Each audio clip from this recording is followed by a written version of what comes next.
sol por todo el cuerpo, así se lleva México en la piel, como el buen tequila de esta tierra, o como un amigo en Yucatán, de aguas calientes deshilados, lana tejida en Teotitlán. Así se siente México, así se siente México, así como los labios por la piel. Así te muerde México, así te sabe México, así se lleva México en la piel. Como ver la sierra de Chihuahua,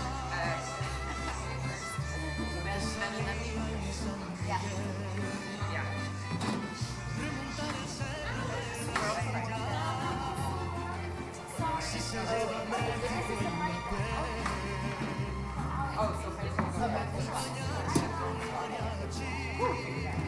Acompañarse con mariachi, esa canción. En el sur se toca con marimba, y en el norte con acordeón. Así se siente México, así se siente México, así como los labios por la piel. Muito bom dia, sejam bem-vindos ao terceiro dia do Observatório Internacional da Democracia Participativa. Hoje termina então o nosso evento, mas antes disso ainda temos um longo dia de trabalho pela frente e para iniciar precisamente este dia vamos começar com, nos seus próprios termos, centrar a juventude nos processos democráticos participativos. Para moderar esta sessão, Ben Palmquist, Partners for Dignity and Rights. Uma salva de palmas, por favor. Celina Su, da Universidade da Cidade de Nova Iorque.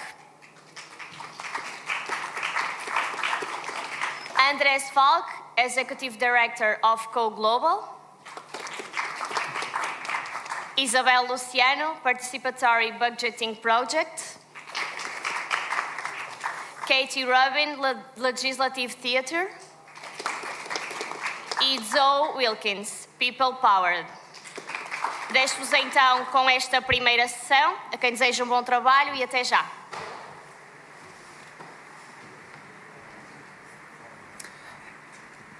Good morning.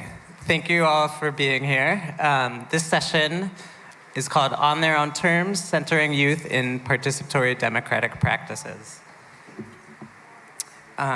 Buenos días, bonjour, bon dia. So we wanted to talk today about participatory democracy involving youth. And the central question animating us is how can we as adults, and we want to recognize that we are not youth on this stage, right? So how can we as adults meaningfully involve youth in participatory democracy in ways that don't tokenize young people's participation, but give them genuine power to shape governance? To briefly introduce myself, my name is Ben Palmquist. I live and work in the United States with an organization called Partners for Dignity and Rights. We work with young people in schools that are working to make sure that kids can stay in school instead of being criminalized and pushed out. We work with farm workers and other laborers, with tenants and people in housing, and with people who are organizing to get healthcare in the United States, which is not guaranteed as a right. And all these struggles over the years have led us to questions of governance and questions about how do people who are directly impacted by injustices, people who are excluded, which is very often poor people, black people, immigrants, and young people, of course, how can we make sure that folks who are at the bottom of these systems, who hold solutions that work for everybody, can be part of building those solutions with government? Just a brief overview today of what we're going to talk about. I'll do a very quick landscape of youth participation. We're going to introduce our panel here, We are all members of People Powered. And then we'll do some quick case studies, hearing about everyone's work. And we know there's been a lot of listening. We've all been listening to presentations all weekend, so we really want to open it up to discussion, hear from you all, ask questions, and we'll talk amongst each other. So for the quick landscape, this is primarily informed by my perspective in the US, but as I understand, I think a lot of the models we're seeing youth participation in are similar across countries. So participatory budgeting often includes youth sections, youth assemblies. It often happens in schools. Participatory action research is a way that young people are often involved in documenting community assets, community needs, community priorities.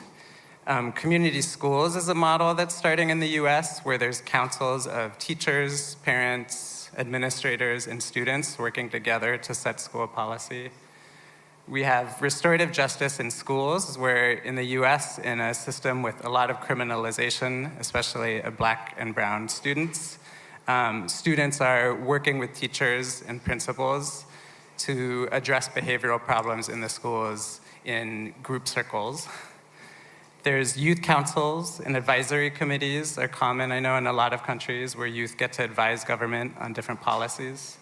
And legislative theater, which we'll be hearing about from Katie today.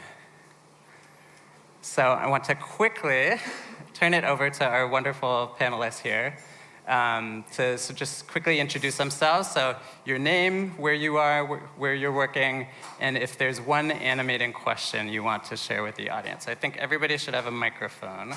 And we'll start with Zoe and go down the line. It's on.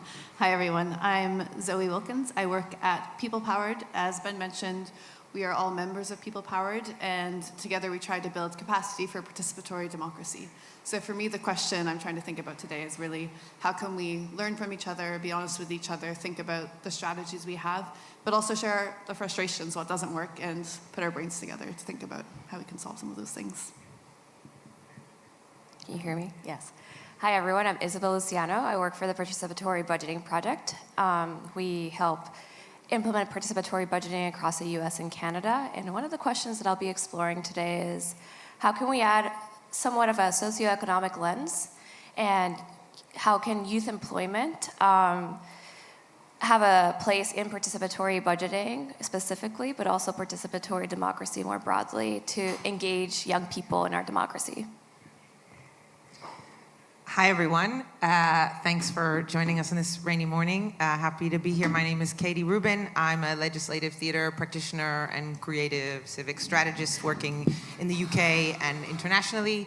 And my question is, what's the responsibility of us grown-ups to be honest with young people about what really can change in a participatory process, and how much leadership we really are able to give over and how much we're not?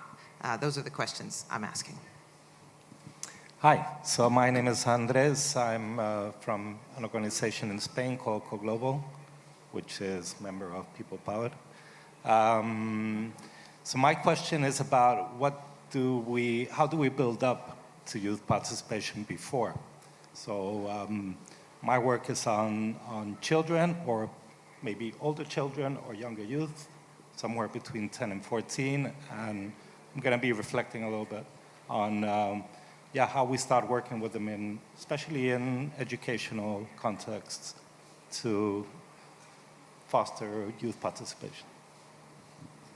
Hi, my name is Selena Su. I'm from the Public University in New York City. It's great to be here with you. Thank you for being here. I started working with New York's participatory budgeting process when it started in 2011, and maybe my animating question today is one that I have heard from a lot of participants in that process, especially youth ones, of they're getting to participate, but they are also questioning participation for what? What's the larger project it's for? Are they getting to start to share some power, or work towards a city they can really thrive in?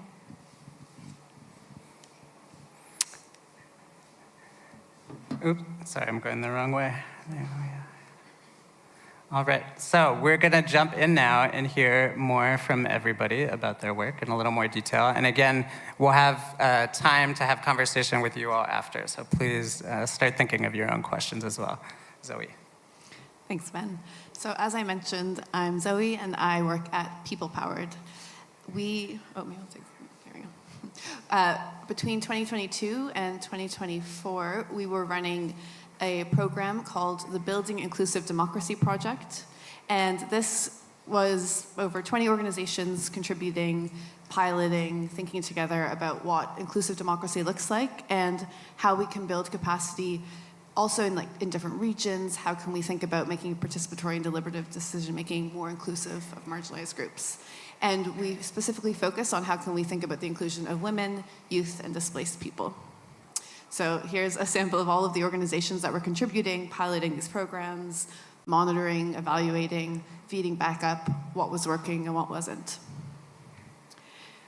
So the goals of this program were to exchange and collect the best practices and resources on inclusion, and particularly in different participatory and deliberative processes in diverse regions and in different languages, and trying to pinpoint what works where, what can we share, and what is more specific and place-based. And then from that, we tried to think about how we strengthen capacities and increase knowledge of local and regional organizations to make participatory and deliberative processes more inclusive, and really thinking about across these three regions how we can build connections like we're all doing here today. And so not just having the depth, but also that breadth and kind of moving between the two. The three phases of this program were to exchange. So there was first sort of 6 months were all about sharing ideas, thinking about what we've tried before, what's working, then bringing these things together and piloting them with the different organizations who are part of the program, and then also communicating, thinking as they were implementing. Often we think about the design and we get that far, but then implementation, people get too busy, their heads are down, and so we really tried to make sure that we were communicating as we tried the different techniques that had been identified. So one big outcome that we pulled together are these strategy documents. So I pulled in part of what you can see on the right, and we'll zoom in on that for you in a moment. But through everybody, we came up with different strategies for each of the groups. And so today I'm talking about the youth piece around how we can think about advocacy, planning and design, recruitment and outreach, inclusive facilitation, implementation, and monitoring and evaluation. So highlighting here that we also can't just be inclusive in one part, but that this actually really needs to run through every different aspect of a program, from the very early ideation stages to thinking about, well, what worked and what didn't. So when we think about investing in young people, to give you a sample of the advocacy, we talked a lot about how do we provide opportunities for youth to think about the education and training that they need so that they feel confident to participate in these spaces. How can we think about establishing young representatives so that they're built into these processes?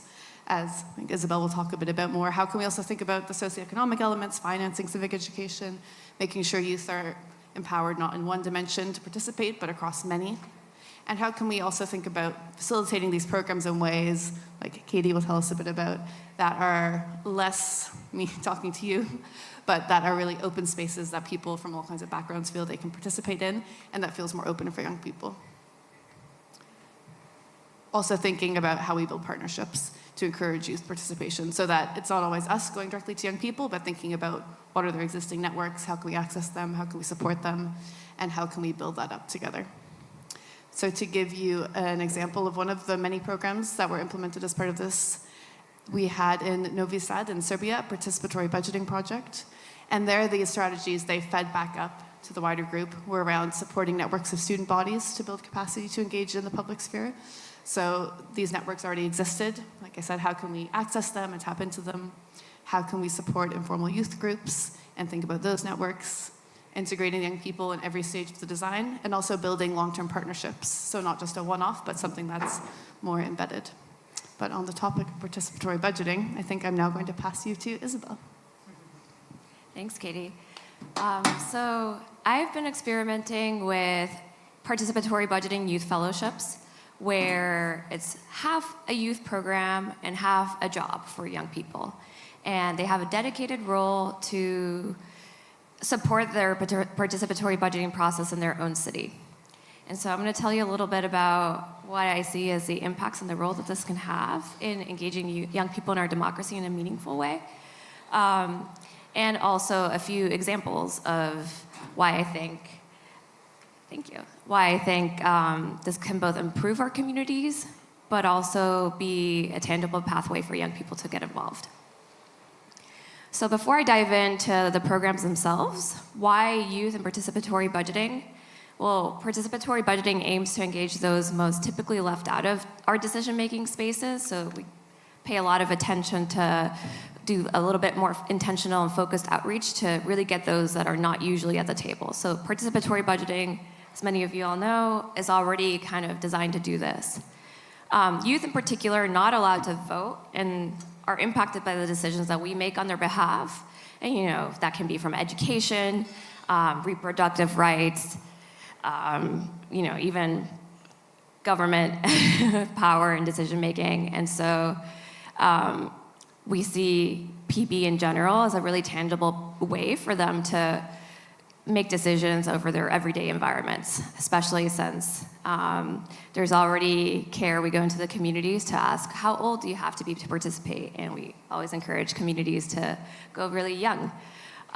So there's already kind of a pre-design where PB is helpful to bring young people into that space. Young people's unique use of spaces and services also bring really good insights into our neighborhoods that are not often captured by traditional decision-making processes. And so, like for example, young people may not have somewhere to hang out at night, and so they may use our spaces a little differently and bring a lot of insight.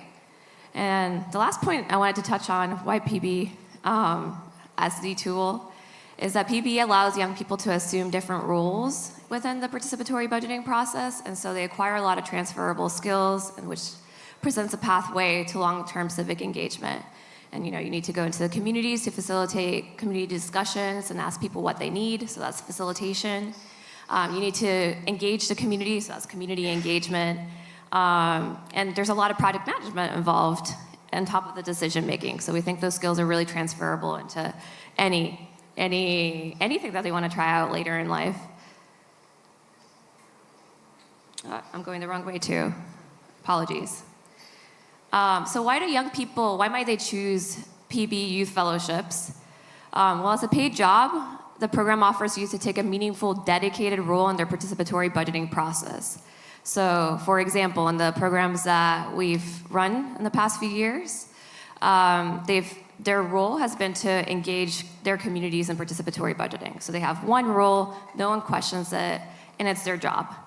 As a fellowship, the program nurtures their professional development, and that allows them to gain and explore skills that they can use in many fields. And so, that can look like, because the program is also like over the course of, let's say, 10 months, or the participatory budgeting process of the whole length of it, they really get to explore what skills they want to try out. If they have a particular theory of change, they get to explore it in a safe space to do so. So they really have the time, and we really cultivate the exploration. And as opposed to a typical job, they have the opportunity to focus, their creative and critical thinking skills in service of their community. And also really important, that's without sacrificing their financial needs, which becomes really important for inclusion, right? To include young people that, they may not have the ability to do a lot of extracurricular activities, or may have to, choose getting a part-time job to either support their families. A lot of them are caretakers. So this applies to young people as well. And so when we talk about including young people in our democracy, it can be really helpful and supportive to them to engage them through a job. And I think also the thing to touch on is that as a fellowship in a youth program, it works around their schedules. So a lot of first jobs that young people get, they might have to put in too many hours. It's not compatible with school. And so these programs are really designed for young people's schedules and designed with them. So just want to touch on a few examples of how young people being involved in this capacity, having this dedicated role, can enrich our decision-making in our local communities. So in 2020, in the middle of the pandemic, I was working with a group of high school students, and they were tasked with supporting their participatory budgeting process in city council in New York City at the time. You had several city councils, districts participating in PB, so they would each lead their own PB process. And during the pandemic, they put it on pause. And so the young people we were working with really wanted to continue in service of their community. And so they successfully led the New York Civic Engagement Commission's first participatory budgeting process. So New York City residents, there was a ballot initiative, and they decided that participatory budgeting needed to happen across the entire city, not just in participating city council districts. And so the young people we were working with really led a youth program, a youth participatory budgeting program that they designed, and it was for youth. It was small. It was only $100,000 that they were deciding how to allocate. And for New York City, that's not a lot of money, but they successfully found a way to engage people when we couldn't meet in person. So they leveraged technology. They put out a question that people could answer using this platform called Polis, and young people could participate if they didn't have a lot of time, but also they had the opportunity to attend a facilitated discussion on Zoom. And the young people we were working with leveraged youth organizations. So there was already youth programming taking place across the city, and they called up those organizations and facilitated discussions with the young people in those programs. And so this really became a blueprint that the New York Civic Engagement Commission still uses for their now citywide program, much bigger program than this pilot was. But the way that they partner with organizations, they were able to pilot with the youth in the program that first year. The second year, we worked with more youth with the New York Civic Engagement Commission, and they activated the PB events where we were trying to get the community out to suggest ideas and vote. And so they brought a lot of joy to the process. You can see some pictures here. They really made participatory budgeting, getting engaged, a little bit more joyful and fun, so it's not just a community meeting. They also leveraged their PB experience to go beyond participatory budgeting. So the New York Civic Engagement Commission was really trying to find out why young people are not getting involved in their community boards. And community boards advise on the needs of their own district across the city. And they had lowered the age so you could be 16 to participate, but for some reason young people were not participating. And so you can see here a flyer of the young people in our program. They really became interested. So they kind of started to develop an expertise in how to get community members to engage. And they interviewed the handful of community board members that are 16 that are there, and they provided a lot of insight into why young people are not joining their community boards. They decided to lead an info session where they actually helped young people to apply. It was a very confusing process. And so, they provided a lot of insight about what we can do to get more young people to engage more broadly beyond participatory budgeting. So they really brought a fresh perspective to accessibility. Another example is that we had a civic engagement platform. A lot of y'all are using it, Decidem. And so people were suggesting ideas there. And so they did some user testing design, watched people interact with the website, and provided some recommendations to the New York Civic Engagement Commission about how to make it more accessible. And the last example I wanted to touch on was in Seattle. So there, it was really exciting for us because we not only paid young people in the program to engage young people across Seattle to participate in their participatory budgeting process, but we also gave them a budget to support whatever intervention they wanted to design. And so they decided to support 3 local organizations that were already working with young people to broaden their reach, because they recognized that we only had 15 of them. That's not a lot of people to engage a whole city. And so they chose 3 organizations that they thought were doing really impactful work with youth and that could get the youth out to really impact and broaden their reach with the resources that we had.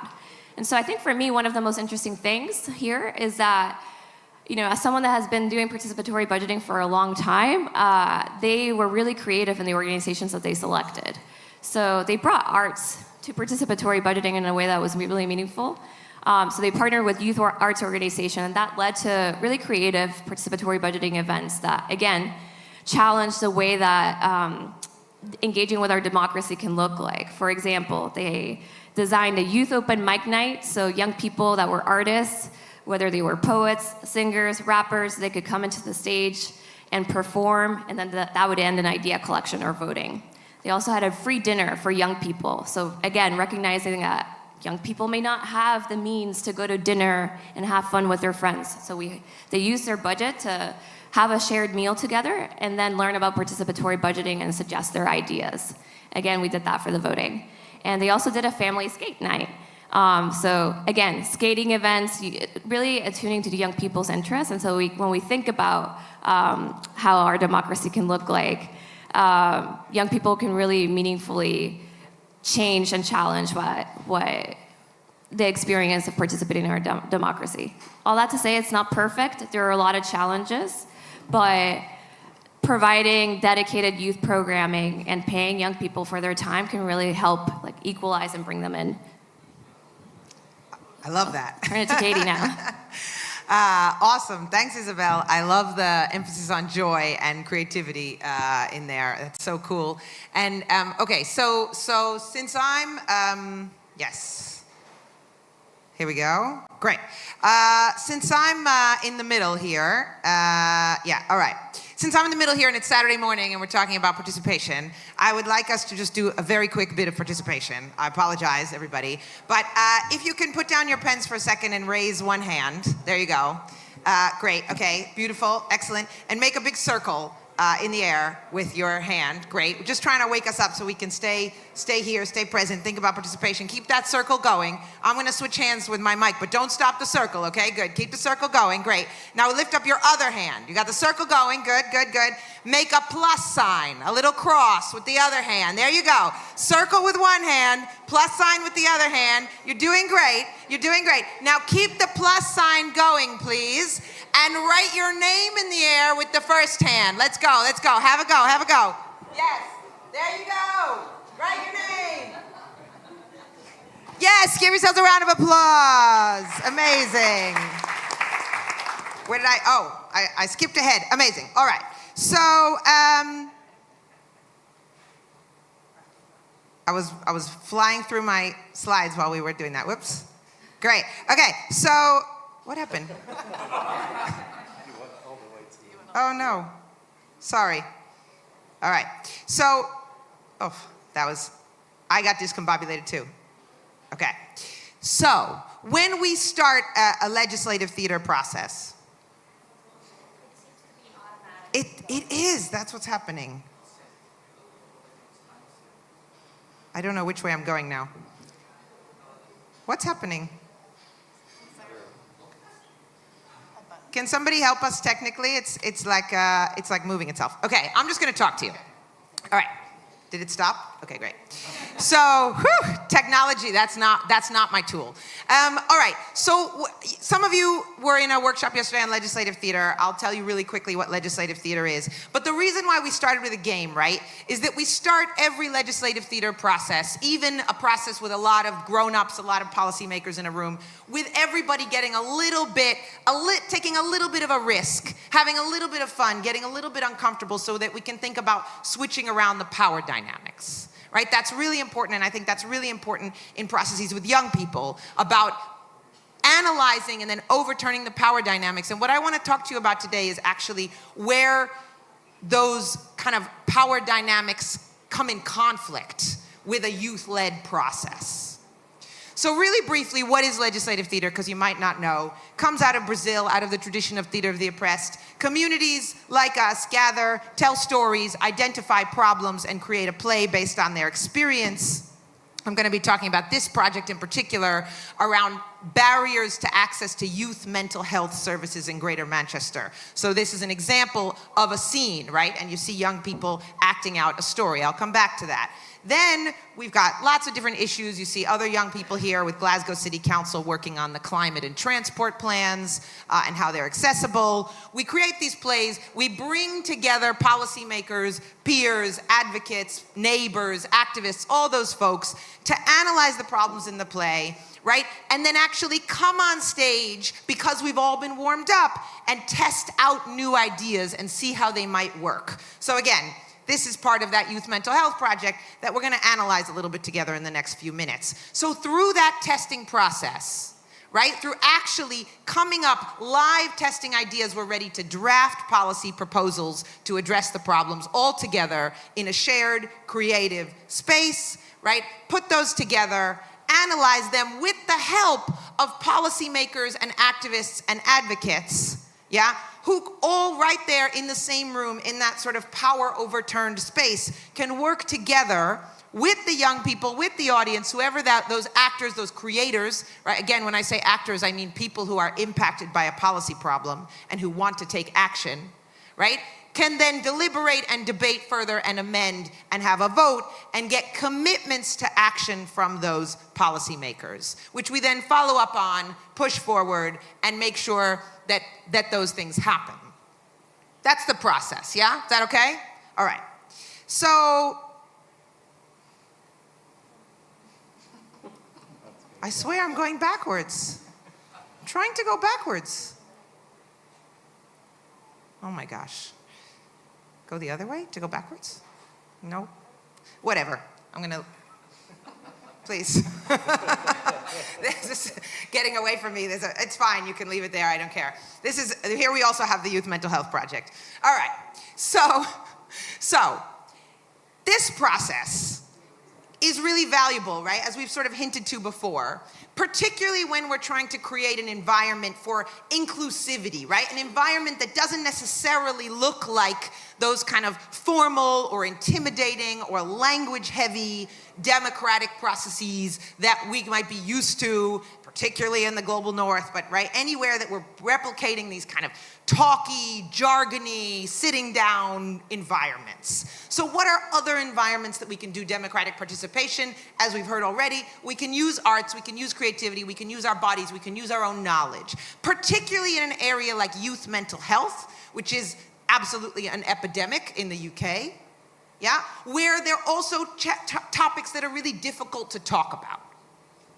So in a project with Greater Manchester, NHS, the National Health Service of the UK, and the Greater Manchester Combined Authority, which is the regional government, and some local youth mental health and youth democracy charities, 42nd Street and Youth Focus Northwest, we came together 2 years ago for a project and invited young people to create a play about their challenges getting access to good mental health services in schools, in hospitals, right? All of the above. And you saw some scenes from the play. There was a scene about police and exacerbating youth mental health crises. There were scenes about school counselors' offices where young people are not allowed to talk to each other in the waiting room, and it's absolutely kind of very, very criminalized even to be there, so it's not welcoming. People can't get peer support.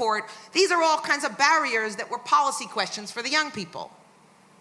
And out of that process, there were some real clear policy commitments and outcomes, right? So we had policymakers like people who hold budgets in schools for mental health and counseling. One of the outcomes was that a budget to design a new counseling center in a school district in Oldham, which is part of Greater Manchester, one of the local authorities, committed to giving that budget to the young people to design the counseling space so that they could make it colorful, add books, add couches, add snacks, right? What are things that will make a youth mental health space feel welcoming and supportive? Those were some real concrete outcomes. We also got commitments from the NHS to involve young people in developing training for mental health practitioners and delivering that training. So these were really exciting outcomes. And out of those outcomes, there was a second phase of this project. I'm going to get into the problems now. Is everybody following me? Talking fast. Okay. And I've given up on the slides, so we're here. We see there's voting, there's action. All right. So out of that out of that project, there was a lot of excitement, and we got a second round of funding to grow it. And the organizers said, this project now, we see that there's a lot of energy around youth mental health, participatory democracy. This is going to be youth-led. We kept emphasizing this term, youth-led. What does it mean for the young people to have control of lots and lots of elements of this project? And so there were lots of pieces involved, but one piece that you might have seen before in the slide, something that's really important in the legislative theater ethics, is that young people or anyone who is a participant can also be a facilitator, right? That we are passing on the power to replicate and multiply, we say, this process. If everyone can be an actor and everyone can be a policymaker, which I deeply believe, everyone can also be an organizer or a facilitator. Even and including and especially young people, right? And what happens when young people talk to other young people, right? What is the extra power in that it's not adults leading a process? So part of this new project called Mindset Revolution was that young people were going to be trained, 4 young people from the original play who wanted to become facilitators, paid, everybody gets paid in both rounds of this project because it's a job, but also that could become a future job for them. So there were 8 weeks of training in how to lead games, exercises, dialogue, how to tell stories, how to gather stories, how to work with young people, how to do safeguarding, all this kind of stuff. For 4 young people, it was really incredible, a lot of mutual support. They had homework, they practiced, they knew which exercises they were going to lead. They practiced ways to give each other feedback, right? That was really key. And then, in this project, they led a whole new legislative theater project on youth mental health with a new group of young people. That was incredibly, I think that was incredibly successful. Some of the young people you've seen in these slides are now getting hired to do other legislative theater projects, even in other cities, right? Getting really excellent day rates, right? Consultant rates, turning this into their job, but also making these projects, I feel, so much more impactful because they are being facilitated by young people. 4 new facilitators out of this project. So that was excellent. But on the other hand, this idea of youth leadership also meant that there was a promise of a lot of policy change. We're going to be able to change everything and you're going to lead it. What this meant is that some of the adults let go of some of the responsibility of figuring out who those policymakers need to be, how to get them there, how to build those relationships with the young people before the event, and how to make sure that they felt really, really committed and accountable to the process. There were kind of 2 tiers of young people in this process. There were the facilitators, I think they got a ton out of this, and then there were the new actors who were again promised policy change. But I think in this project we were over-promising. Can we promise leadership development, capacity building, facilitation training, and policy change led by youth? We had the public legislative theater event. These policymakers came. They didn't take very seriously the leadership of the young people. It was excellent facilitation, fantastic play, but they didn't take very seriously the leadership of the young people. And we were thinking as adults afterwards, what's the responsibility of the adults to kind of hold that space and make sure that we're not then telling our stories, putting ourselves out there, putting this energy out there, especially in something like youth mental health, but really anything that we talk about in participatory democracy are things that impact our lives, right, and relate to equity and justice. And there was a lot of disappointment and deflation at the end of that event that those policymakers just took it as an exercise to either self-promote or condescend. And I thought, all of us thought, and there's been a lot of reflection on this process, that's why we wanted to be really honest with you, right? What does it mean to go from kind of 0 to 60 in terms of promising youth leadership? What are the things we can promise? And particularly, what are the kinds of concrete policy outcomes that can come from a process? And how much accountability and pushing does that take? And what kind of support does it take for young people to be able to push policymakers to that end, right? To really say, are you going to be accountable to me? So just to clarify, right, what I think was successful, young people listened to other young people. So the facilitation, very successful. Policymakers did not. And the adults organizing this process, right, didn't really foresee how harmful that could be for young people telling their stories, and had to do a lot of repair afterwards to figure out what are the outcomes, what can we feel proud of, and how do we feel like we can really make those changes. And so my question is, and we'll talk more about this, my question is, what is the responsibility of those adults? And how do we be really clear in any participatory process, but particularly with young people, what can change, what can't, and what are the dangers and opportunities when we say to youth, we want you to lead everything? Those are my questions. Thank you. Be careful with this, Andres. Don't go backwards. I'm not going to ask Katie how it works. So, am I going backwards? No, you're going. That's right. Go ahead. They got the idea. There you go. Okay. So it's actually only one big button. Oh, great. But I was pressing that one. yeah. Okay, thank you. Yeah, all right. And, okay, so good morning again.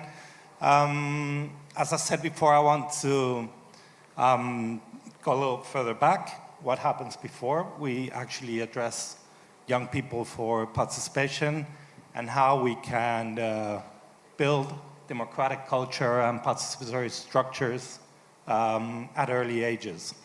So what I'm going to talk about is just going to go through some some insight in how this actually works when we are working with schools, specifically in school venues. This is based partially on our own experience in CoGlobal, but also we have been looking at what other people are doing, not only in Spain, but in other countries.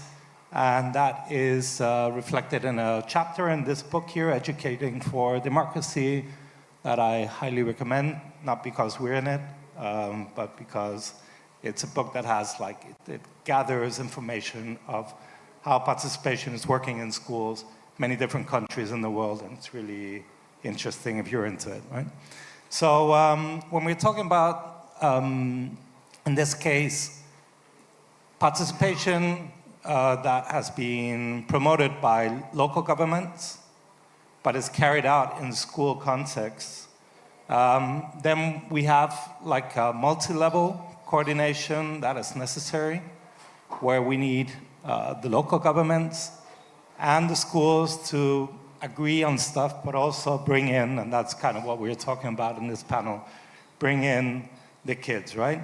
So we have been looking at, so how is this done in different places, and how do we do it ourselves? And kind of trying to find out which are the main components of the design. So kind of, let's say, which is the process behind the process that allows us to have a design to carry on. So there are three main components or more, but there are three main components I wanted to share with you, which are about co-design. So this is before we actually start. It's about selection, which is at the beginning of our process. So selection is about who's going to participate in the process. And it's about co-management, which is from before and until after the process. So the big question here that we have to look at is, which is the role that each one of these levels of power have in the design process, in the management, in the selection, right? So I'm going to have just three cases from Spain I'm going to share with you that kind of can allow us to go through these components. So we have this case in Cartagena, which is a municipality in the southeast of the country, where they have found a way to involve school staff strongly in these participatory processes. In this case, it's participatory budgeting with kids. And so it's about that the city council organizes a competition every year that opens up to all schools in the municipality. and the schools have to submit a proposal with facilitation plans. So instead of having the municipality like designing the whole process and then knocking on the school's doors and saying, hey, we want to do this, are you coming along? They actually invite the schools to design the process. They get some like terms in which they have to, that they have to attend to, but they design them themselves. And many of these schools are actually co-designing these processes with the students. And so they're involving students, especially now that they've been doing it over several years. They like involve students that were like more active one year. They involve them in the design of the processes next year and the co-management. So this is good. It's a good practice. It works. What we see in most participatory budgeting carried out by municipalities in schools is that the school staff is relatively passive. They don't get a role, they're not invited to have a role, and many times they will see the process as time-consuming and distracting from the school curriculum. So having them on board is really interesting. And as you can see here, 60 schools they got on board last year, right? So we're not talking about small numbers. It's a really good practice. Now the students themselves, they can be engaged. As I said, in the case of Cartagena, that is something that happens in some schools. I'm bringing up the case too of Peligros, which is a smaller city close to Granada. And in this case, they've also been working on participatory budgeting since 2013, so they're on 12 years now. And they started straight from the beginning. They knew that if they wanted this process to be a thing, like something that really could transform on a local level, they needed young people to get involved. And they started from the beginning, right? So they started in schools, in middle schools, with kids ages 12 to 14 mainly. And so they started with an educational focus. They went to schools, explained what the program was about, made some games about it, and involved kids in analyzing their needs and priorities, and allowed them to create proposals. So these kids that took part in the first year then were invited to be part of the co-designing and co-management of the project in the following years, and have been growingly involved, and over time created youth organizations that have like a high level of autonomy in the actual management of this process. Several of these young people are now actually public elected officials, have become very involved in their own community. Some of them have created small businesses, cooperatives of facilitators, and are living out of that now. So, you know, there's a lot going on. And selection. So selection is key in participatory processes, right? We have all kinds of participatory budgeting going on in schools. So we have processes where the teachers will select, like the teaching staff will select which kids are gonna take part in the PB. Now, you have cases where the teachers will go with criteria like the proficiency of the kids in school, which is like kind of contradictory, let's say, taking into account that maybe those aren't the ones that need most support to be included in participation in a decision-making, right? But you also have some schools where the school staff get involved in finding like inclusion criteria to kind of involve kids that maybe have some sort of handicap, or maybe they are of some minority community that have more problems getting involved in school things, right? But there are also other ways of avoiding self-selection or selection. So avoiding that somebody is actually selecting who is going to take part. So basing on randomization. So we have this case of Alcoy, which is a municipality in Valencia, where they carry out PB in all 6th grade classrooms in the municipality every year, right?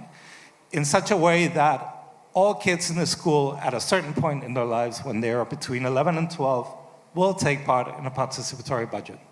So then again, it is to be said that here the facilitation is very important because you can get to a classroom, carry out a full participatory process and still not engage the kids that are more isolated, right?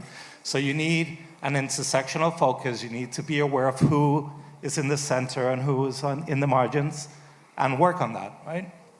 But still, it's a way to reach out to a full population of kids. In Puente Genil is another example, also in the south, where they randomly select 3 full classrooms every year.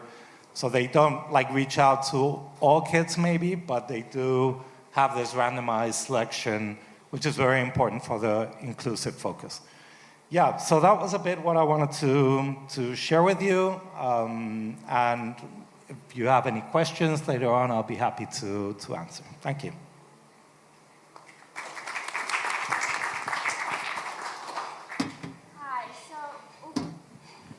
So I'm talking about the New York participatory budgeting process, the older one that that started in 2011 and is based on city council districts. In New York, there are 51 of them, and each one represents around 170,000 people.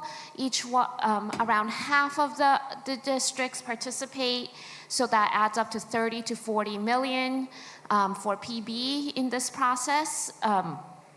But the city budget is around 100 billion, so it's a very small percentage.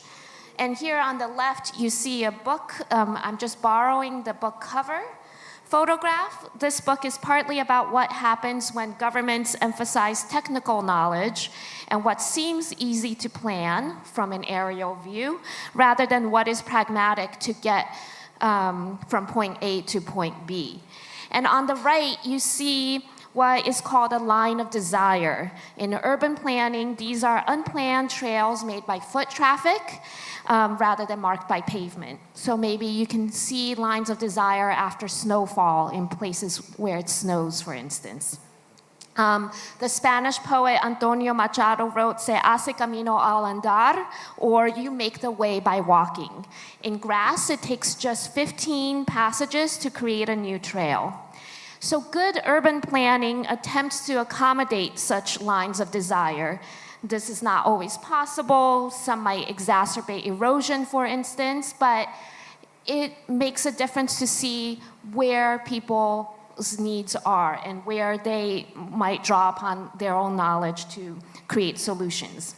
So here I want to talk about the participatory budgeting PB process in New York that I have been researching for over a decade, and how youth work to make what I call budget lines of desire. So at first, in 2011, youth in New York were not allowed to vote in PB, but they were allowed to participate in assemblies. And I just also want to point out that it's not a coincidence that it started at the same time as Occupy Wall Street in New York. And so that was the political moment, and this young person is referencing that with his t-shirt that says "We are the 99% handwritten on it." And through their participation in assemblies, the adults in the room then saw how youth were more than capable of forwarding solid project ideas. Youth were especially adept at drawing upon local knowledge that city planners might not know about. Like they would say, this specific block between 3rd Avenue and 2nd Avenue feels less safe in the after-school hours, for example. And they also easily analyzed intersectionalities, or how different forces like race and gender intersect in their lives. For instance, black boys in the assemblies would talk about how even if they didn't have an activity after school that day, they would wait 2 hours for female classmates to leave so that they could go to the subway stations together, so that they were less likely to get harassed by the police. So they used these experiences to better articulate projects that help everyone feel safe. And over time, because of their contributions in assemblies, the voting age went down from 18 to 16 to 14 to 11. Some districts have exceptions. You can be under the age of 11 if you participate in these ways, etc. And when we surveyed around 50,000 or so of the participants in the PB process, 1 in 4 respondents said that they were not eligible to vote in regular elections, mostly if they were youth or undocumented immigrants. So in terms of inclusion and who participates, it feels like it was a success. But after a decade or so, a lot of the residents have become disenchanted with the process because a lot of their ideas are deemed ineligible or just too expensive. One of the city agency representatives said to me, it feels like PB participants have a champagne taste with a beer pocketbook. And they live under such austerity or budget cuts that that they feel like they're using PB for basic needs, especially public school bathrooms. So here's a recent social media post I was not happy to see. It says, participatory budgeting is the worst. Every year, PB makes me die a little inside. We're pitting schools against playgrounds. It's awful.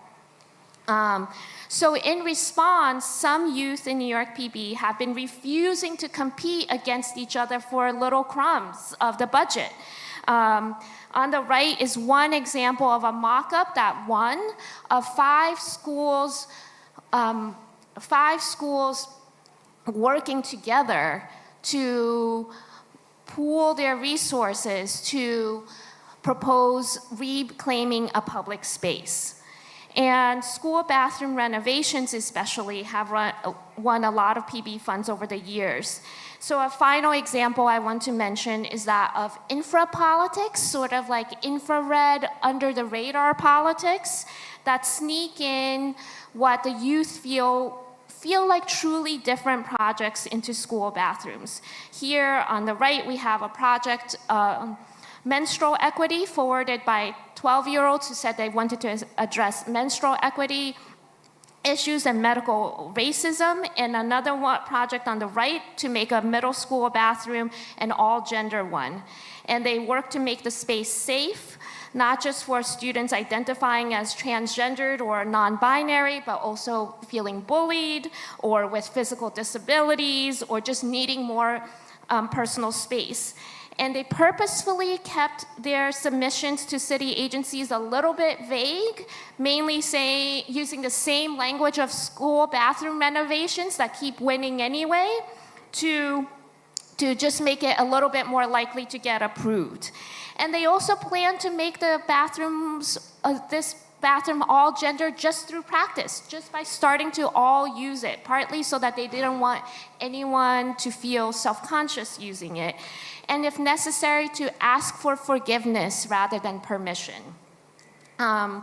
So I would say that while youth have appreciated being able to participate in New York PB, a lot also unfortunately lost trust in the process, and in response, the ones who remain excited are especially interested in projects that are like new budget lines of desire that act as example cases or initial deposits for bigger, truly different programs. So when I looked through ballot items for maybe examples, I saw a lot of words like pilot project, down payment, deposit, to try to introduce something different, and not just what government already wants to fund.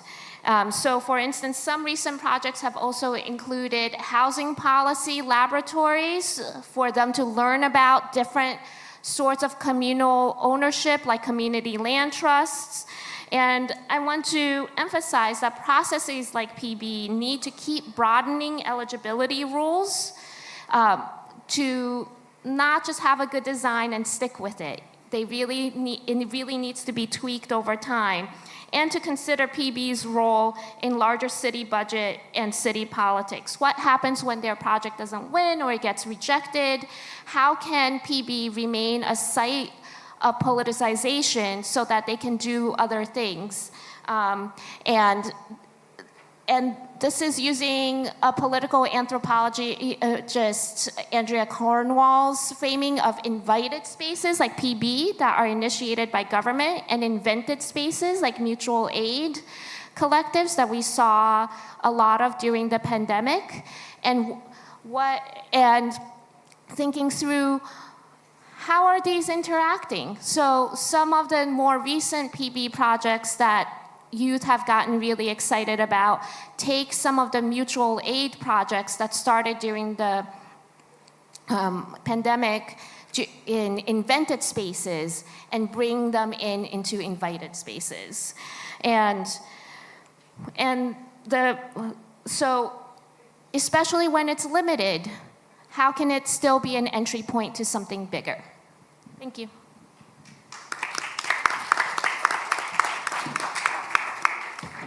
All right. Thank you all so much. Let's hear a quick round of applause for our speakers. So we're going to have about 30 minutes here to open it up and have more of a conversation together. This is, after all, a conference on participatory democracy, and we want to bring that into the space. I'm just going to start us off with one question. And one thing I want to say first to you all that I really appreciate is I feel like you're speaking on multiple levels. And so both, what does it look like to create meaningful youth participation within a space? What do you have to cultivate? What sort of agency do you have to give young people to actually have leadership and to have fun? And then also, how do you embed that or institutionalize that, connect it to policy making, think about sort of the economy, and do you need to pay young people, and those sorts of questions. I also really appreciated you all talked a lot about exciting things, positive things, but didn't shy away from challenges. And so my first question is, thinking across these levels, where are you seeing some of the biggest challenges today in terms of creating meaningful, effective youth participation? And what are some of the ways you're thinking through that, or opportunities you're seeing for us to move forward?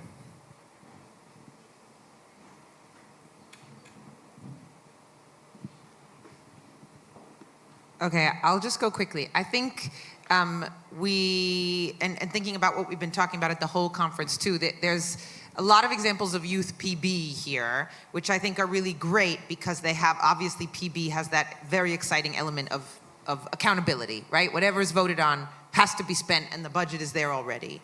I think beyond that, in a lot of the kind of youth assemblies, youth councils, youth advisory boards that we see, or in my experience too in the UK, there's not necessarily a lot of accountability embedded in.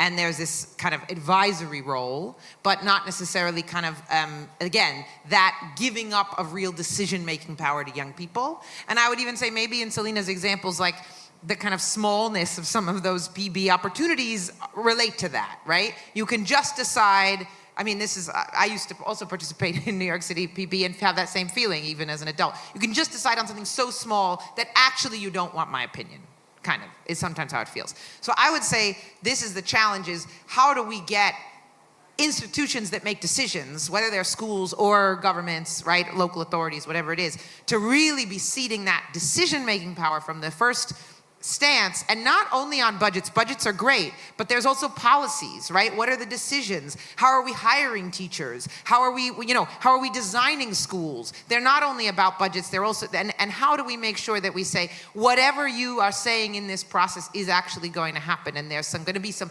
consequences even for the decision-making authority if they don't follow through. I'm not sure how to solve that, but that is something that I hear coming up from all of us and that I see as a challenge.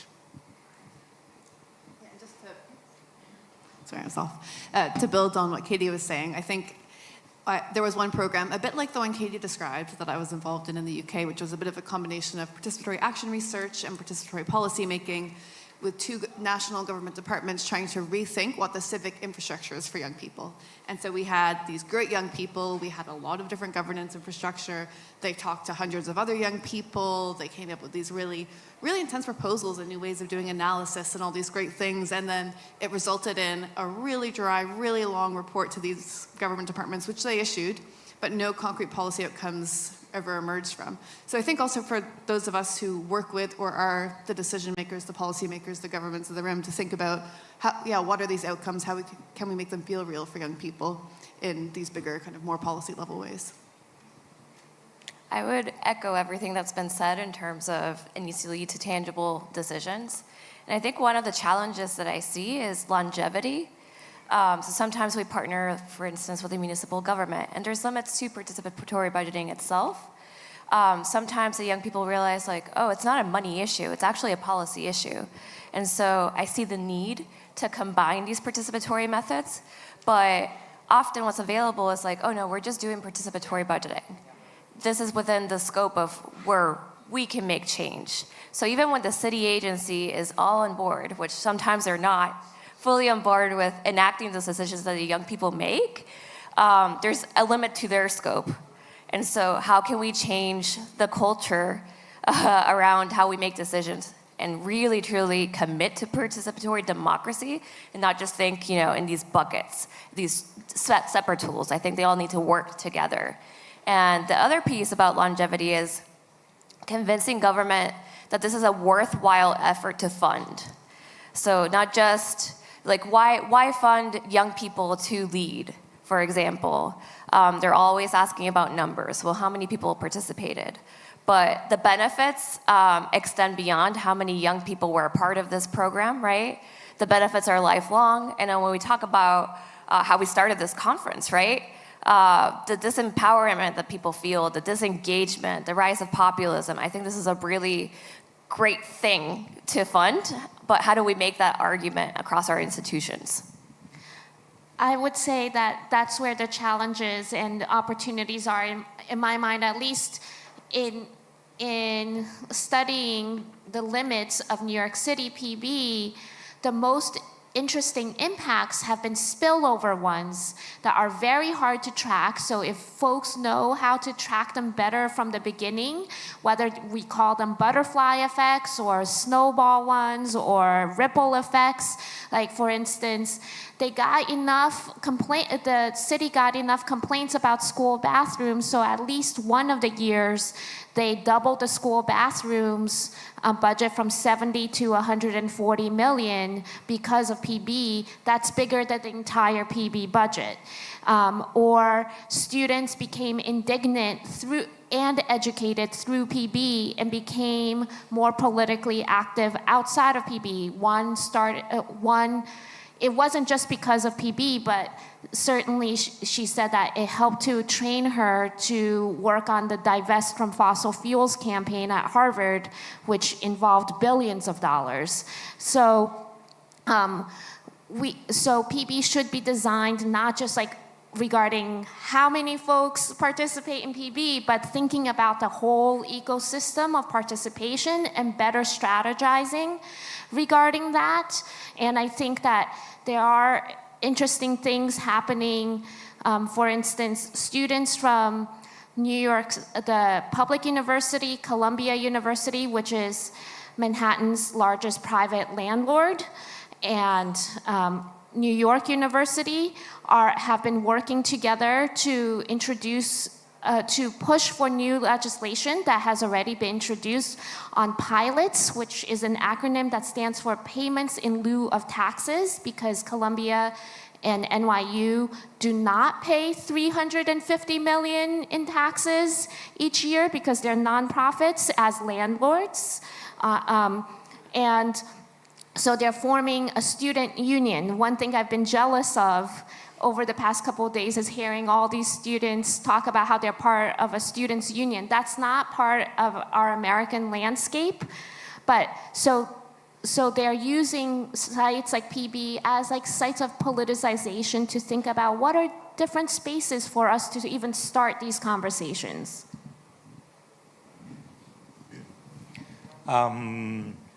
I would say when it comes to participating with children, like the major challenge is to get a stronger focus on education, on democratic education.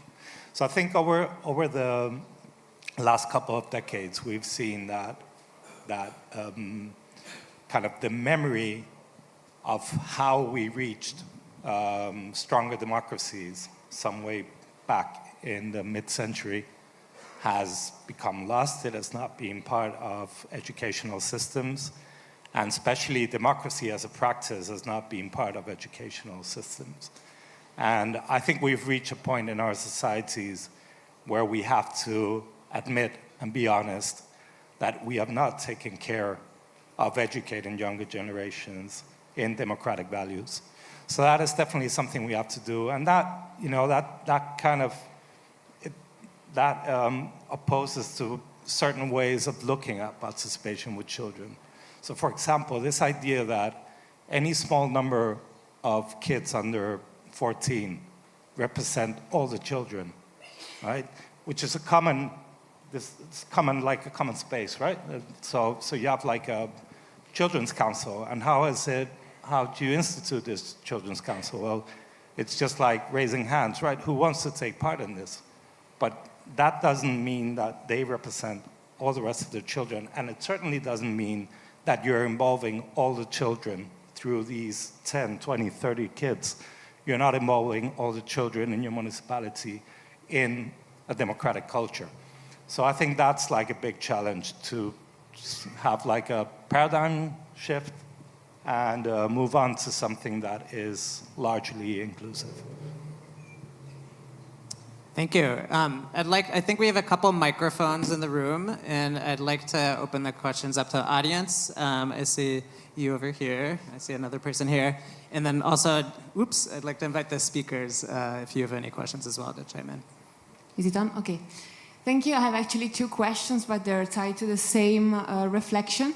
At the beginning of the panel, you talked about the relationship between adults and young people. And actually, I think it's very interesting to reflect about that, because if we think about it, most of young people are in relation to the adult world, either in family, in school, or maybe sports. And I guess one of the challenges is that they struggle, and we struggle, to find other ways to be in relations with young people. I speak here on behalf of my experience as a Scout educator more than my work, but I think it comes in handy. So my first reflection is maybe what also we have as a responsibility is to form alliances between different areas of the adult world to be more inclusive. And so my direct question was for Katie. You said about struggles in having policymakers and taking youth seriously. So I was wondering if you do, or if you have the chance to do any preparation work with the policymakers before you have practices of legislative theater. If you had the chance to do that, how did it work? And I was curious about that. And the second question was actually raised by a reflection from the speaker of NCU. I'm sorry if I don't remember the name. Katie, I saw her twice, that's why. And it's you talked about the fact that the youth had to change the wording of their proposal in order to make them accepted. And actually, I also see that sometimes youth tend to give the answers that they think we want to hear as adults. So I was wondering if you also encountered these issues. This is a question for all of you, and which ways you found to overcome this. Thank you. Okay. Yeah, let's be quick because we saw lots of hands. That's great. I would say yes. So usually there's a lot of preparation with the policy team. I think in this particular project that I was highlighting, that was sort of experimental in the idea of like, it's really going to be youth-led. So there was just less of all of that, because the youth were trying to manage all these different elements. So I think that was kind of the reflection on this, was that when everything is youth-led all at the same time, we're sort of abandoning youth to redefine all those relationships, as you say, that are really historically embedded in terms of power. And so, then even when that preparation happens, and there was that preparation in that project, if I prepare them, or a practitioner, or an adult, and then they listen to the young people, they didn't respond to the preparation. So that was the other thing, right? So I think you're right, like there's preparation for the process, but maybe I don't know yet how do we prepare other adults to take young people really seriously? That's another kind of preparation. How do we prepare other adults to reflect on their own power, not just for the process and what their role is going to be? That's a really good question. And I'm not sure. And then the other thing about, just quickly about, do we think that young people are giving the answers that adults want to hear? I think that one of the opportunities, which we don't always do in participatory processes, is that the young people need to frame the question. If they frame the question themselves, it's more likely that they will give an answer that they want to give. If we frame the question, I think it's more likely that they will give an answer that they think we want to give. I'll say that one of the lessons from this process was the need to include people that maybe the original organizers didn't think of as political actors, like the city agency representatives, in the process for writing the rules and doing everything from the beginning.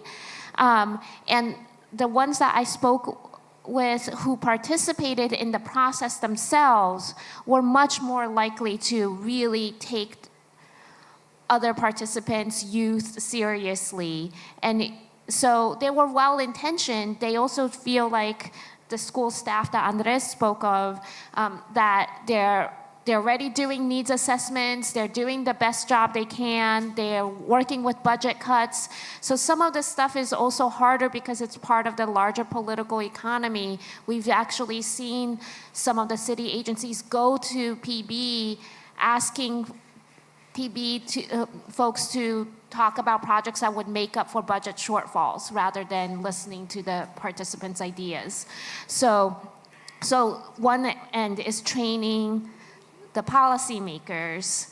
And then the other thing is just that PB can be a really great school of democracy for learning to speak with authority. So like one person had been in jail briefly, got his GED, then participated in PB, and it was the first time that he worked on a multi-month-long project and had to do site visits to different schools and got spoken to with authority by authority figures that he was usually so scared of. So that was a transformative experience for him that motivated him to go to university, et cetera. So that speaks to larger issues in civic education, or just how what the regular curriculum should look like also. If I can add to that, on the accountability piece, I think that's why I'm a fan of partnering with the government and going over those, what are those outcomes, what are the youth gonna do, what are the questions, facilitating the space, what are the questions that they have, can you spend some time with them and have a discussion. And set some expectations, like what's gonna happen at the end. And it doesn't always happen, but that's, I think, why I'm a fan of having the youth programs as they come into the space so that they can have the dedicated time to talk to the city officials. And then for your other question, I find really interesting, because I've been surprised by the fact that, yeah, when young people don't frame the question, and that's often how I've arrived at the space, like we've already framed the question for them, they will give us, you know, like a presentation like the one we gave today. And so I think asking the right questions, unpacking, like, why do you think a presentation is what we should do? Questioning that logic, then you realize that, like, that's not what they want to do, that's not the question that they're interested in, and then we reframe the question with them. And also that's why I think giving them a budget to help them do what they actually want to do is really important, because then they have a little bit more control and power to really experiment with their ideas. Yeah, and just one last thought quickly to your question. We've been talking a lot about how we do this in spaces that are youth only for the most part, or adults are there because they're policymakers, because they're facilitators, but young people are the main participants. But thinking about spaces like assemblies often where maybe you have of a group of 50, like 3 young people, how do you bolster things there and make sure you're not getting the answers that they think you want to hear? And one thing I saw in an assembly process in Wales that I thought was interesting is they recorded young people talking to each other and played about, this is about nature, so about the future of nature, about their concerns, and played this as an evidence piece. And then I saw afterwards that this really bolstered the young people in the room, because they, even though they were the only ones there, they were like, oh, but I am actually part of this wider group and hear their voices. So that's one technique. Let's take some more questions, and maybe we'll take 2 or 3 together, and then we can respond to those as a group. I see one here, and there's somebody over here. Hi, good morning. I work here in Valongo. Not exactly a question, but more a commentary. It's very, in a certain way, it's very interesting to understand that once again at your scale, we are all facing kind of the same problems. And it's kind of a global and thank you very much for your inputs, because we will be able to use them very soon. Thank you. I saw a hand here. Here, you can take my mic. Thank you very much. Well, it's in fact a small story with 2 questions on the end. I worked in the Lisbon PB some years ago, here with another colleague of mine. And in 2018, when the PB was already 10 years old, we did an evaluation. And we discovered that youngsters didn't participate in the PB in Lisbon. So we did 2 actions, and this connects with Andres has talked. We did the PB in schools, so we lowered the age from 18 to 16 and put them in high school, asking the youngsters. It was very interesting because they presented proposals that were more community-based, more with social issues, more than the adults. It was very interesting. And then we did also a PB, not just PB in schools, but school PB. So we did from the age from 10 to 15, a special PB for schools, like a pilot project, similar to the Paris one, when they don't propose an idea, they have a selection of ideas previously they can vote on and discuss in the school. The question here, unfortunately, these processes are over because there was a change in a political shift and these projects are over. But in fact, these raised a lot of questions at the time, and 2 of them, and that's what I would like to ask you, is there a minimum age to participate in PB? Is there an age where you can start? What's that age? And do you think there are specific instruments of participation for youngsters depending on their age? So we discussed this a lot. We tried different methods. We were happy with the results.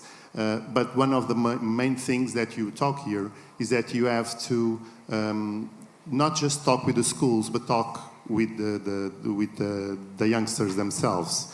So I really like the Andres scheme that you did. We are doing that without knowing. We did that like in a natural way, that we have to establish this connection, this ecosystem before starting, or it wouldn't work. We wouldn't ask not the schools, not the children what they wanted to do and how they wanted to do. But these are the 2 questions: minimum age of participation and what type of instruments. Thank you. Any more questions? Maybe we can take 1 or 2 more and then answer together. Anyone else? No? Okay, go for it. Yeah. So, okay. So let's say, the answer would be there would be a first answer, that is, there is not a minimum age to participate. You can participate from very early ages. Follow-up would be participation has to be adapted to all ages, and that is not only a question of very young ages. Throughout life, participation has to be adapted to the people you're addressing, right? So it's not only a question of age, it's also a question of cultural background, community, gender expectations. I mean, there's a lot going on there, but that being said, from a more pragmatic point of view, I would say that participation related to political decisions, probably it starts at 10, I would say, 10 years old. Younger than 10 years old, it's more problematic to have kids connecting with abstract thoughts, and they don't enjoy it the same way. Whereas from 10 forward, you know, age barriers, that is kind of flexible thing too, and it's also cultural, right? But I would say from 10 on, they have fun, they enjoy it, and they, especially from 11, and they relate to the final stage of the process, right? So they are at the beginning already thinking about the things that they can achieve, which is something that you don't get them that involved emotionally before 10 years old.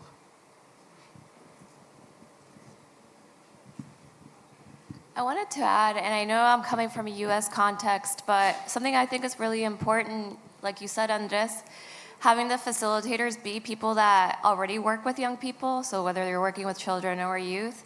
So in the US, what's worked really well is partnering with those organizations that are already serving youth, that have youth programs and can make it, you know, cater it to them and their interests, and they already have that pre-existing relationship with them. So it doesn't always need to look like the government is doing it, and in fact, it doesn't always work out that well when the government is doing it if they're not working with these populations. And like Andres said, that's for anyone, not just young people and youth and children. All right. Another question I have is I actually work primarily with adult participatory spaces, and one of the challenges that you all were speaking to about young people is we need to make these spaces engaging and meaningful, and where they feel like they're really being listened to, they have a chance to set the questions and to have some sort of an impact. And adults often feel that way too, but I feel like sometimes we as adults lose touch with our creativity and get stuck in sort of more rigid thinking and habits. And so what can we as adults, both in, you know, designing and thinking about participatory governance for everybody, what can we learn from young people and how they approach things?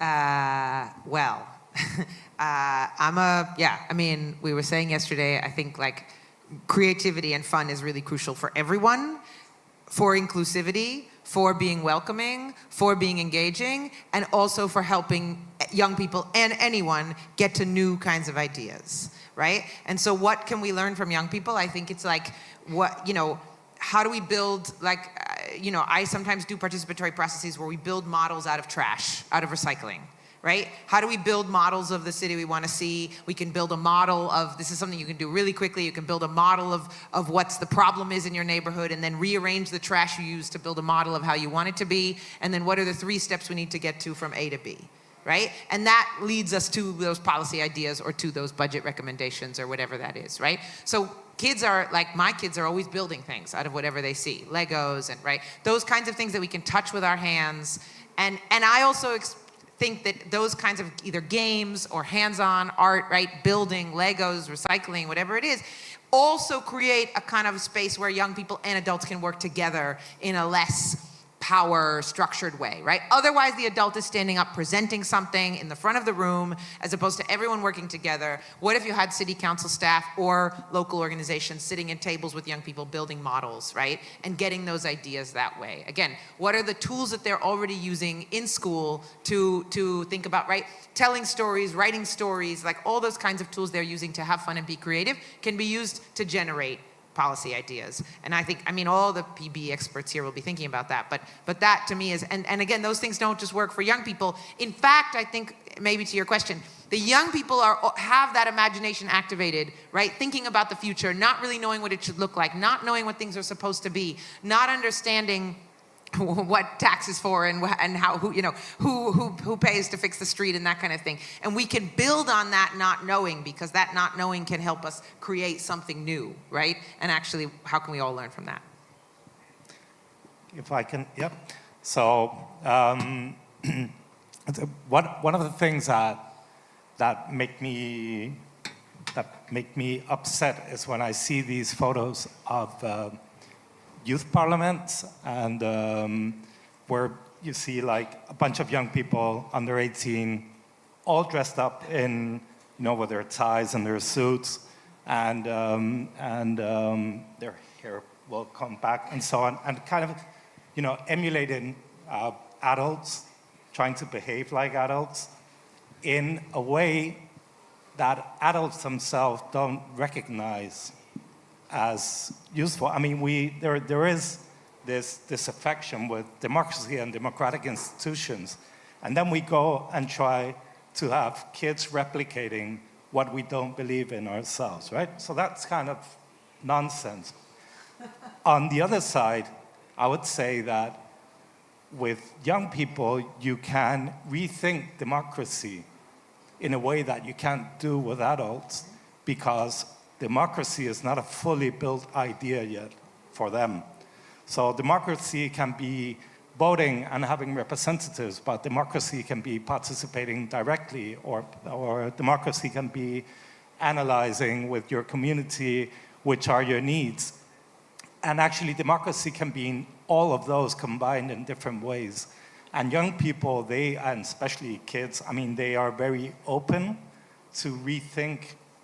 Well, you have to take away the right? Because they're not, to think democracy in different ways. And I think that's a big contribution that they can leave for adults, a different democracy that we can feel better with. If I can add to that, I think for me, that learning moment, seeing what they bring is that curiosity. With that example that I shared about in 2020, in the middle of the pandemic, the New York City process had stopped. And what I observed there is that the people leading that process are like, well, we're the community engagement experts, and we know our constituents, we can't reach them right now, and it'll create too many barriers to people that don't use technology, we just can't do it. And so you start with a place of like, my experience has shown you no at all of the time through your experience in the job. And what I find with young people is that they approach it with a question, and they unpack the questions, and then through following this trail of questions, it's like, well, how can we solve that? And so approaching a problem within that space of curiosity that isn't like, I already know, and it's a no, leads to really creative solutions that I don't think we as adults often let ourselves explore. We don't let ourselves imagine. All right, well, thank you very much, everyone, for joining us. Thank you to our panelists here.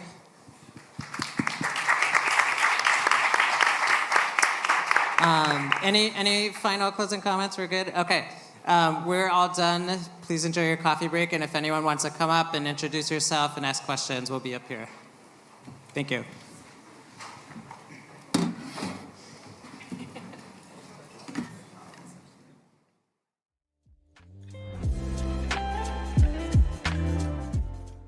Então, para o coffee break, em 30 minutos voltamos aos trabalhos, está bem? Por volta das 11h30. Obrigada, até já.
Mais uma vez, bom dia.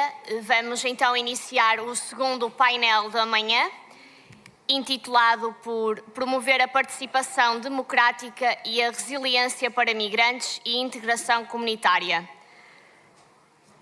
A moderação será de Mohamed Mustafa, a quem peço que suba ao palco, por favor. European Association for Local Democracy, será também orador. Peço que o acompanhe Giulia Sostero, European Association for Local Democracy. Madalena Alberti, European Association for Local Democracy too.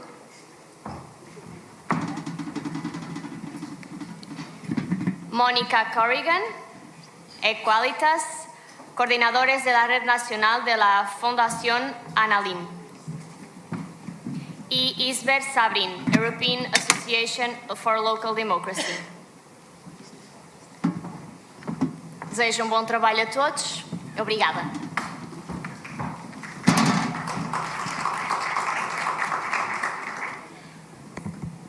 Good morning everyone. Thank you very much to attend our panel titled Fostering Democratic Participation and Resilience for Migrants and Community Integration. Just to highlight that this panel is in collaboration between ALDA, the European Association for Local Democracy, and the Anna Linda Foundation. So just for the time being, and also to highlight, this panel will be in English, but of course we have translation services, so just to highlight that. We'll just give a small introduction about the panel objectives and who we are and what we are advocating for. So as we said, we in ALDA, we are a key stakeholder in the field of local democracy, active citizenship, and the cooperation between local authorities and civil societies. We are membership-based organizations. We operate in more than 45 countries across Europe, the Mediterranean, Africa, and the Middle East, even now Asia and South America. And we are dedicated to the promotion of good governance and the citizen participation. My name is Mohamed Mustafa. I'm a project manager and also coordinating the migration flagship in coordination with my colleague Giulia Sostro, which is also coordinating the Middle East, Africa, Turkey department. Also, two of our speakers today, they are president of NGOs, that is member of the Anna Linda Foundation, which is a foundation that working from the Mediterranean to promote intercultural and civil society dialogue in the face of growing mistrust and polarization. I will just also go super quickly to talk about our objectives and what we are advocating for. Within ALDA, we have this flagship on migration with two objectives. The first objectives, as I said, we are a membership-based organization, mainly conducted of civil society organizations, municipalities and cities, and also the city of Valongo, for example, is one of our members. So the objectives of this flagship initiative is the coordination action for migrants' rights and also a community integration advocacy. And we would also, just to highlight one of the statements that we have in this initiative, that we believe that the diversity will continue shaping our future with a positive impact, and that, of course, this biodiversity can bring in nature, and it's already a part of our realities. And with this flagship or with this migration initiatives, we have some impact levels that we would like to work in. So I will just also, of course, go a bit quickly. We have 6 impact levels that we would like to work and to have outcomes on those levels. Of course, with our membership and community building. And then also we develop projects and initiatives, as I said, in biogeographical perspectives in Europe, Africa, and so on. Also working with local authorities and supporting them to enhance their policies at the local level, to enhance the integration of the people from migrants background and migrants communities, and also to promote inclusive communities in our advocacy and communication efforts, but also to work with citizens and civil society, because this is our grassroots and this is our level, because we work at the local level. And also in terms of networking and advocacy, we have an ongoing effort to create a strong coalition of local and regional governments working with civil societies in multi-stakeholders approach. So how we were going to do this? Of course, we're applying to a methodology with 5 figures. Of course, the first methodology is we are adopting, or we are applying a biogeographic perspective and cross-sectoral collaboration. Just to highlight that the Migration Hub is one of the hubs that we have in ALDA to ensure practical and knowledge sharing across different sectors. So within the Migration Hub, of course, migration is not a separated topic. Of course, migrants communities are youth, also they're females, males, so we work within our hubs, like the Gender and Inclusion Hub, the Environment Hub, and so on, to coordinate together and to align our objectives. Then also we are adopting a knowledge sharing approach that works with our members and partners always to capitalize our resources and to share knowledge together. But also we are adopting a bottom-up approach. As I said before, we are working at the local level. So of course, this is our grassroots, and we provide the feedback from the local level, from the cities, I mean, and also in networking and policy harmonization, and in capacity building and field work. So we were trying our best to stick on time, but also we would love to be more interactive with you. So here is a Mentimeter QR code. So you will find a question that you can submit to us and to our speakers, but at the same time, we have questions for you, because we also would like to gather your feedback and so on.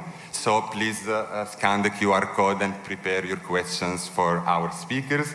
And now I will leave the floor to our first speaker, Maddalena Alberti, ALDA's Governance Board member, expert in the migration, and director of the local democracy association, Zavidovici, based in Brescia, Italy. Thank you.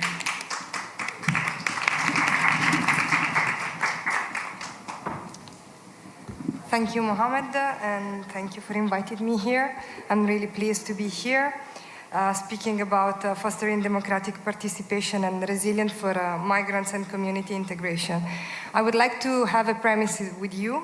If we want to talk about supporting the participation of citizens with a migratory background, it is essential that participation and inclusion start from square one, which means how we approach the way we talk about it and how we address the topic and with whom. So there is no inclusion without the participation of those to whom our actions are directed in the construction of the content. And for this reason, in preparing this meeting, I was working with 3 people that I will present you in the following minutes from different migratory backgrounds, all 3 engaged in politics in very different ways. It was through working with them and sharing dinners with them on the topic of what politics is, what participation means, and what the barriers to their access to local, national, and European political life are, that the reflections that I will present you shortly emerged. So as a frame, as of January 2023, there were approximately 27.3 million non-EU citizens living in the European Union, which is about the 6% of the total population of the EU. I was struggling to find data about the participation of citizens with migrant backgrounds in the EU election in 2024, but I couldn't find concrete data. And this is something that maybe is interesting to highlight, like how we can find data about the participation of citizens with migrant backgrounds at the European level without being discriminatory in the way we collect the data. So depending on what? Depending on the names? No, of course. Depending on the city where they're born? Maybe. Depending on the way they want to, define themselves as belonging still to a diaspora or not. So maybe this is something that could be interesting to discuss at European level and also at the local level. So how we collect data about the participation of citizens with migratory backgrounds at the European level. Anyway, what we can say generally is that when immigrants naturalize, they tend to participate less in elections and regular political decision-making. The level of participation, of course, tends to vary based on the migrant generation, with the second generation's migrants typically more politically engaged than their parents due to their higher education levels and better language skill. In the 2024 elections, the focus was also on improving this participation level, but through targeted outreach and policies, but still the participation was low comparing to the native European citizens. So when it comes to speak about highlights the barriers to participation, I would like to present the thoughts and the issues that we share together with these three friends of mine and political activists that are in Brescia, in my city. So I would like to introduce you Raisa Labaran. She's a city councillor in the municipality of Brescia. She's the vice president of the Islamic Center of Brescia. She's 33 years old. She's a professional nurse. She's born in Brescia and she has Italian and Ghanaian citizenship. Her path to represent the citizens of Brescia was quite a long one. She had been always active as a second generation born in Italy. But still, the barriers to participation that she highlighted with us were many of them. So the national legislation and policy constraints is the first one. In Italy, it's really, really difficult to have the Italian citizenship. It was one of the highest barriers that the citizens with migrants background have to face. And then the financial and resource limitation for the municipalities to promote migrants' inclusion in political life is a barrier, because inclusive process costs, and municipality has to decide how much they should invest in inclusive processes. And then the lack of spaces where everyone can feel seen, and this is something that she would like me to stress.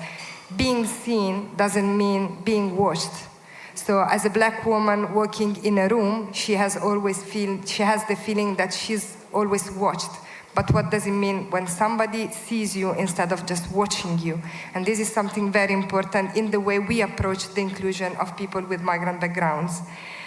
And then when you feel seen, you feel that somebody's hearing you and somebody's evaluating you and is giving value to the ideas that you are bringing in sharing with other people. And then, of course, hate speech and negative narratives. This conference is about populism. I don't think I have to spend too many words on this. And the lack of supporting networks to balance work life, family life, and political life. And this brings us to the concept of privilege. Only a minority of citizens with migrants' backgrounds have the privilege to have an independent job or a job where they can easy as the native citizens ask permits to go and participate to the political life without losing too much money. And also the privilege to have a supportive network, especially when we speak about being women that have also maybe children. And so if you don't have a strong alliance with your partner or with networks that can support you, it's really difficult to find a balance. So as a native speaker, I can say I have my mom that is helping me and supporting me.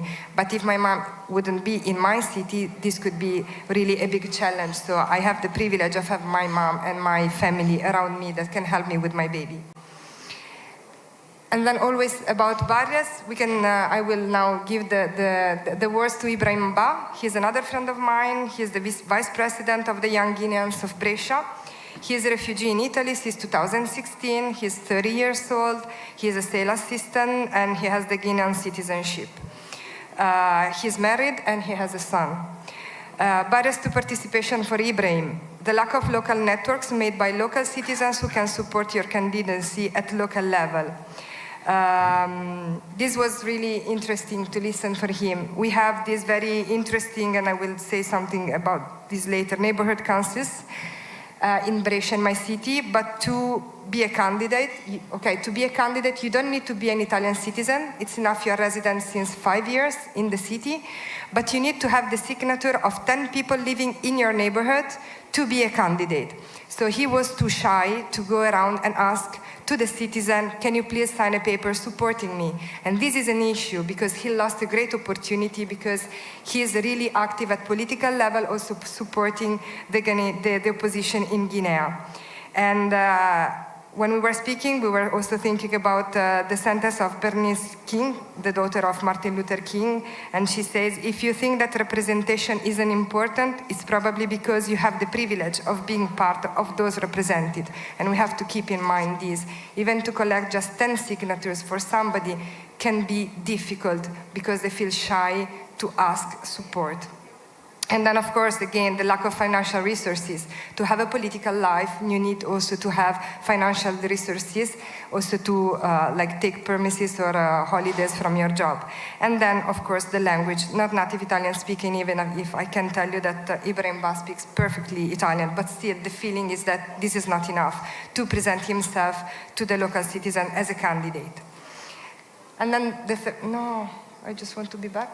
Okay, and then there is the Umar. He's the president of the Association African Immigrants in Italy. He's a refugee in Italy since 2018, 47 years old, waste collection worker, and he was a former general. He is a former general of the Ivorian Army, and he has Ivorian citizenship. So this was interesting because he is the president of this association that he created in the last year.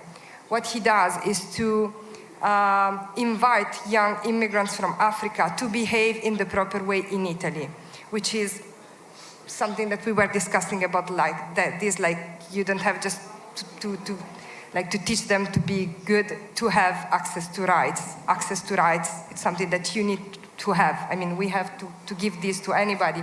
And then, of course, if you're good, it's better, but still, this was interesting in sharing. And when I was asking him, would you like to be involved in politics? And he said, no, politics is war.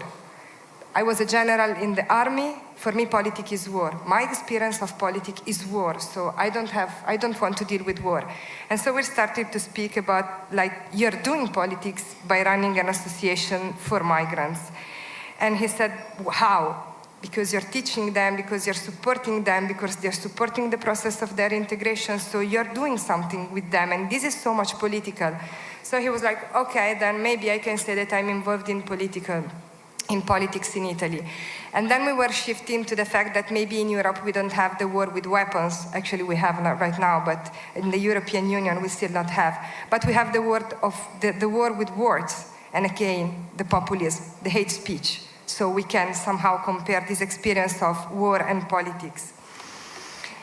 And then, what about successful strategies? So, for the three of them, even if just Rais is represented here, good successful experiences. Neighborhood councils and voting rights. This is important.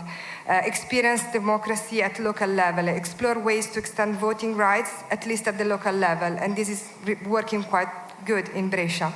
Involvement of the so-called second generation in shaping the city's cultural offer. Remembering that they are seeing and not just watched. This is really important. We were speaking about youth participation in the panel before. It was very interesting. Sustain our continuous partnership with local associations and religious organizations, all the religious organizations, not just the Catholic one. involvement of the population with migration backgrounds, not just about migration-related issue, and this is very important, but about their broader needs and aspiration as any other citizens in the city. Raisa, she's always involved by the municipality of Brescia when it comes to speak about migrants' issues. And she was very angry about this because she was like, I am a nurse, I work in the health system, I would like to say something about this. And I'm a young woman, I would like to say something just about being a young woman living in Brescia. We don't have to involve migrants and citizens with migrant background only speaking about migrations because they are citizens as we are.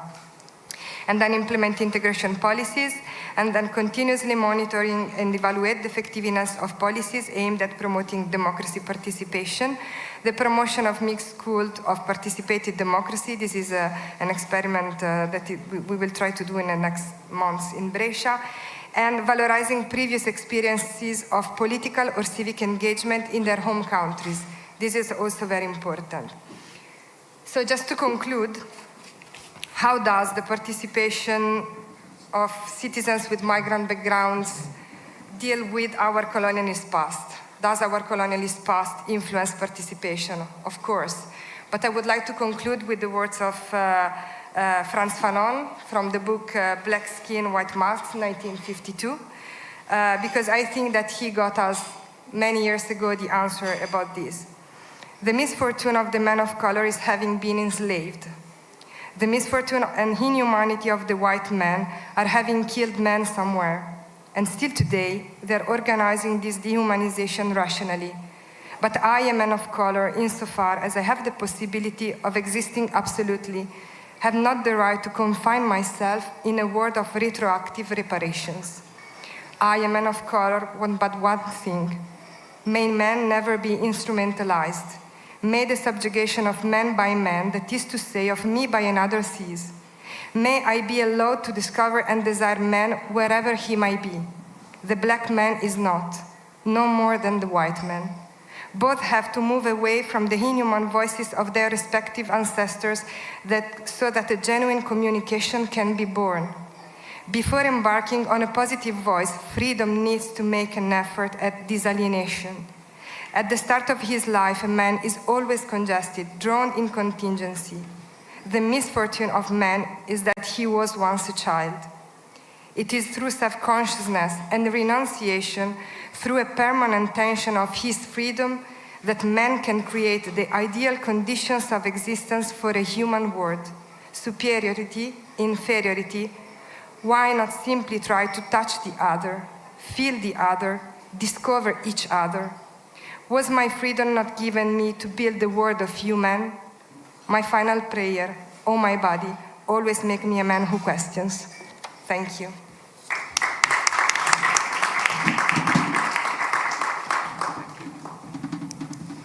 Thank you, Maddalena. Thank you very much for the informative presentation. And the interesting part for me personally was that you brought the voices of those people here. So we all know about them now, because always storytelling is a powerful thing.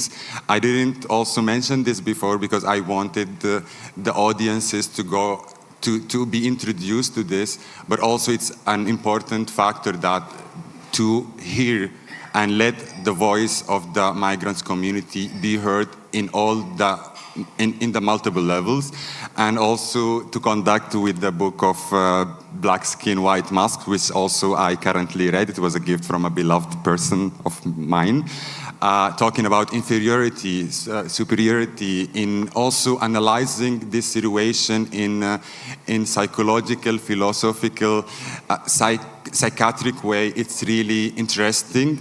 And like the colonization, it wasn't that so far. Maybe it's like 100 years, let's say, but in the age of humanity, it's nothing. And we are still on that, like the follow-up or like the effectiveness of that. So after showing this participatory approaches, some challenges that faced by the migrants communities, but also highlighting some successful strategy. Now we go with our second speaker, Monica Corrigan, that will show us some key initiatives in the community level that enhancing the integration of the migrants communities, showcase some initiatives, some challenges, and the key objectives of that. So the floor is yours, Monica. Thank you very much, Mustafa, and thank you, Madalena, for that wonderful presentation. It was quite inspiring. Well, so I am here. My name is Monica, and I'm representing an organization called Equalitas. So we are the national coordinators of the Ana Lin Foundation here in Portugal, but we are also a grassroots organization. We are an immigrant support organization recognized here in Portugal very recently, and also a youth organization. So what I wanted to bring here, it's a bit of examples on how to work directly in the field and what we are doing, and how our activities are kind of coming from the bottom to the top. So this is what I was asked to show a little bit today, and I'll do my best for it. What was the main thing I wanted to come up with? It's the main challenges that migrants are facing. I would say in Portugal, but I think it's quite common in many European countries, so you will feel the similarities, I hope. So I would like to start by these socioeconomic barriers, which is what we detected the main challenge that they have to face. Why? Because the access to employment, basically, it's what they remark and what we detect that they are facing mostly. What are the consequences of this? Is the level of poverty, the level of participation, the level of integration in societies. It's not there because of the qualifications priorly are not recognized. So what can we do about this? It all resides on capacity building, I guess. So just when migrants come to a new country, it's not that the system is very complex, or everything is different. So we just think, let's ask them what they need, and let's try to be there and translate all this functioning, this system for them. So we are designing projects which are a bit holistic, and they are focused on the access to social rights. So it's not only the employment, but also access to housing, access to employment, access to education, health, and also information. I think information is one of the main doors that gives access to people to their rights, to their social rights. So another barrier, another challenge that it's there, very present, is the cultural and social isolation. So what are we doing after promoting access to social rights is that we are going also to social neighborhoods. We are going to more isolated places, because what is happening is that in many cases they are getting in, we are promoting ghettos. I see that we are trying to collaborate with municipalities. They are building these social neighborhoods for people who have not yet achieved like a socioeconomic level. And they are all there together. And what do we gain if we have people with not a social, economical level, and they are living in neighborhoods which are not accessible? There are no transports, there are no hospitals. So we are actually trying to go to social neighborhoods and trying to make consultations and check what is happening here, what is missing in these regions. So I think also this geographical element is also crucial to detect, to analyze. Then we have these legal and administrative obstacles. People in the immigrant services, sometimes they are also not really competent on how to deal with intercultural profiles, people from different backgrounds. And also this, I think it's a key element, like trying to not only work and translate with the immigrant community, but work and support them who have to work with them, those who are supposed to be at the entrance door. So when I come to ask for my documents or what services are there available for me, So that also these technicians and these people who work for governments or the police or whatever, they are also competent in this field. So we are trying also to raise awareness on this and build capacity building strategies to train and make civil servants also aware and competent to translate and to support immigrant communities. As an example, there is this program in Portugal, which is the program from AIMA, the Agency of Immigrant Inclusion, Immigrations and Asylum. So the program for Associations for Immigrant Support. It's a yearly program. And what do they offer in this program is to settle with immigrant organizations. We can settle different offices, so we can provide legal support, we can provide social support, and we can provide information sessions. For example, there are plenty of opportunities. So we are in Equalitas trying to make the most out of this program and trying to bring it to the communities. What else then? The last challenge I wanted to raise here is the misinformation and stereotypes. Like, we are living in a society which is full of media and messages that come around all the time. So these stereotypes, immigrant people are coming here to steal our jobs, and etc., etc. I guess we are mostly familiar with this. I think it is crucial to deconstruct these narratives, to offer counter-narratives. So also in our organizations, we are bringing the voices of the community, which I think it's the best solution. Just put them in the first line, make them the protagonists, and spreading podcasts or telling stories to show what is really happening.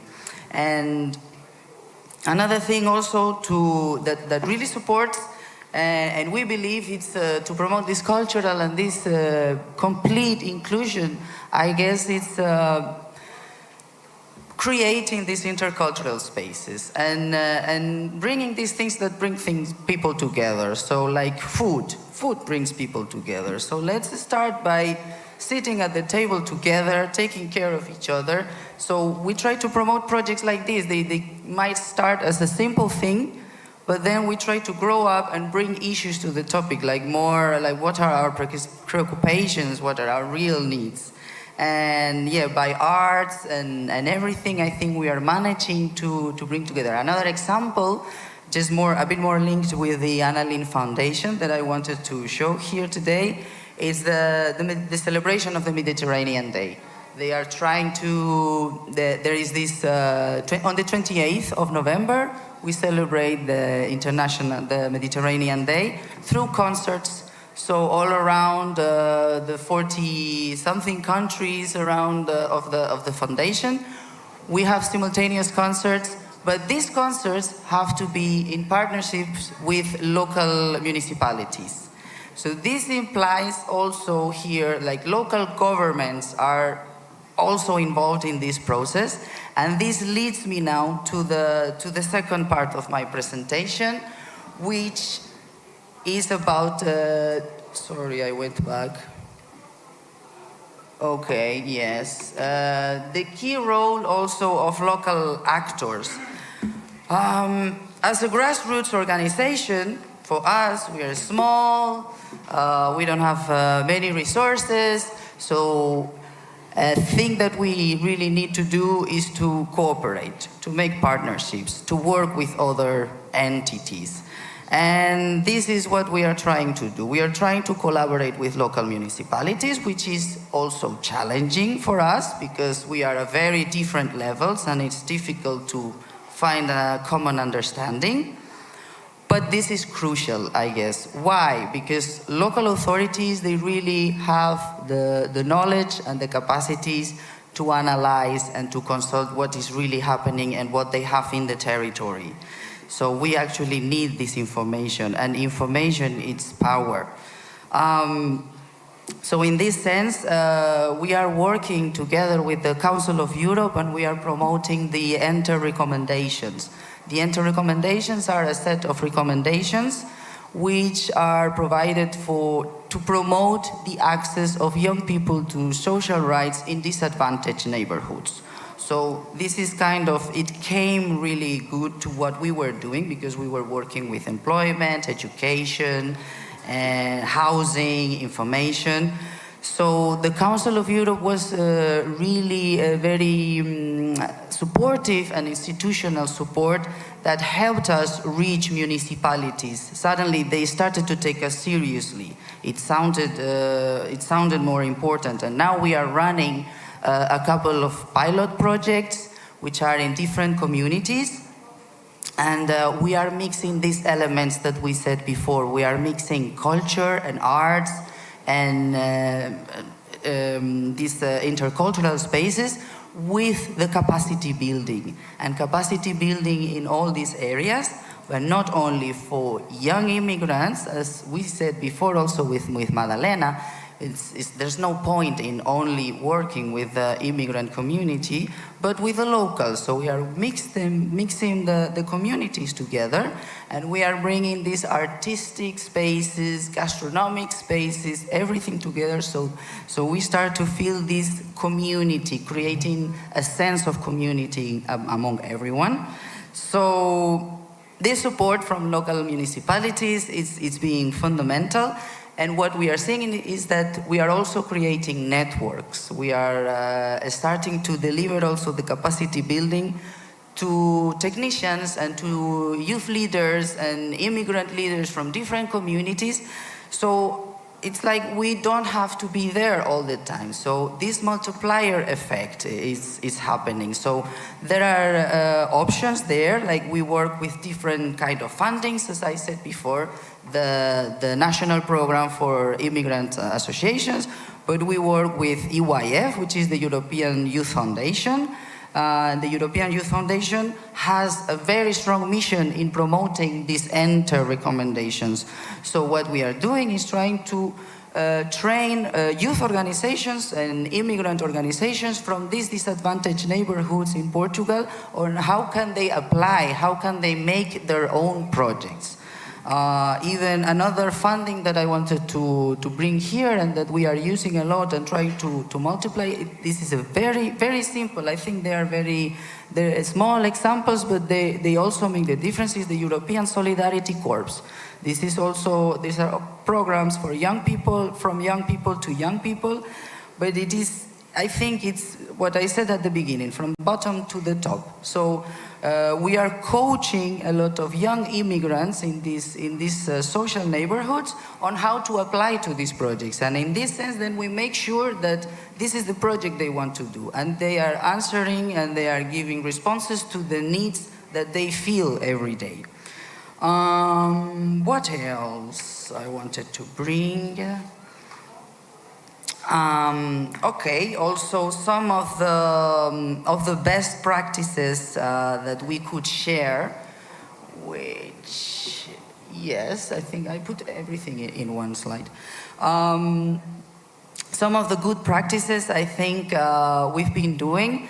I will talk a little bit of advocacy, but I think we will go later on more in depth in this topic. This is not actually our main focus, but we do advocacy, and we've made some achievements because we use education, non-formal education, and education, human rights education. So human rights education is based on not only learning about things or like human rights, but is learning through them, just creating the whole setting and experiential learning so you can get the competences and learn for human rights. So this is an elemental part. Like, there is no sense on working on a topic if you don't advocate for it.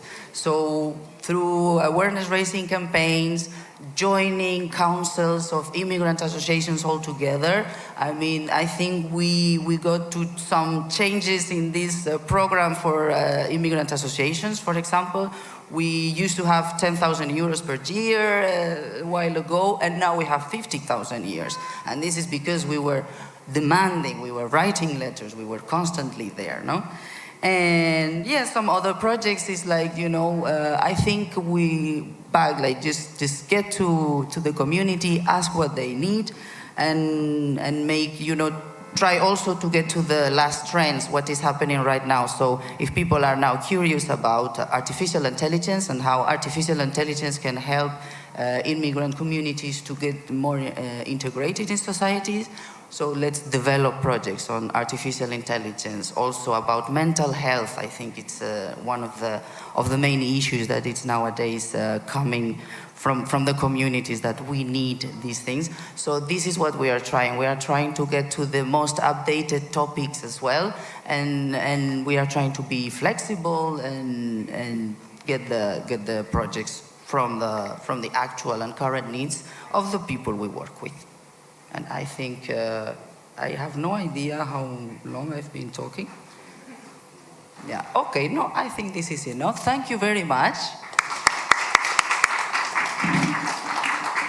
Thank you very much, Monica, for showcasing this really nice initiatives. And also the interesting thing for me was how, like in this small scale, of like, because you mentioned you are the president of like a small NGO based in Portugal, but with continuously work also connecting with like good advocacy effort, but at the same time also having a lot of initiatives to do great partnerships to mobilize more your community that you are serving.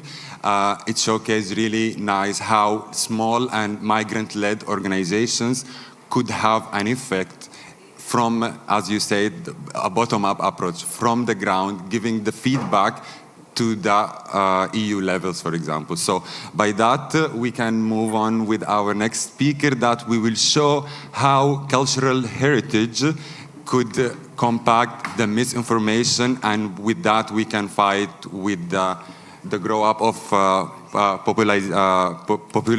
popularity. So the floor is yours, Dr. Esper. Thank you very much for this presentation.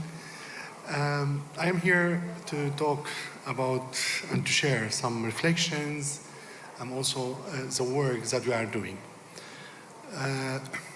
My organization called Heritage for Peace, and we are an organization working on supporting countries in conflict to safeguard cultural heritage. So we work in Syria, Iraq, Yemen, Libya, Sudan, Gaza, North Ethiopia, Eritrea, and recently in Lebanon. So our main mission is to use cultural heritage for peace building. So because we believe that really cultural heritage is very important to bring peace and reconciliation, especially to the affected societies in conflicts. But again, especially in 2015 and 2016, myself, I am originally Syrian, living in Barcelona since a long time, and I experienced the conflict. I mean, now since almost 14 years, I couldn't come back to Syria because of the conflict. And when the refugees crisis started in 2015, I was at the time living in Berlin.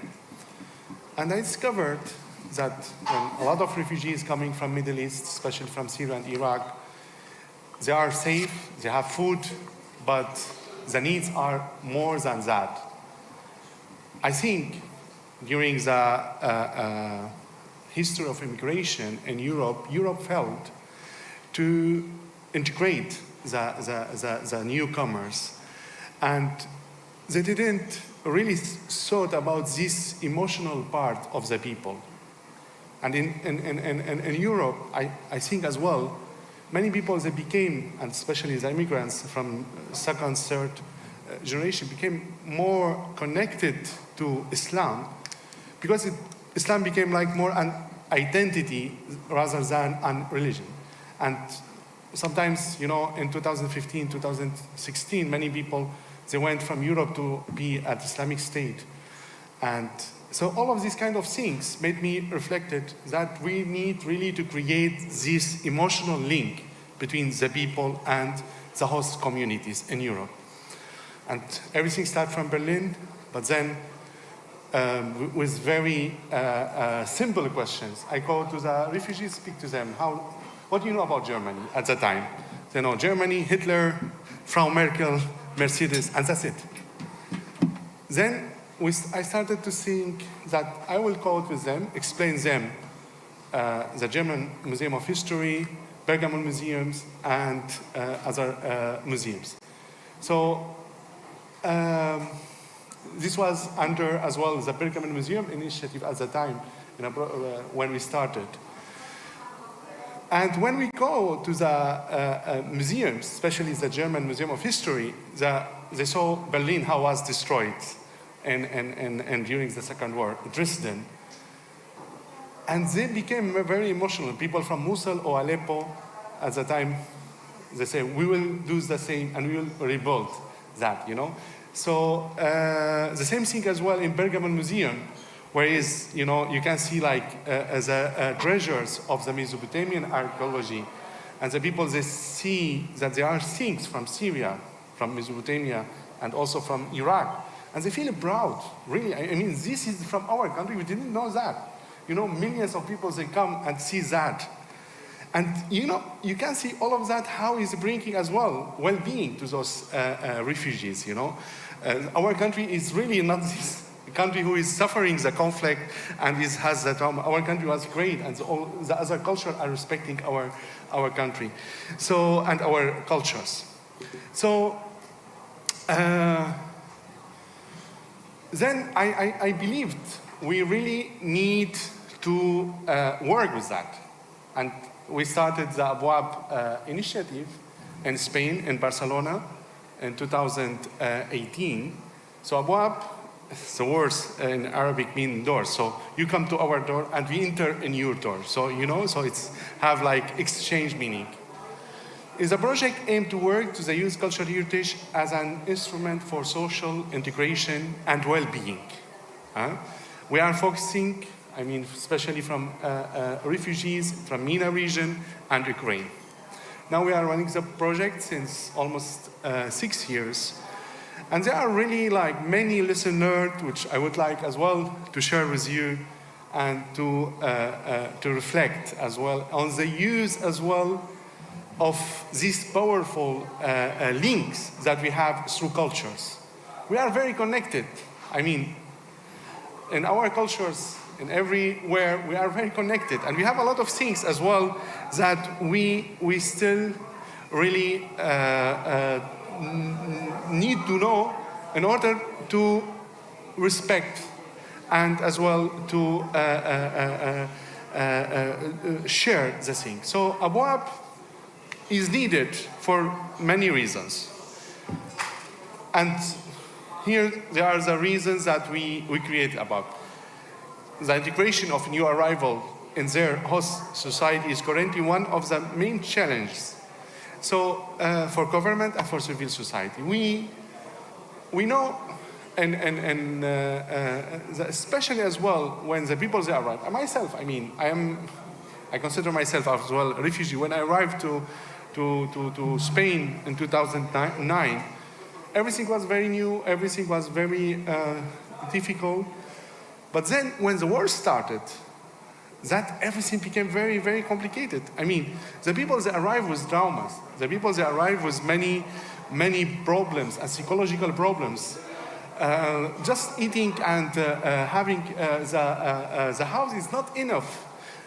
And because the people arrive with trauma, they arrive with very difficult situations. And they need really like to be close to the people who are receiving them in the country.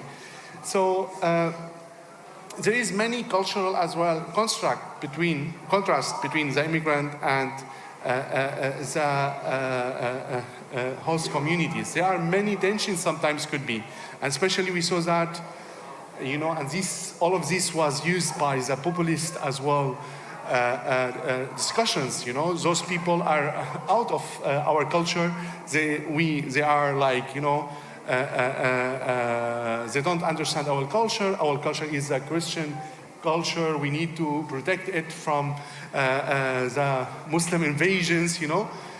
all of this discourse about immigration and especially by populists is very similar from Portugal to Germany to Sweden to Holland, So and something very interesting, which also the populists, they use as well cultural heritage to make hate speech.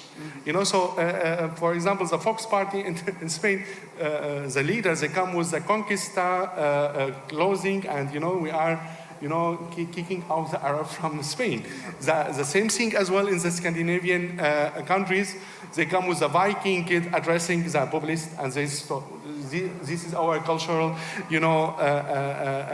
we need to protect it. And this is not like that. The Mediterranean, through the history, shows that it was always a place for exchange, for respect, for integration, for trade, for peace, for reconciliation. And also, we experience how cultural heritage is really a powerful tool. Spain, I am talking about Spain and also Portugal, they have many, many links to the history of to the Arabic history. We have the Andalusian history. More than 700 years the Arabs, they were in Spain, and they created great cultures, the same thing as well in Portugal. So because of political, religious, whatever reasons, all of these things are not known, even for the locals here. So when we talk about the Arab history in Spain, very little people, they know about the importance, of this culture, The schools, they don't teach so much about that, It's just very little. And what is bringing those immigrant refugees with the host society? And we go to the museums. It's very easy. We go to visit. There are several great museums in Barcelona. I am talking about Barcelona, especially where we are more active. The Museum of History of Catalonia, the Manac Museum, the Archaeological Museum of Barcelona, the Museum of History of Barcelona. So we try to, through ABOAP, use cultural heritage for social integration. So the people, they learn, they learn about the new country. For example, we connect the history of wars to the actual reality. And so, for example, the Spanish Civil War, we explain objects and realities about the Spanish Civil War and how Spain, suffered so much in order to gain the democracy. And the same thing as well for those newcomers. Your country is in conflict, but there is a hope that democracy will come. We also use the objects in museums. There are many objects which represent the Arab influence in the Spanish culture. So we use that as well. So what we make history or storytelling using the objects of the museums. And we can see this, how is really powerful. For example, this is this photo visit for Santa Maria Church in the Pyrenees Mountain. So we bring refugees from different countries to visit the Pyrenees Mountain and to learn about the reality of how, the villages and the mountains they live. We bring them to church, we bring them to a place where they make cheese. Then, they come together. We did several parties. So people from the mountains, they come with the refugees, all of them coming in a street in Barcelona, which are Raval. So we focus on intercultural dialogue, So we have really this shared heritage is also important for the intercultural dialogue. Something which also I want to highlight. Unfortunately, the world is not. There is no justice in the world, And in all Europe, we saw how European countries, they treat the Ukrainian and how they treat as well the other people from other countries. And there is no equalities. We talk about principles of human rights, of justice, of equal rights, but that was really like very sad to see how, even the authorities, they treated the Ukrainian refugees in a way very easy to be integrated through the work permits, through all to get. But a person who comes from Syria or from Afghanistan or from other, the behavior was totally different. They needed more than 1 year or 1 year and a half just to get the permission to work. The Ukrainian, they come just from the second day they can get the permit to work. So this is something which, unfortunately,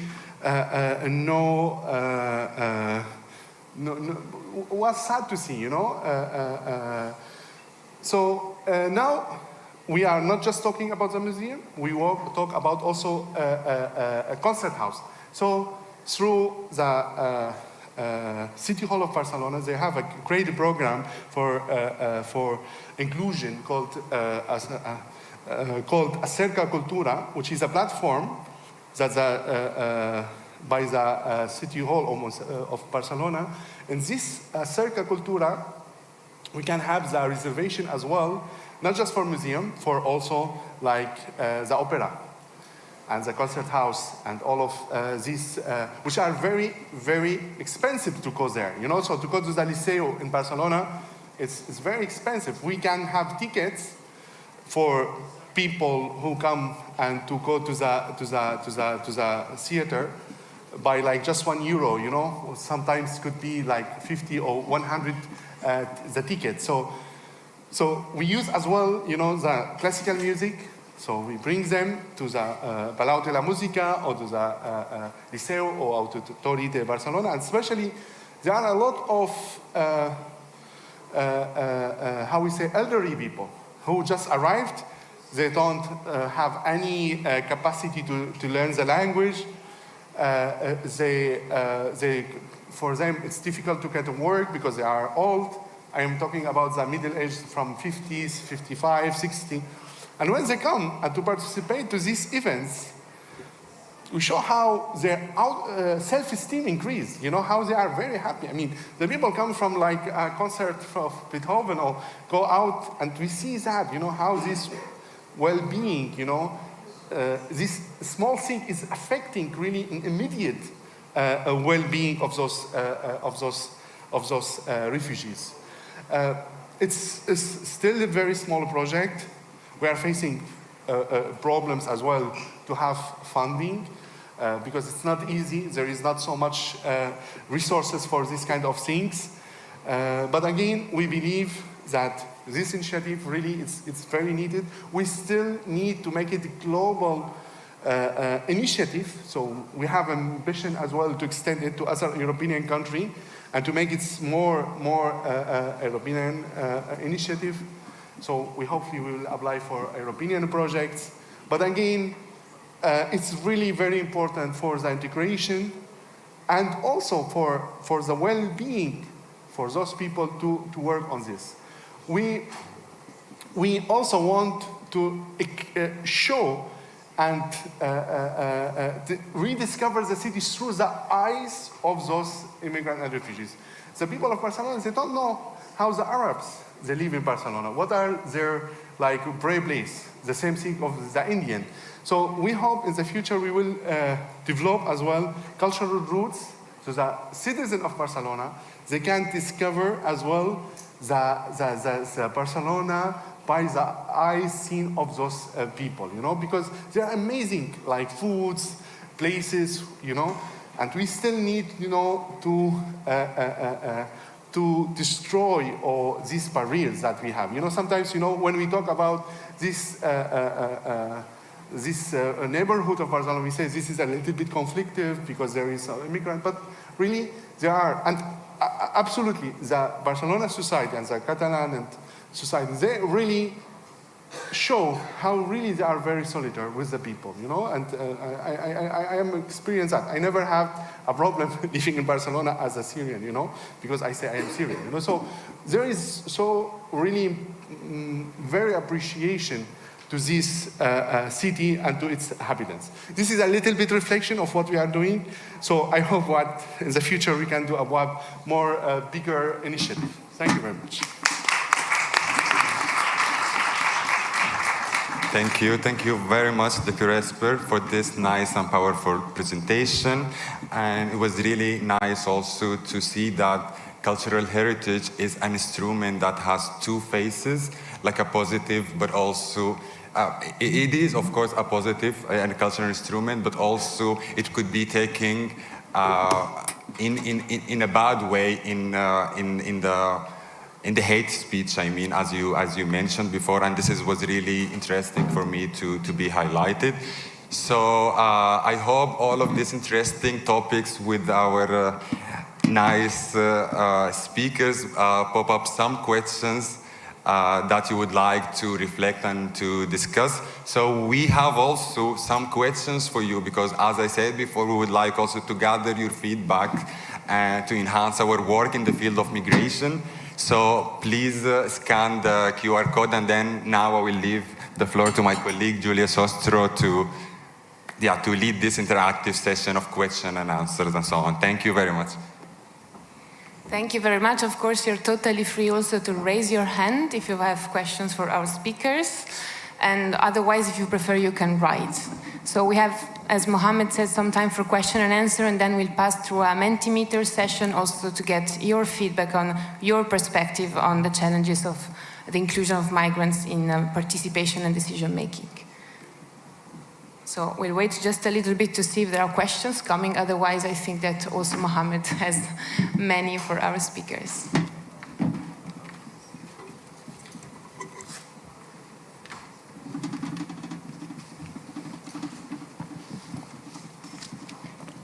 Okay, Mohammed, I think you can start with the one first question, in case, just to warm up.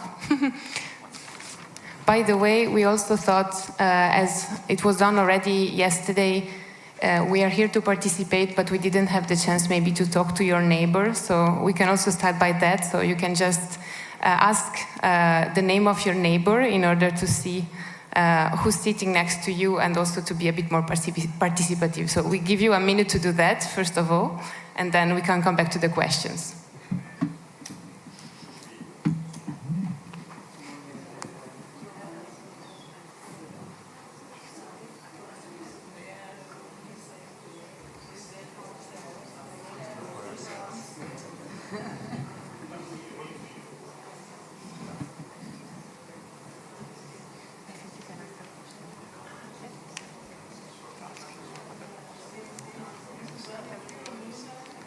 Okay, good. I hope that it helps also in making meaningful connections.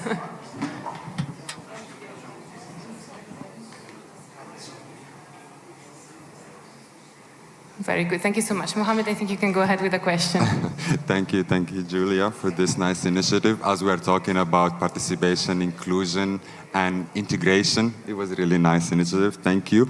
So I could start with just one question, then we can go with your questions. My question is specifically to Maddalena, and it says that in your experience working with Italian municipalities, what are the main barriers in your mind that you think prevent migrants from participating in local democratic process? But also, are these issues more related to legal, social, or cultural factors? Of course, I understand it's connected to all of them, but given your experience working in the grassroots, leading an NGO, but also in partnerships and consortiums with civil society organizations and municipalities, what do you think the main barrier that we should focus and try to tackle? Thank you, Mohammed. I think that the main barriers is always the starting point, meaning that, as I was briefly saying before, participative processes are costing on the budget of a municipality, But it's not just a matter of cost in terms of budget. It's also the cost in terms of changing the perspective. So, for example, we were discussing with the municipality of Brescia and with Raisa Labaran as a councillor and an assessor, an Italian one, about this civic citizenship that the municipality would like to give to the youngsters with a migrant background who still don't have the Italian citizenship. And the points of view were very different, because for the municipalities, something like to give something as I give you a prize. But for Raisa Lavaran, for example, the point of view was completely different. So she was like, no, you cannot give me a pen when you give me this civic citizenship, because it's much more for me. So we have to discuss. If you give me the civic citizenship, it's just not being like, okay. It has to be something else. And so we move inside this discussion. So what is the meaning of this civic citizenship? And so we started to speak about this participated democratic school that we would like to propose to those who will have this civic citizenship together with the Italian citizens. And then again, one of the participants was proposing, yes, I have a lot of great professors in university that can give us lesson. Again, but why white professors giving us lesson about democracy? Why don't we try also to involve someone else to, and this is cost, because you have, it's not like the first answer that you have, so it's not easy as to go and phone to a professor in the university. It's to go and do research about who you can involve. So what we are trying to do, working with the municipality, is exactly this exercise, like always changing the perspective, always being participative in the speakers. That's why I really wanted to take Raisa, Dao, and Ibrahim with me, because I was feeling ashamed to be here instead of them being here.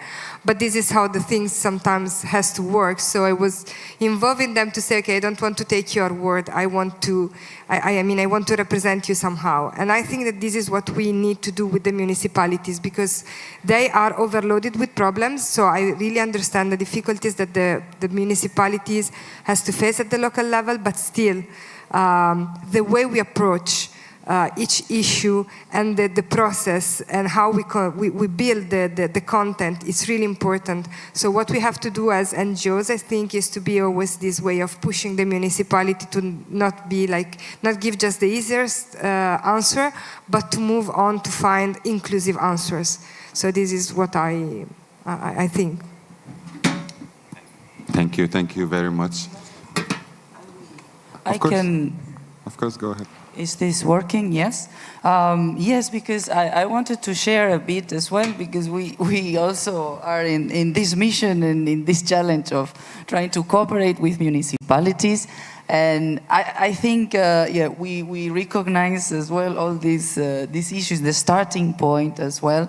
And also remarking that each municipality is different as well. We have had even good experiences collaborating with municipalities, but when it comes to barriers, it's also, how to move from the paper to the reality. Because yes, then in the end we get partnerships, protocols, the logos in our projects, but then there's nothing else from there. So then we realized, okay, we took the first step, we overcame this starting point. Okay, now we got this municipality on board. That was very positive. But then after, some initiatives start, and then they don't reach participants, they are not in the field, they don't get there, and we said, how we continue from here? So that was the second step and the second barrier we found.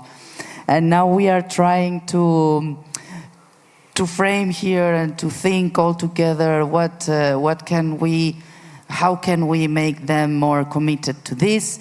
And of course, they always say, we are lacking resources. We don't have enough human resources, and we also cannot support with financial support or whatever.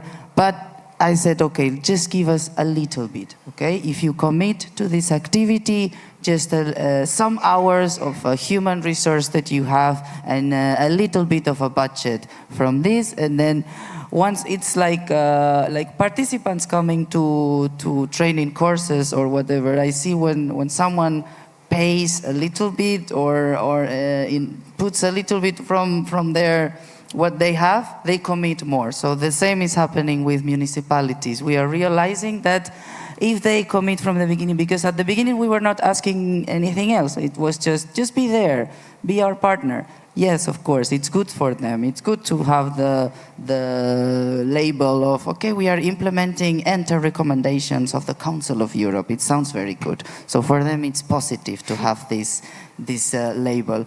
But then nothing else. So this is what we are trying to do as well. Just give us a little bit there and a little bit, and then, okay. And in the end, they support month by month by month, and they are a little bit more committed, but still challenging.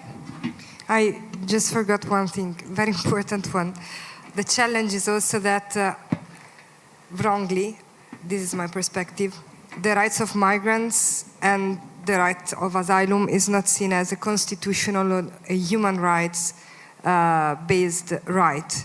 So it's so much political that when you work with local administration, it's really difficult to have long-standing programs because it's such a political issue and it's approached not as human rights question, but as a political question. The approach you have about migrants' rights, that it's enough somebody changes or the administration change and you lose completely all the job that you were doing.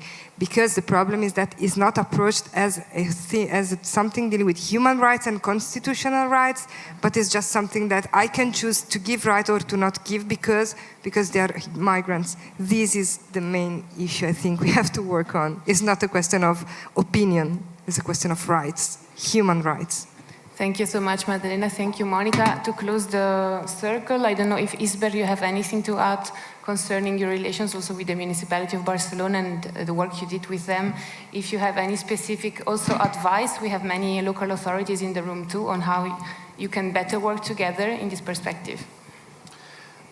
Yeah, actually, the idea always received very well, you know, so, I mean, the municipality always, you know, say, yeah, this is really a good idea. But again, the system, I mean, especially, you know, the system of how supporting as well initiatives like that is very, very complicated. Because, I mean, Barcelona is, they say, it's the capital of the democratic cities, you know, so it's really like that, you know. So there are like maybe hundreds of associations, and the City Hall of Barcelona every year like have a budget for, you know, supporting those associations. And it's very competitive, you know, very, very competitive in order to get funding for that. Sometimes we can get some funding, but it's also limited. So the problem that we are facing, there is really very like small budget for these kind of things, you know. There is also foundations like, for example, La Caixa or La Caixa Foundation, which is, but again, it's not easy, you know, to get the funding. We decided, I mean, as it's difficult to get the funding, so it's still working like as a volunteering-based initiative. We hope that we really can get more attention from the municipality. I am happy here too that we have someone is from the municipality of Barcelona, so he's hearing that. So I think after this presentation, we will have a better as well, our voice will be better heard by the municipality. So yeah, but again, as I say, it's really always in our projects. I am not talking about the projects in Barcelona. I am talking the global projects that we have in countries in conflict. All the funding coming from outside Spain, you know. So still, I think we need, and this is something called. I heard a lot about the participatory budgeting and all of these kind of things. I think we really need to convince the authorities to bring more attention to this kind of things and put more funding as well on that. Thank you very much. Is there any question from the room, from the participants? Because otherwise we are ready to ask you questions and to reverse the dynamic. Anyone? Okay, then I would ask the technicians to switch the screen. And thank you. Now it's not working anymore. Like this. No. I'm sorry, it is stuck. Can you put back the screen just 1 second? Yeah, there are questions. I don't see them. Okay. It's because probably my screen got stuck. So sorry, 1 second.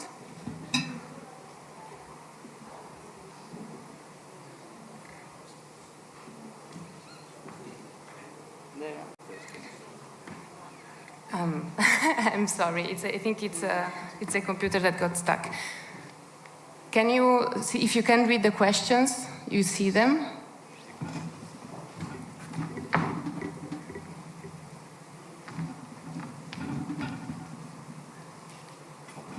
Okay. Can you please put back the main screen while I fix this? Thank you.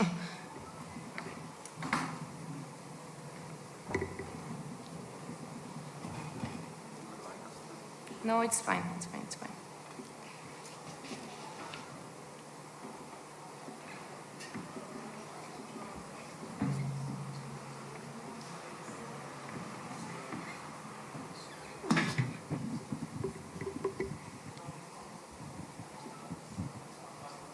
Would it be good if I answer one of the questions that I see here while we find? Yeah, of course. Thank You have you. to save Yes, some time. okay. Thank you, So Monica. there is a question here that says, what if you give them the opportunity to participate and they don't want?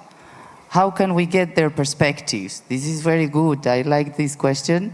So sometimes I think I see myself, I've been there, like promoting projects which sound kind of like boring or not appealing. Like we sell the projects, okay, do you want to have more access to your social rights? Join us and participate in our activities. And then, of course, they don't want to join because it sounds like, oh, that doesn't go with me.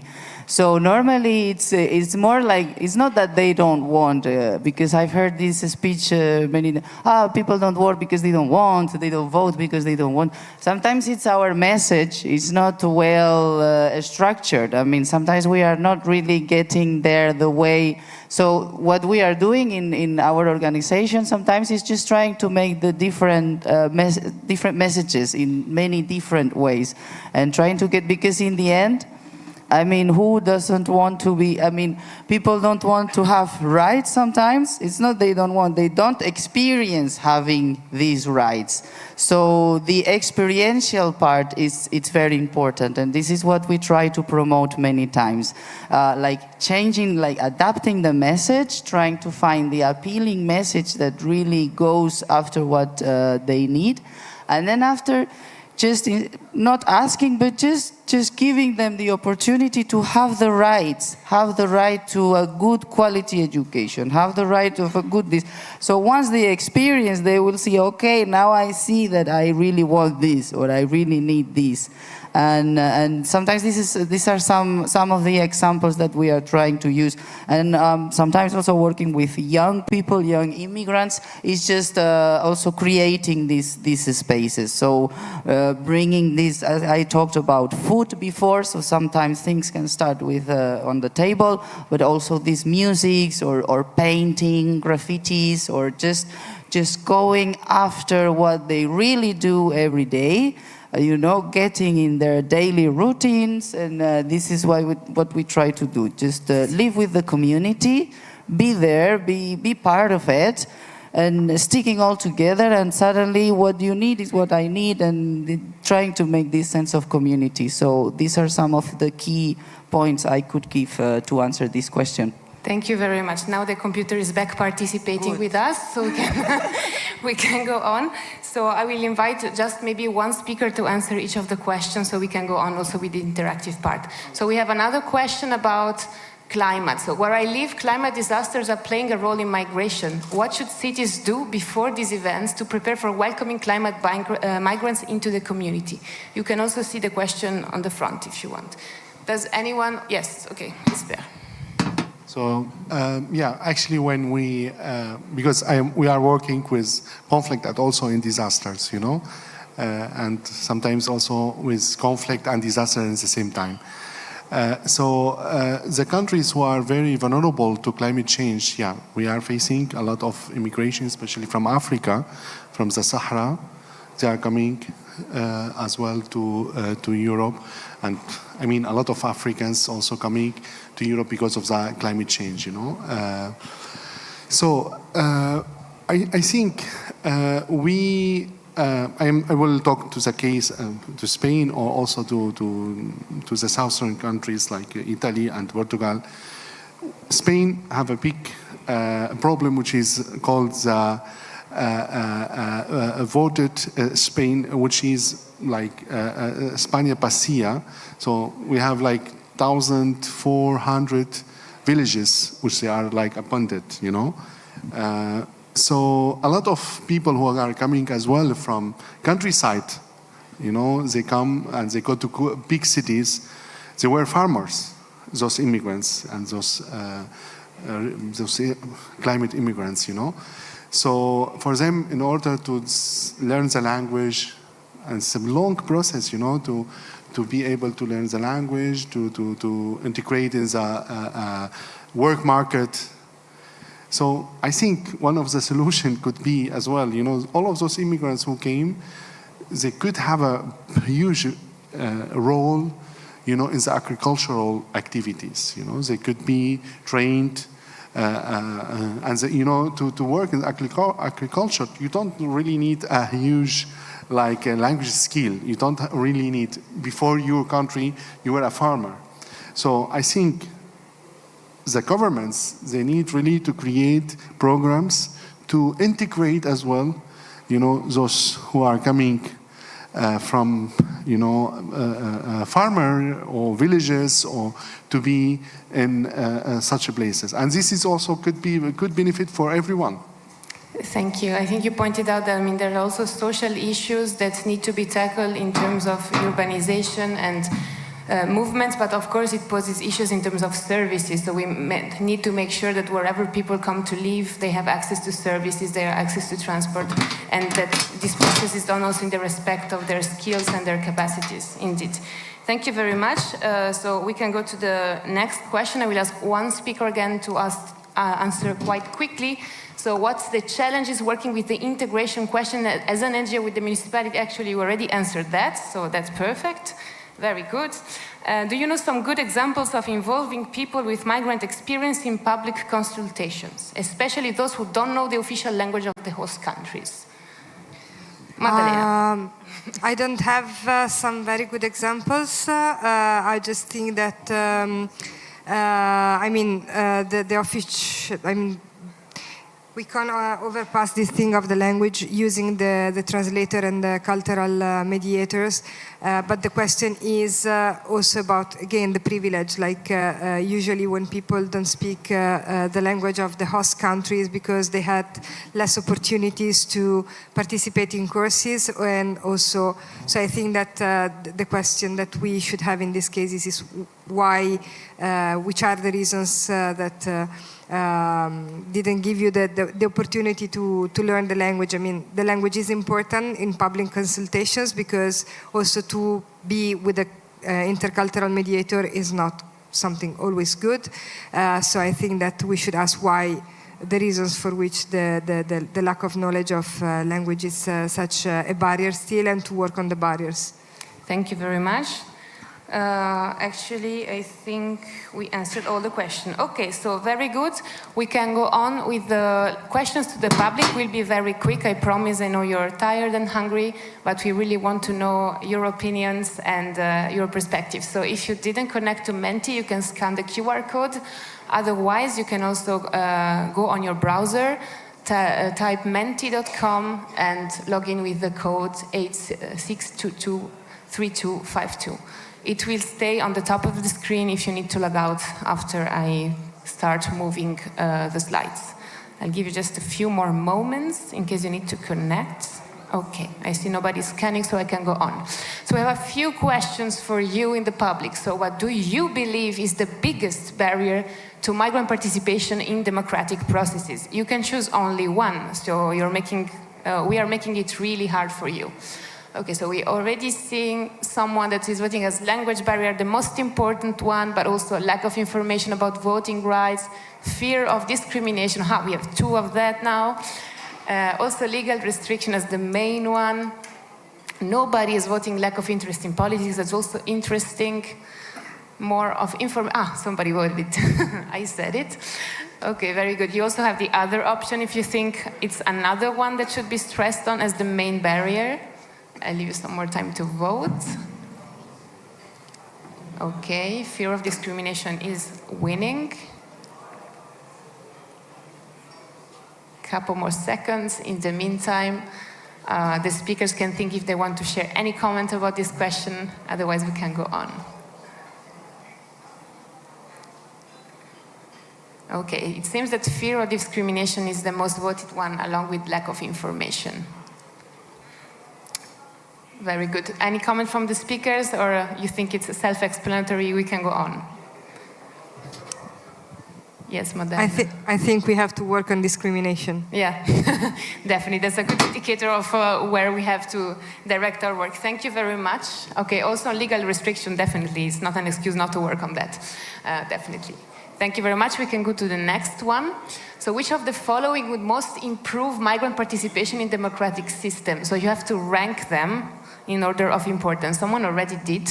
Someone did their homework. You have anti-discrimination measures in politics. You have simplified legal pathways for voting. You have stronger community engagement by political parties. You have educational programs about political systems. And you have multilingual resources and campaigns.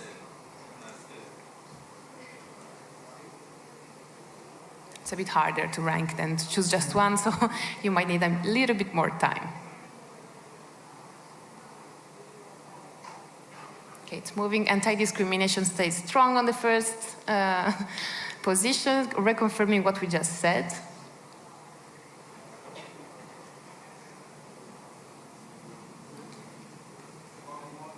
Okay, you also simplify legal pathways. Again, it's coherent with the first question as a second most important obstacle.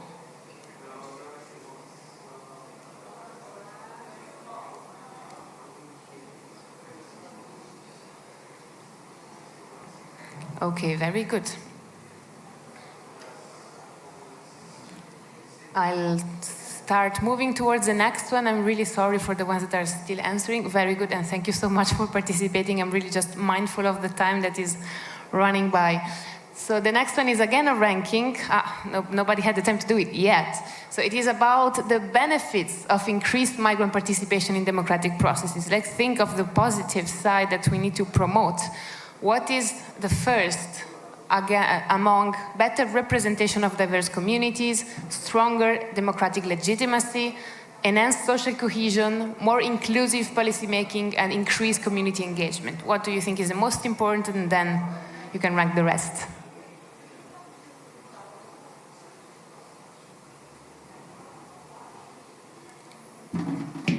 In the meantime, I can tell you need 3 neurons left for the last 3 questions. Then it will be fine.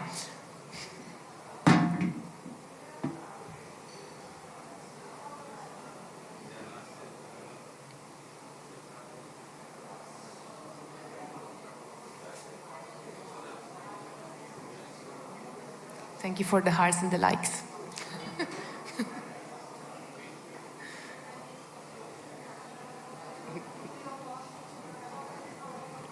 Okay. Oh, wow. 14 answers all at once. Very good. So the first advantage or benefit is a stronger democratic legitimacy. As Maddalena was saying, it's not an issue of being kind and just, let's say, open-hearted. It's a matter of human rights and democratic legitimacy, as you are saying with your answers. That's the most important point and the most important benefit. If we are exclusive, we are not legitimate to be representing. And while it is tied, of course, the second one you voted is better representation of diverse communities and also more inclusive policy making. Thank you very much. I think we can go to the next one unless we have further comments, but I see that the speakers are nodding, so very good. The next one is a word cloud, so you can write one or a couple of words. In one word or a few, what is the most important factor for successful community integration in your opinion? Maybe you can try to focus, even if it's hard, on something we haven't said yet in this conversation. What are we missing? Yeah, it shouldn't be a professional term. I know that we are not all work in the migration field, so just an easy, just take it easy and just share with us what you think, because it's really important for us to have this open-mindedness, for example. It's really nice answer. Thank you. Exactly. It's not a policy term, but we don't care. That's the point. Building trust. Thank you. Also very important.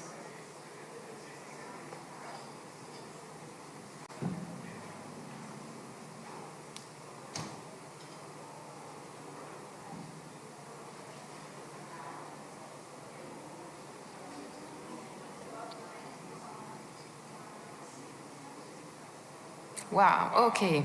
Convivial moments, needs-based approach, safe spaces. It's true, we didn't talk so much about safe spaces. Maybe directly, you didn't name them, you talked about them, but without naming them.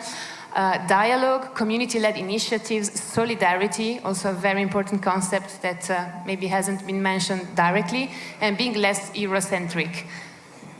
Did you write that, Maddalena, or? How do I know you? Okay. We also have coexistence, third spaces. That's actually also a very important concept of spotting where we can meet, midway, between homes and homes, and the homes and work. Also, open hearts and minds, eliminate. Maybe someone wanted to write something more extensive than eliminate. In case you want to intervene, you can also raise your hand. Yes. Love. Eliminate barriers. Thank you so much. Respect for diverse perspectives, social justice, equality, love. Wonderful. Actually, oh, sorry, that's my computer. He likes to sleep too. Okay, very good. We can go to the almost last questions, almost.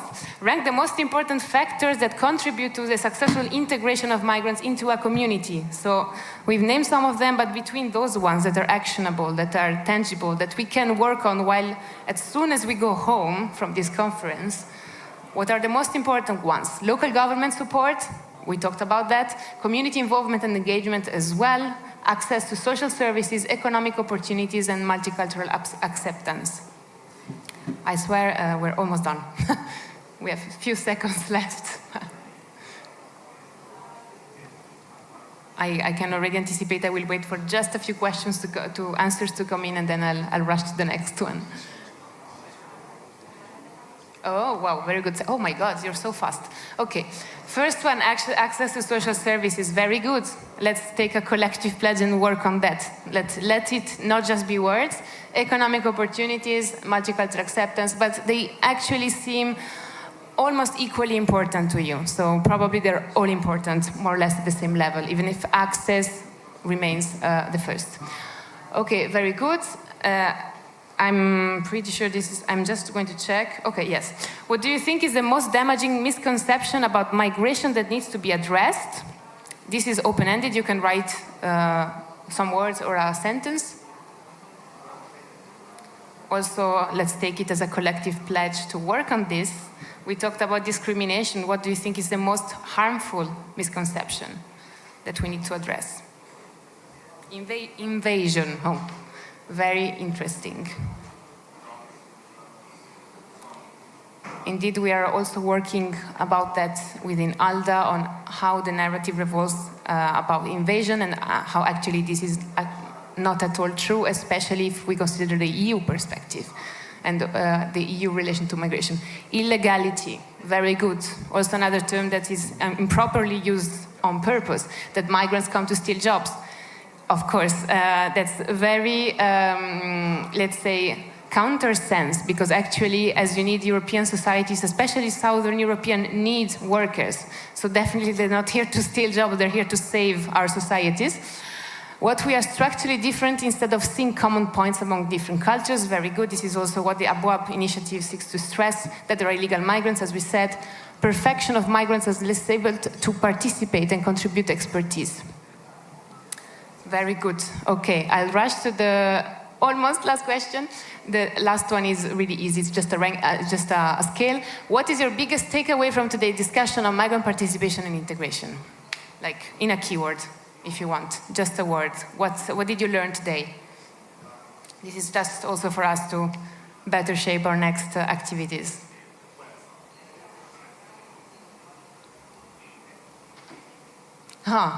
You liked Menti. Very good. I'm happy if you also learned a tool. That's very useful. More funding is needed, of course. Taking over. We're feeling a bit revolutionary here. That's good. We are stories. I really like that. We heard their voice. Thank you. I think that exactly what Maddalena was trying to convey. Liberation is mutual. Amazing. Importance of being seen and not just watched. Very good. Let's work together.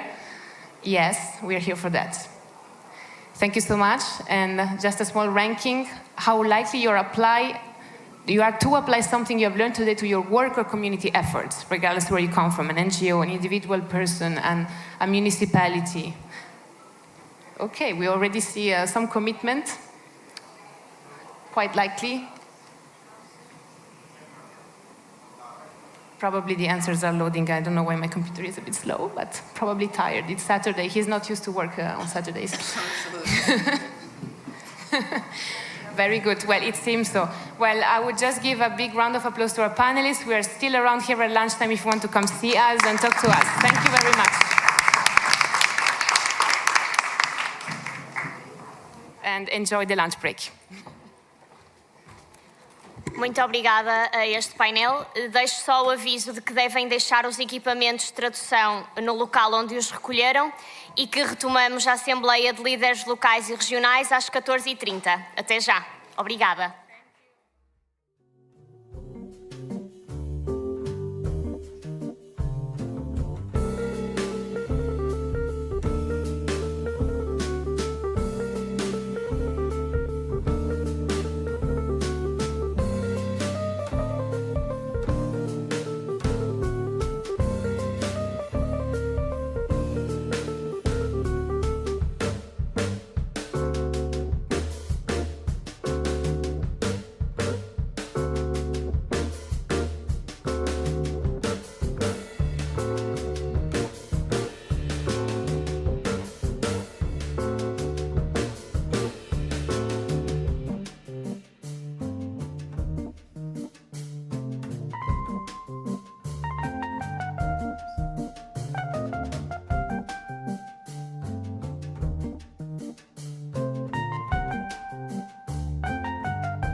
Muito boa tarde a todos.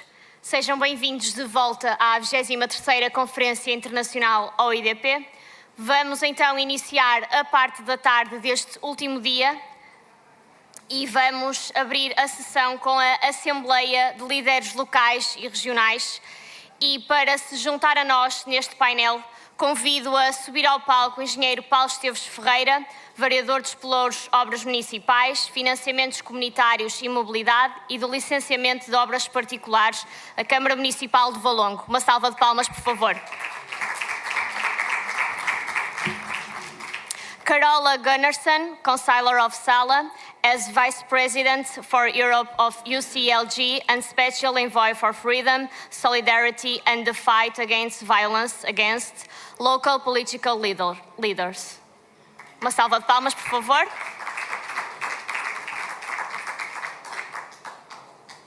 Luís Rabel, Councillor of Barcelona and Secretary General of OIPD.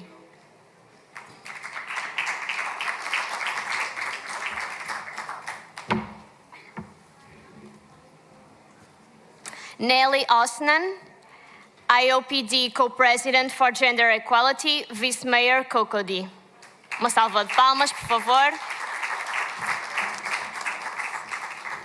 E Mário Mancino, Prefect of Loja, Representative of Congop.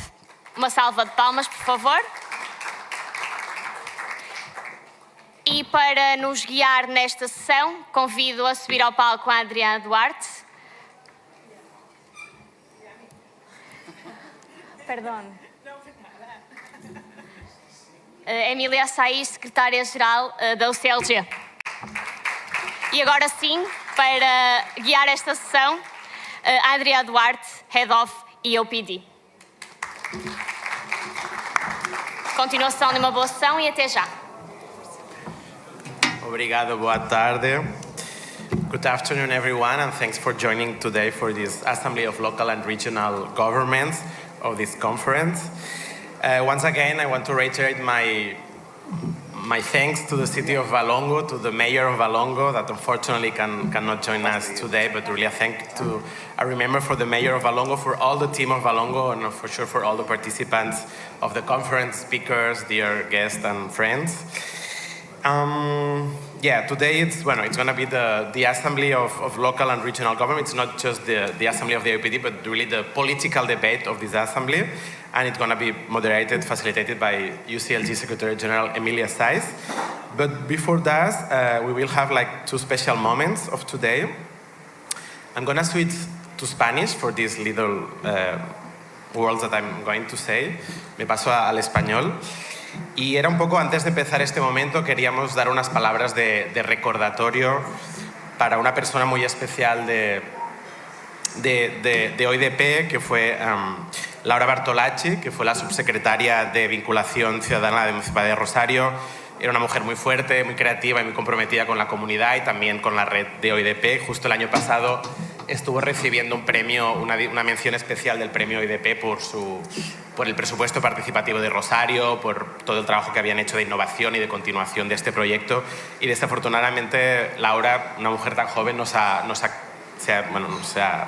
falleció hace más de un mes y que queríamos rendir este momento de la Asamblea para recordar a Laura Bartolacci, que fue una mujer tan importante y tan creativa.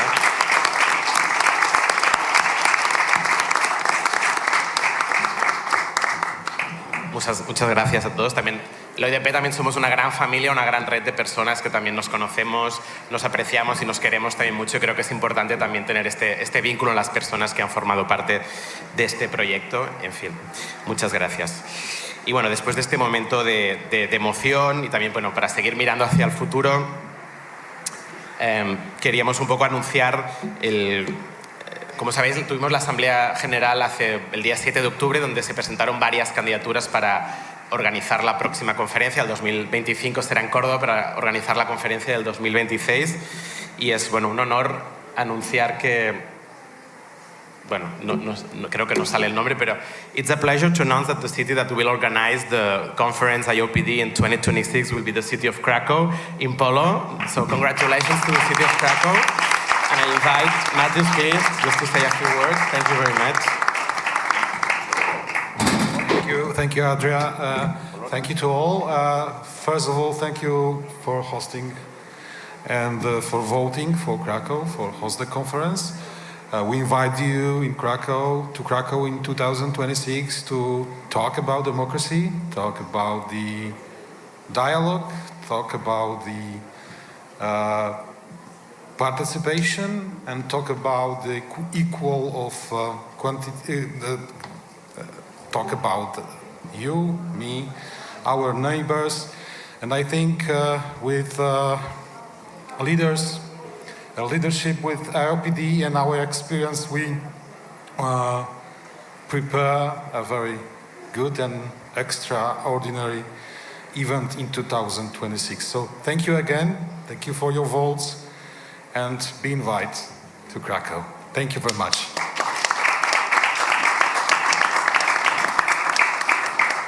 Thank you very much. And we have, after this amazing conference of Valongo, you have Cordoba, you have a really a rich challenge, and then Krakow. So it's an amazing agenda from work from the next 2 years. And now I give the floor to UCLG Secretary General Emilia Stais to facilitate this political dialogue. Emilia. Well, thank you very much, Adrian. Allow me first to express how grateful the Municipal International Movement is to both Cordoba and of course Krakow, for daring to follow suit to this very challenging endeavor that it is. Valongo has shown what a beautiful community can look like when it comes together. So we're very happy that you are taking lead next and looking forward to join Cordoba.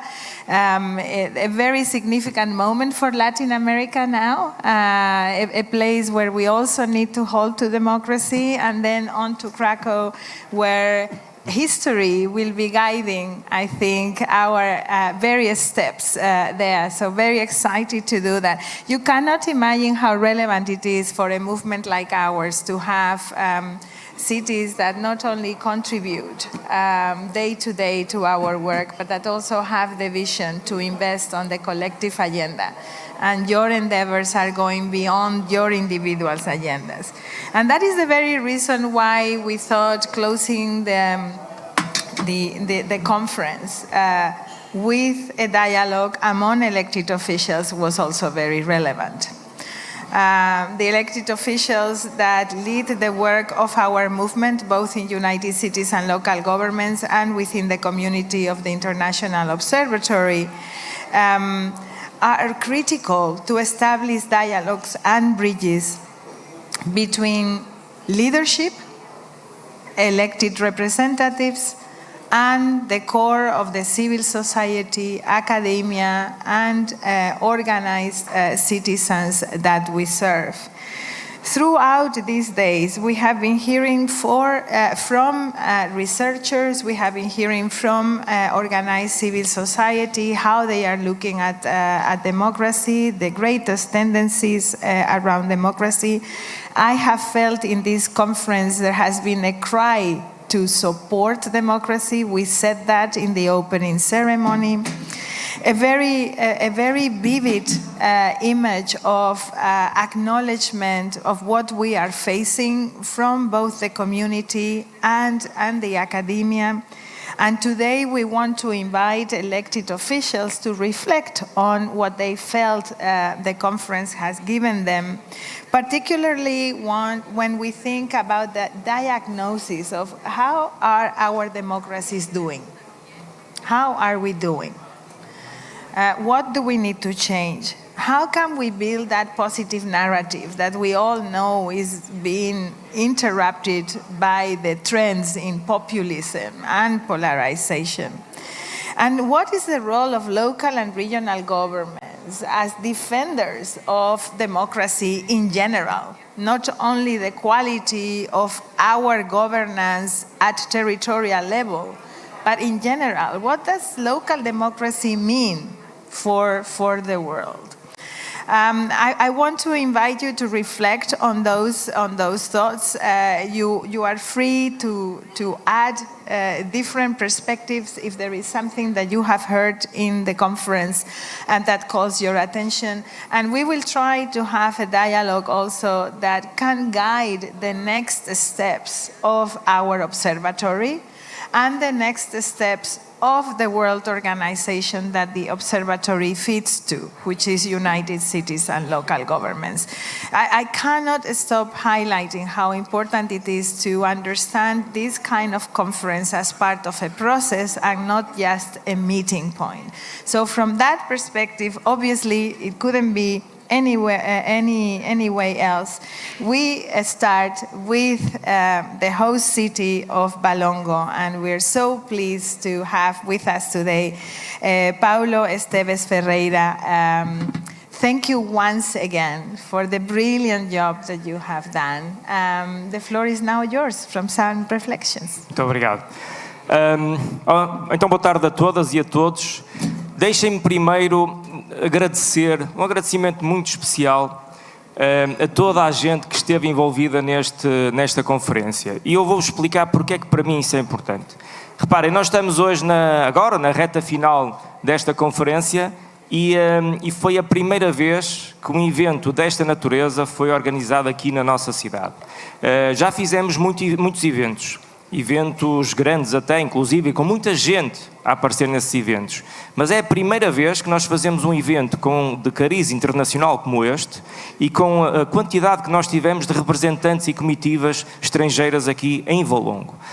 E isto só foi possível, primeiro porque há alguém que sonha, que é o nosso presidente, não é? Ele hoje, e percebam isto, porque às vezes pode parecer assim, uma salva de palmas.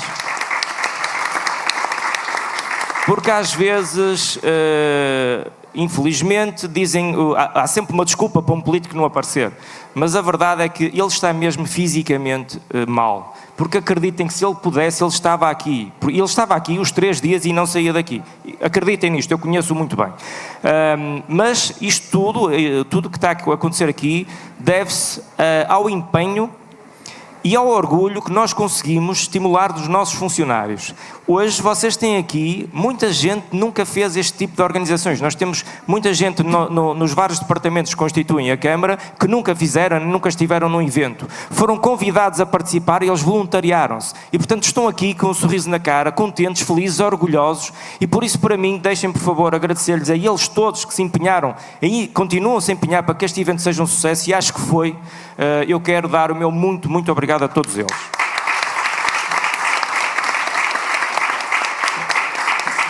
O que também é um exemplo que nós temos que saber orgulhar os nossos funcionários, mas acima de tudo dar-lhes aqui o sentido de responsabilidade e o sentido que nós precisamos deles e confiamos neles e que estamos muito gratos a tudo aquilo que eles fazem. Queria também, sem querer amassar, mas acho que é importante, nós tivemos representadas 43 nações aqui nesta conferência. E acho que não vou demorar muito tempo, mas acho que é importante, porque é também uma forma de nós agradecermos a presença de todos, de dizer o nome dos países, das respectivas comitivas dos países que estiveram cá. Queria começar, nós tivemos do continente africano 16 países, temos aqui a África do Sul, Argélia, Burkina Faso, Benin, Camarões, Chad, Costa do Marfim, República Democrática do Congo, Gabão, Quénia, Marrocos, Moçambique, Madagascar, Nigéria, Senegal e Zâmbia. 16 países do continente africano. Do continente das Américas tivemos 7. Temos a Argentina, Brasil, Colômbia, Equador, Estados Unidos da América, México e Venezuela.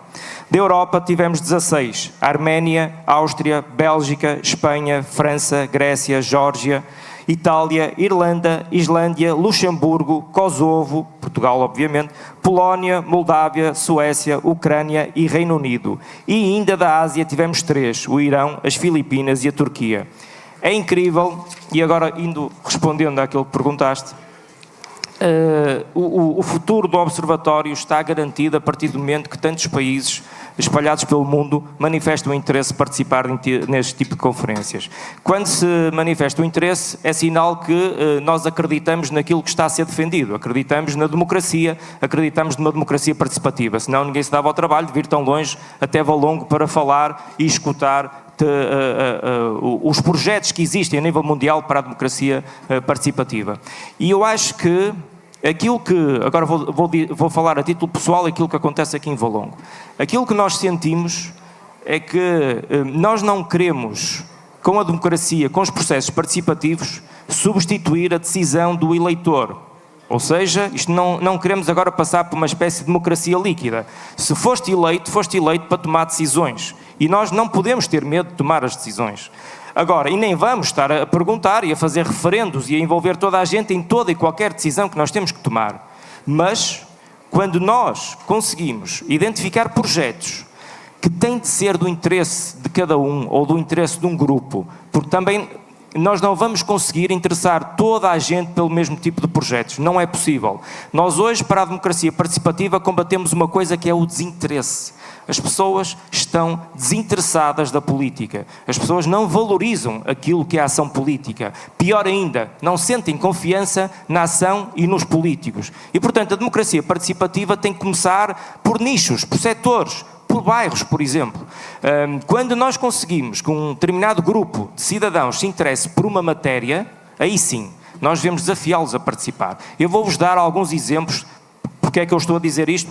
Eu vou-vos dar exemplos daquilo que resultou e daquilo que não resultou. E falámos nisso ontem, dá-me só uns minutos porque eu acho que é importante. São 2 exemplos que eu acho que resultaram e que provam que a democracia participativa em determinados moldes funciona. Não como imposição, agora... Ou seja, eu desconfio, da democracia, dos orçamentos participativos, por exemplo, ser uma imposição legal. Não, eu acho que deve ser algo que a parte local, aquilo que são as autarquias, o poder local, deve promover e deve investir. Nós, por exemplo, fizemos uma coisa que é, nós fazemos vários projetos de reabilitação e requalificação de ruas. E vou-vos dar 2 exemplos. Hoje em dia, fala-se muito da mobilidade suave, de retirar o automóvel das ruas e colocar as pessoas, de retirar aquilo que é o tráfego e colocar as crianças a brincar nas ruas. Nós fizemos uma primeira rua de coexistência na cidade mais populosa do nosso concelho, que é Hermesinho. E a rua de coexistência é isso, é dizer assim, esta rua passa a ser para as pessoas, os carros passam, mas a prioridade é as pessoas. Fomos nós, do alto da nossa sapiência, que dissemos, vamos fazer isto, aquilo, aquilo outro, não sei o quê, e vamos executar a obra. Depois da obra feita, fomos dizer às pessoas porque é que fizemos aquilo. Até hoje, a rua não funciona. As pessoas não aceitaram. Perceberam que aquilo foi imposto, que não foram tidas nem achadas, não aceitam aquela rua ainda hoje. Recentemente, nós íamos fazer uma intervenção numa rua e eu pedi à equipa e à junta de freguesia para convocar todas as pessoas da rua. E disseram assim, e perguntaram-me quando é que era a reunião. Eu quero a reunião para a semana. Mas não temos projeto. Não interessa, mas vamos fazer a reunião. Mas o que é que lá vamos fazer? Não temos nada para apresentar.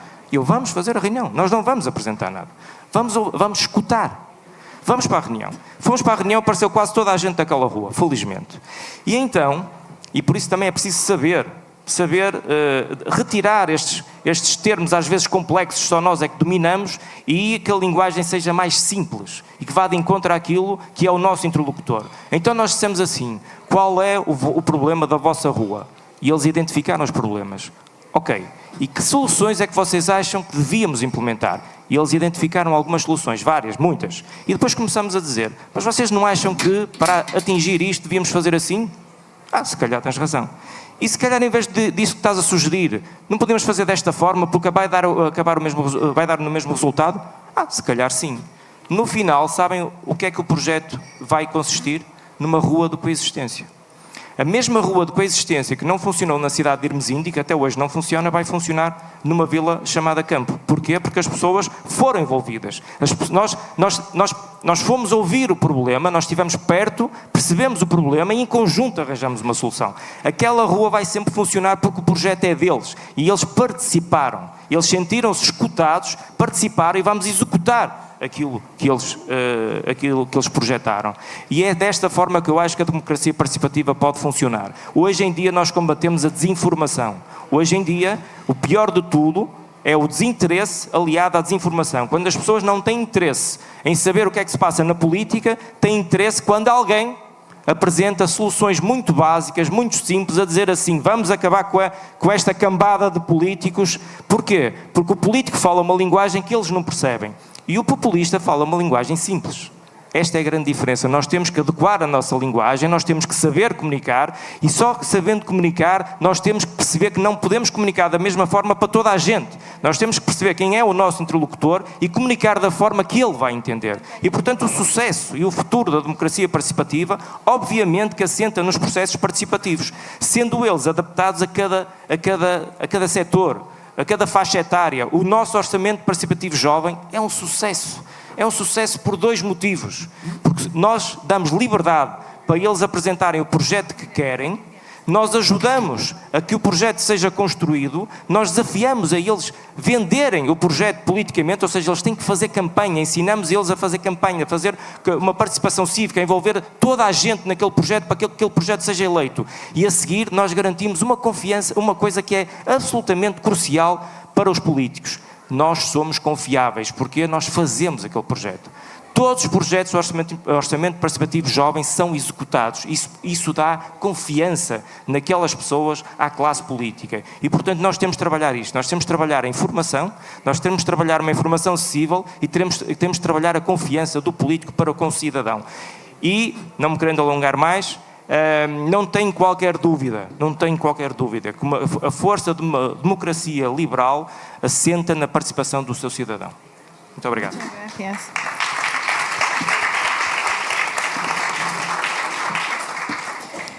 Thank you very much for this passionate, I would say, stand for democracy and for participation as a pillar of democracy.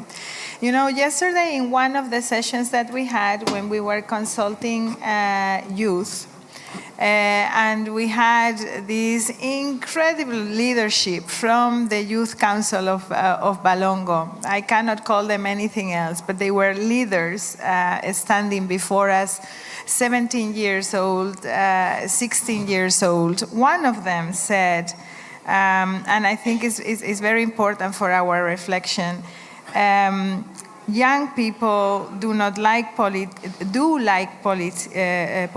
but not the politicians. And politicians like politics, but they don't like young people. And sometimes I think it is to do with the definition of things. I mean, what do people understand by politics? I mean, people understand by politics these endless debates of politicians in a chamber talking about things that do not relate directly to them. But politics is also the decisions in the neighborhoods, the changes of how your streets look like, and day-to-day decisions. So I think linking these two is extremely important, and it's not only an issue of communication, but building that trust that you were describing is very, very, very important. So thank you for those reflections. I think will go very well with the next speaker that we have. Carola Gunnarsson is a counselor of the city of Sala in Sweden. She's also vice president for UCLG, as she has been introduced throughout these days, and is our special envoy for freedom, solidarity, and the fight against violence against local political leaders. And I understand, Carola, you want to bring another yet perspective around the importance of democracy linked with self-government. So the floor is yours. Thank you very much. In the opening sessions 2 days ago, I talked about the state of democracy in the world, and I gave a rather dark picture. And I can give you even more depressing figures. International IDEA, in its latest report, concluded that in 2024, 1 in 3 voters live in a country where the quality of elections has declined. Another thing is that between 2020 and 2024, in almost 1 in 5 elections, a losing candidate or party rejected the electoral outcome. And at the same time, electoral participation has declined. We are all political leaders. I think we share the belief that local democracy is essential for every country's democratic life. Since we are closest to the needs of the citizens, we must stand up for local self-government. There is a centralization trend going on, and that is very dangerous. Local self-government must be strengthened, not weakened. We must be better at participatory democracy, but local authorities also need a sufficient mandate to conduct their business. A vote in a local election must affect local life. We need adequate financing, and we need to abolish over-regulation from national level. Local authorities are the greenhouses of democracy. For a plant to grow, it needs sunlight, it needs fertile ground, and it needs water. Then it grows. Now local authorities are more and more doing their business in the shadow of national governments and relying on droplets of funding and facing a hard ground of heavy regulation. We cannot only improve what we do locally, we must also fight for a stronger local self-government. But today I would like to focus on women's representation in politics, because it is far from adequate, and it has been discussed too little even during this conference. Next year will mark 30 years of the Beijing Declaration.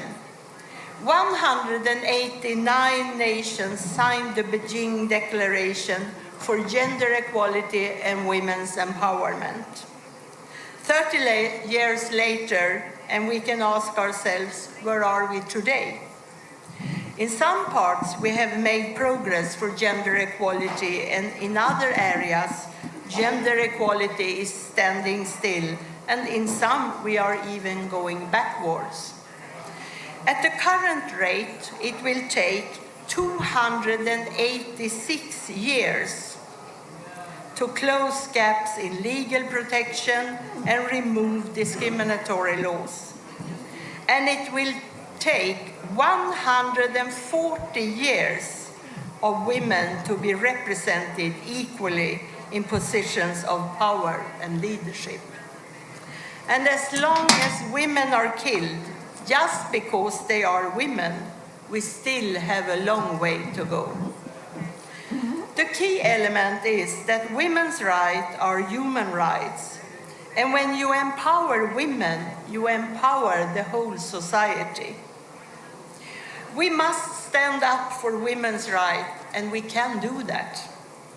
Everyone can take action to achieve an equal world where all voices are heard, all rights are respected, and all people enjoy equal opportunities. That's the way to build sustainable and inclusive societies. Local and regional governments are key political actors to foster women's political participation and inclusive local democracy. Now it's up to us to work for a more inclusive world built on democracy and gender equality. How will history judge the 21st century struggle for an equal world? I hope that in the next 30 years we will make a better progress and development for all women and girls around the world and achieve the milestone for human rights. That's democracy. Thank you.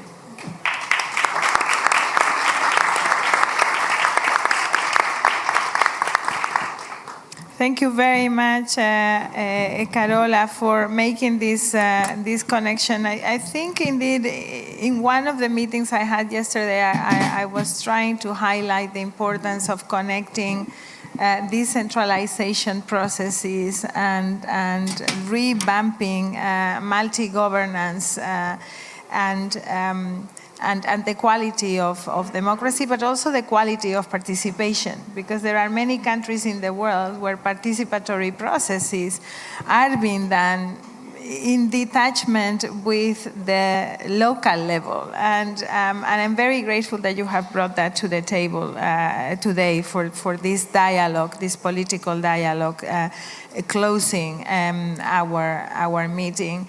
And obviously the critical issue of equality, a key pillar for any sound governance system, and in particular democracy. So thank you very much for your words.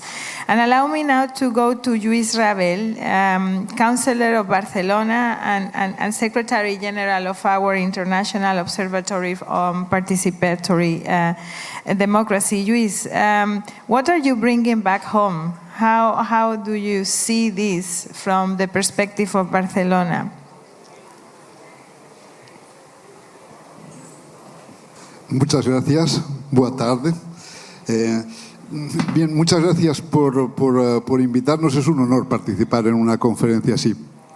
Hablaré de Barcelona, pero antes quisiera poner en valor algo que me parece muy significativo de este encuentro, de esta conferencia.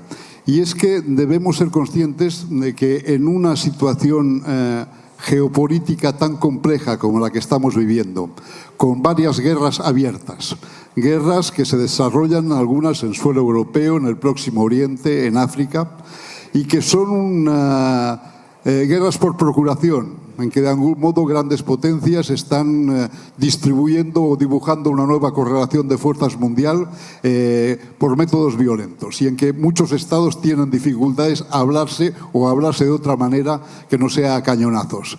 En esas circunstancias, en esa situación, el papel de redes de ciudades como la que representa esta organización cobra un valor excepcional, incluso más importante del que quizá se pensó en el momento en que se constituyeron, como una red para compartir experiencias y aprender juntos en el terreno de la democracia participativa. Las ciudades, y aquí lo podemos comprobar, gentes y ciudades de distintos continentes hablamos un mismo lenguaje.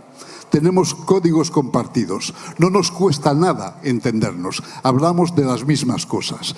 Esa red de ciudades constituye hoy, en la actual circunstancia, una red de seguridad para la paz y para la democracia política en todo el mundo. Y debemos poner en valor esa realidad y debemos cultivarla, cuidarla y fortalecerla. Yo animaría a todos los participantes a que animen a otras ciudades de sus países a sumarse a esta red, porque esa red de ciudades tiene un potencial extraordinario y está llamado a jugar un papel determinante en los próximos tiempos, quizá para abrir vías de solución a conflictos que hoy parecen no tener solución. La segunda cosa a la que querría referirme era el propio título de este encuentro, ¿no?, que plantea el desafío del populismo y qué puede hacer y qué relación tiene eso con la democracia participativa. Respecto a lo primero, quisiera añadir sobre el potencial que tienen las ciudades.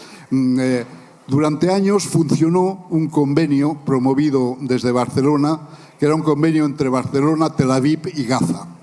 Un convenio con el cual queríamos significar que desde las ciudades se podía trabajar por la paz. La guerra ha sido más fuerte que ese convenio y que todo. Sin embargo, ese ejemplo y esa voluntad y esa perspectiva sigue latiendo en el corazón de nuestra ciudad, y seguiremos en el empeño por ser una ciudad que capitanee, que lidere cualquier proceso de paz. Pero volviendo al tema del populismo. Hace un rato antes en el foro anterior hablábamos de migraciones. Una de las características del populismo que hay que entender, creo que hay que entender bien, es que a diferencia de otros movimientos autoritarios o de corte autoritario que hemos conocido en los años 30, no constituye un asalto directo a las instituciones democráticas para derrocarlas, sino que se trata más bien de un movimiento que las infiltra y las vacía de contenido democrático. Los populistas no quieren alunar las elecciones, mantienen regímenes de elecciones, pero vacían la democracia de su sustancia. Y uno de los temas cruciales es el que evocábamos en la charla de antes, el tema de la inmigración, ¿no? Que se ha convertido en una piedra de toque del futuro de las democracias, sobre todo en Europa. Hemos visto estos días como Meloni, al frente del gobierno italiano, trataba de poner en marcha una política de deportación de la inmigración ilegal hacia Albania. Eso de momento parece que no funciona muy bien, no va a funcionar muy bien por una intervención de la justicia. Pero hemos visto con inquietud cómo desde la Comisión Europea se miraba con bastante buenos ojos esa política de deportaciones que quería inaugurar Meloni y que de algún modo los gobiernos conservadores en Inglaterra habían intentado antes del cambio de gobierno que se ha producido últimamente. En realidad eso es una política muy demagógica. Todo el mundo sabe que ni Trump puede expulsar a millones de inmigrantes, ni Meloni puede hacerlo, ni ninguna frontera detendrá la llegada de movimientos migratorios que vienen empujados por circunstancias de dimensiones mucho y de empuje mucho más fuerte que la más alta de las murallas y la más vigilada de las fronteras. Vendrán a Europa millones de trabajadores inmigrantes buscando una nueva vida, por varias razones, porque las razones empujan hacia esos movimientos y también porque la propia Europa envejecida solo puede renovarse y mantener su vida, su actividad, su industria, su vida económica con la aportación de nuevos flujos humanos dada la crisis demográfica del continente. Por tanto, lo que hacen los populistas es anunciar una política que no pueden realizar. No habrá deportaciones masivas de millones de personas, no habrá un cierre de fronteras que impida esa llegada. Lo que sí puede haber y lo que sí habrá es que miles de personas mueran tratando de cruzar las fronteras en el Mediterráneo o que miles sean efectivamente deportados. Pero el problema de fondo también es que esa política de los populistas intenta introducir en las sociedades envenenar la democracia, porque señalando a la inmigración como un enemigo exterior, como una invasión, como un peligro existencial para las naciones, para nuestras naciones, en realidad intenta sembrar una división profunda en la sociedad, una división que haría inviable la democracia. Y les voy a dar un ejemplo visto desde Barcelona. En Barcelona actualmente el 25% de la población censada en Barcelona, el 25%, es población nacida fuera de España. El 25%. Y el 60% de la población de Barcelona de entre 25 y 35 años, es decir, en la franja de edad más fértil, cuando se acostumbran a tener hijos, a fundar una familia. El 60% de esa franja de edad está formada por gente nacida fuera de España. Lo que tenemos ya en la ciudad es un cambio de sociedad. No se trata ya de integrar colectivos o de acoger colectivos, sino de una transformación profunda del semblante de nuestra sociedad.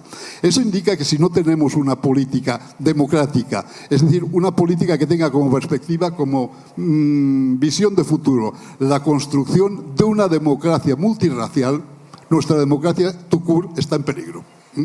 Y ahí la democracia participativa juega un papel muy importante. Por ejemplo, en Barcelona tenemos toda una serie de políticas, no tengo mucho tiempo para extenderme, pero os daré un pincelada de algunas que desarrollamos y que son muy importantes para nosotros. Por ejemplo, lo que llamamos el plan de barrios. Tenía ocasión de comentarlo hace unos días o ayer con los compañeros de Córdoba. El plan de barrios es una política de inversión municipal y de intervención municipal que parte de la detección, de la identificación de los barrios de la ciudad que acumulan mayores desigualdades, niveles de renta más bajos, problemas mayores de acceso a la vivienda, mayor densidad de población inmigrada, mayor envejecimiento, mayor densidad, es decir, los barrios más vulnerables de la ciudad, y a esos barrios dedicamos una política de intervención específica, aparte de las políticas redistributivas generales del ayuntamiento, de sus servicios sociales, de de sus políticas de vivienda. Una intervención específicamente destinada a esos barrios, 27, actualmente 27 de los 73 barrios de la ciudad, donde incidimos en inversión en espacio público, pero también en un refuerzo de las políticas educativas orientadas especialmente a la gente joven, a los adolescentes, a la población inmigrada, a las mujeres y a la gente mayor. A la gente mayor.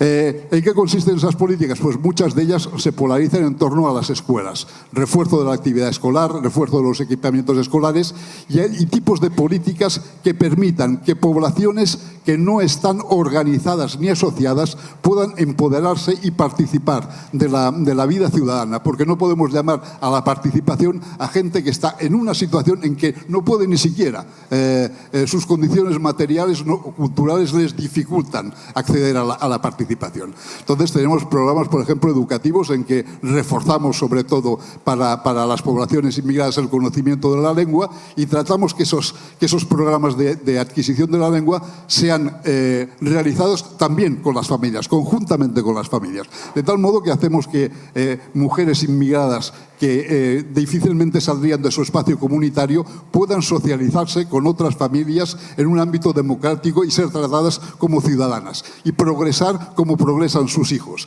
Es decir, la idea de la participación no la entendemos solo como constituir espacios de participación. También tenemos presupuestos participativos y toda una arquitectura de participación. Pero esa arquitectura no tendría sentido si nuestras políticas no promovieran el empoderamiento, el acercamiento y la preparación de las poblaciones más vulnerables a participar, a integrarse, a poder asistir, a poder tomar la palabra eficazmente y realmente en esos ámbitos de participación.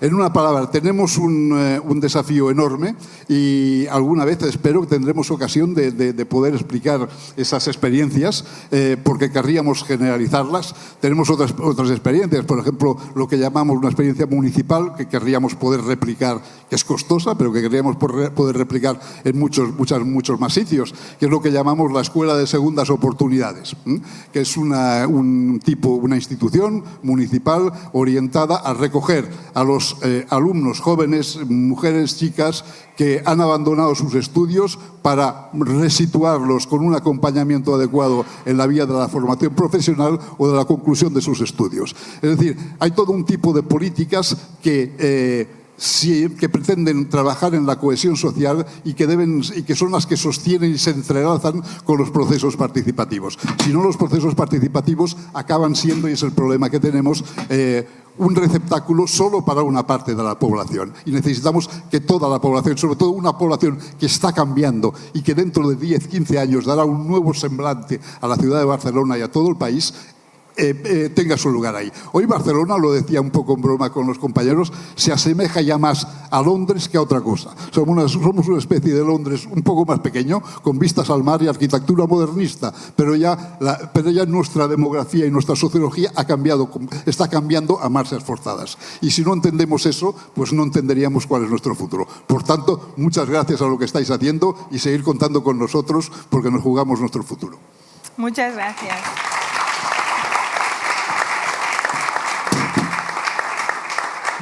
Muchas gracias, Luis, y realmente reconforta mucho que desde Barcelona se siga reconociendo tanto el trabajo de las redes de ciudades, porque Barcelona es la campeona de las redes de ciudades y de hecho la casa global de las redes está en Barcelona, con CGLU, con Metrópolis, con CIDEU, con el observatorio también. Entonces nos reconforta esa sensación de que no solo necesitamos cambiar cosas en la ciudad en la que vivimos, sino también replicarlas en otro sitio, intercambiar ideas, renovarlas.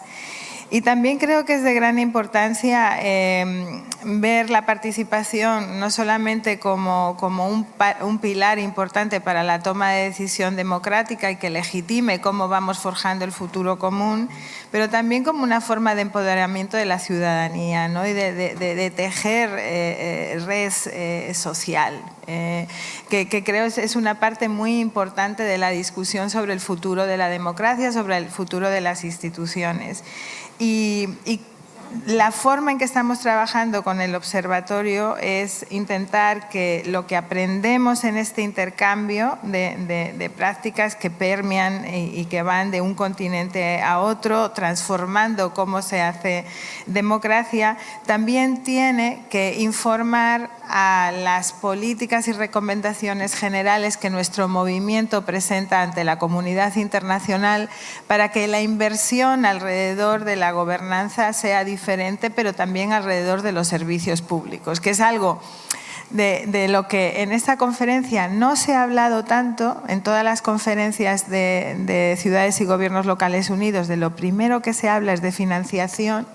Aquí no se ha hablado tanto de financiación y es porque hay muchísimas ideas de cómo se puede hacer participación, aunque los medios no sean muchos, pero creo que también necesitamos hablar de financiación para estas fórmulas participativas, ¿no? Y entonces el hilo conductor está entre el observatorio y la Organización Mundial para que esa reivindicación se lleve ante la comunidad internacional y obviamente ante los gobiernos nacionales. Te agradezco muchísimo, de verdad, Lluís, también por el apoyo específico que nos permite hacer el trabajo que hacemos dentro del observatorio. Y ahora creo que también enlaza muy bien lo que decía sobre el vacío de la democracia y este efecto que tiene el populismo con la presentación que nos va a hacer el prefecto de Loja, que va a reflexionar un poco justamente sobre eso, ¿no? Cómo se ve el populismo desde una prefectura. Y me encanta tenerte con nosotros. Mario Mancino, a ti la palabra.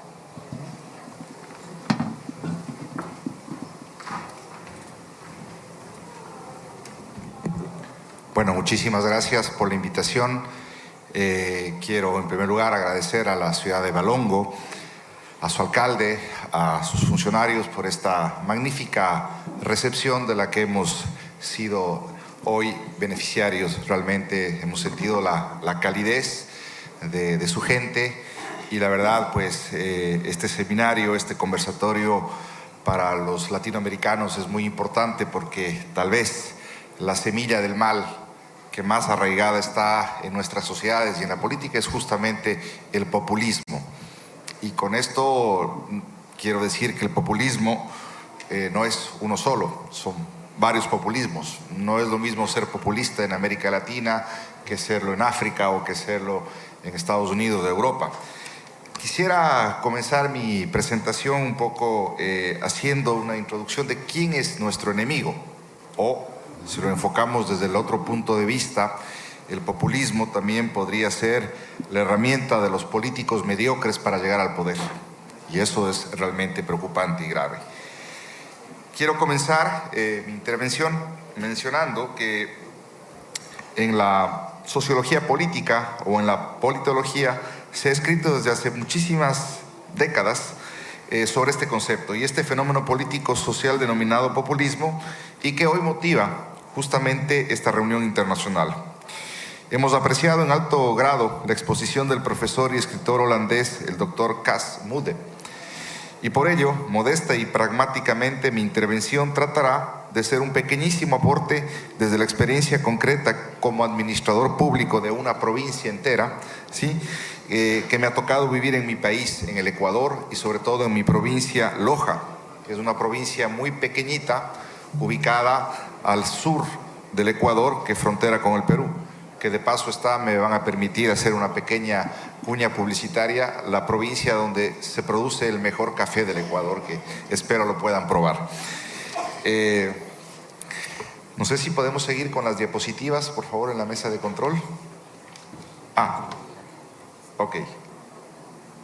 Esa es Loja y como la pueden ubicar, estamos ubicados al sur del Ecuador, una de las provincias más pobres que tiene el país.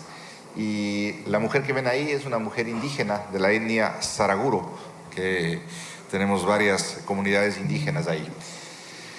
Bien, lo primero que se debe afirmar en el marco de nuestra experiencia concreta es que hemos tenido y tenemos populismos de izquierda y de derecha, en sus más diversas acepciones, de centro-izquierda, centro-derecha e inclusive extremo-centro.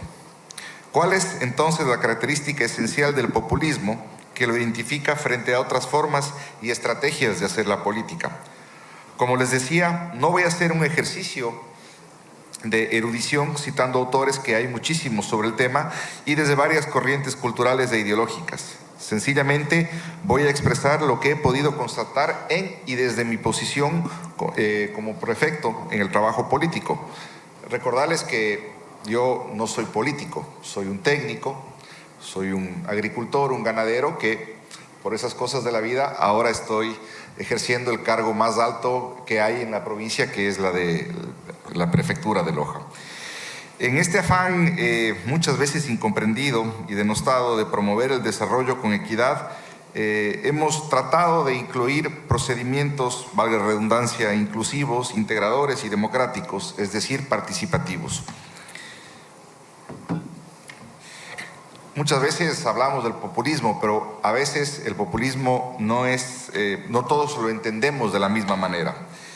Yo creo que una de las características fundamentales del populismo es el uso de las competencias y recursos del Estado para, en base a la distribución de dádivas y prebendas, construir un clientelismo político electoral, condicionado al servicio de los objetivos de un determinado dirigente y su grupo o pandilla de manipulación electoral. Este tipo de dirigente o empresario electoral, por lo regular, no habla de ideologías, ni de planteamientos programáticos específicos ni definidos. Simplemente plantea, ya sea desde la orilla de la derecha o la izquierda, el reparto de dávidas o prebendas a su clientela electoral. Se genera toda una estructura social de filántropos y mendigos. El dirigente populista no distingue entre lo público y lo privado. Las instancias e institucionalidad del Estado dejan de ser públicas y de responder al interés de todo pluralista de la sociedad considerada en su diversidad, y se convierte en instrumento para conseguir clientela política. Su mercancía es el poder, que lo utiliza para sí mismo y su grupo sobre la base de distribuir discrecionalmente favores a los que contribuyen orgánica e incondicionalmente a robustecer y blindar al grupo de poder que adquiere un carácter filántropo, humanitario, aparentemente bondadoso y compasivo con las grandes mayorías populares. El aparato propagandístico y de manipulación mediática, aparentemente su expresión sería solo en procesos electorales, pero en la realidad la manipulación mediática, ahora convencional y digital, es permanente y se fundamenta en la polarización sistemática entre el bien y el mal, sobre la base de la identificación de un enemigo al que es necesario y urgente vencer. El aparato propagandístico de los regímenes populistas, ya sea a nivel local o global, trabajan incansablemente e insensablemente promoviendo la figura mesiánica, sacrificada y virtuosa de su caudillo y su indiscutible poder, que sacrificada y riesgosamente se confronta entre el peligro que afecta y amenaza a la población. Por lo regular, los gobiernos populistas se convierten en gobiernos de propaganda permanente. La realidad se eclipsa frente a la propaganda. El Estado mismo se convierte en un aparato de propaganda. No interesa la realidad, sino la imagen que difunde la propaganda, y los gobiernos nacionales y locales gastan importantes porcentajes de sus presupuestos en propaganda que denominan, entre comillas, comunicación, transparencia, acceso a la información. Rendición de cuentas al pueblo soberano que debe estar informado. Todos esos términos son utilizados por los populistas para poder vender su imagen. Para el populismo, la libertad de prensa, entre comillas, consiste en la libertad de poner a órdenes del que más paga, ya sea con fondos públicos, mediante cuantiosos y complotados pautajes oficiales o con fondos privados de los contratistas del Estado o de las principales empresas especulativas o productivas que utilizan al Estado como un instrumento de manipulación del mercado. Es un denominador común de ciertos sectores denominados anti-autoritarios, antiestatales, liberales y hasta libertarios propugnar las necesidades de disminuir el excesivo peso social del Estado. Aunque, sin embargo, como bien se conoce, sus negocios los hacen y los blindan para asegurar sus posiciones monopólicas, subsidios, excepciones, etc. A través del Estado y sus competencias, y para ello requieren obviamente un Estado que sea lo suficientemente débil y manipulable para sus fines, con instituciones fácilmente condicionables, y es obvio su preocupación cada vez que se acercan los riesgos electorales. Consiste en que nadie desde el poder se le vaya a ocurrir desde las competencias del Estado desconocer los privilegios y prerrogativas de los grupos dominantes a pretexto de actuar de forma imparcial en defensa del bien común general, es decir, de los intereses del todo nacional o local, considerando en su conjunto diverso y global. La informalidad. El populismo fomenta y promueve la informalidad, una de las formas más frecuentes y destacadas de manipulación política que utiliza sistemáticamente todo régimen populista, tanto local como nacional, es el fomento y la promoción de la informalidad o actividad económica que se efectúa fuera de las normas legales, muy típico en América Latina. Para ello, requiere el amparo y protección del poder político, que hace posible y fomenta el caos y la insalubridad. Su justificación radica en el argumento de que no habiendo fuentes de trabajo es necesario permitir que la gente que no accede al trabajo formal se la deba permitir y tolerar este tipo de actividad para ganarse la vida. Y esto también, la informalidad, es la antesala de la migración. Por lo regular, la informalidad expresada fundamentalmente por las ventas callejeras o bienes de servicios en la vía pública, sin atenerse o acatar las normas de ordenamiento del espacio público, ni las regulaciones tributarias o de salud e higiene a las que tiene que someterse la actividad comercial dentro del marco jurídico. El informal, para subsistir, tiene obligadamente que comprometerse o someterse de manera incondicional al que supuestamente les protege en su actividad de supervivencia y a sus operadores de control. La pobreza y la marginalidad constituyen la materia prima con la que opera el populismo. Los 17 objetivos. Para los 17 objetivos para el desarrollo sostenible de la ONU y el populismo, si nos atenemos al texto de los 17 objetivos para el desarrollo sostenible de la ODS, todos ellos apuntan al mejoramiento de la calidad de vida de la humanidad, erradicando la pobreza, el hambre, la carencia de salud y educación y precautelando las condiciones ecológicas del planeta. Pero no se prioriza lo fundamental, que es la incorporación de todos a la actividad productiva de bienes o servicios en términos de competitividad global. Las tendencias actuales del desarrollo se enfocan en los avances tecnológicos orientados a la robotización o automatización de la economía, es decir, a crear condiciones cada vez más promotoras de la desocupación del ser humano. Esta tendencia universal fortifica como consecuencia obvia las bases de sustentación de las políticas populistas, especialmente entre los países del tercer mundo, con altos índices de desocupación y subocupación que incrementan la informalidad y la utilización política de la informalidad a través de las estrategias y estilos populistas de gobernar. Lo más grave del populismo es que arrebata y neutraliza las capacidades o fuerzas productivas e iniciativas innovadoras, implantando un sistema de concesiones y favores a su clientela política.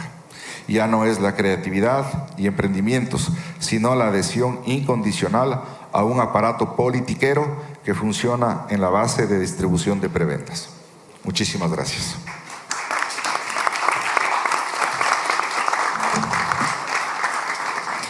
Muchas gracias, prefecto, por esta contribución y esa descripción desde su realidad, efectivamente, Hay en este momento un gran uso político de la Agenda 2030, una politización de esa gran agenda de desarrollo, que desde donde yo opero parece muy peligrosa.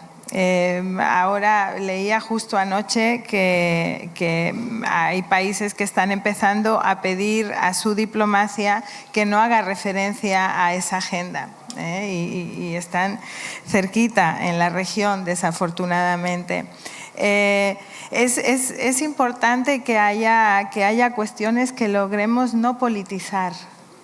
Es muy importante que espacios como este nos ayuden a defender esos valores y esos objetivos comunes que nos hemos dado, y también a comprender que quizás el papel de las personas con respecto a la tecnología nos tiene que hacer cambiar de una sociedad productiva exclusivamente, donde el valor esté solo en lo que compramos o dejamos de comprar, a una sociedad más creativa, donde el trabajo de los cuidados y otro tipo de trabajo que quizás la tecnología no puede realizar sea también el valor, ¿no? y que sea contado ahí junto con el Producto Interno Bruto. Entonces, muy importante esta reflexión que está haciendo, y yo creo que nos da para otra conferencia.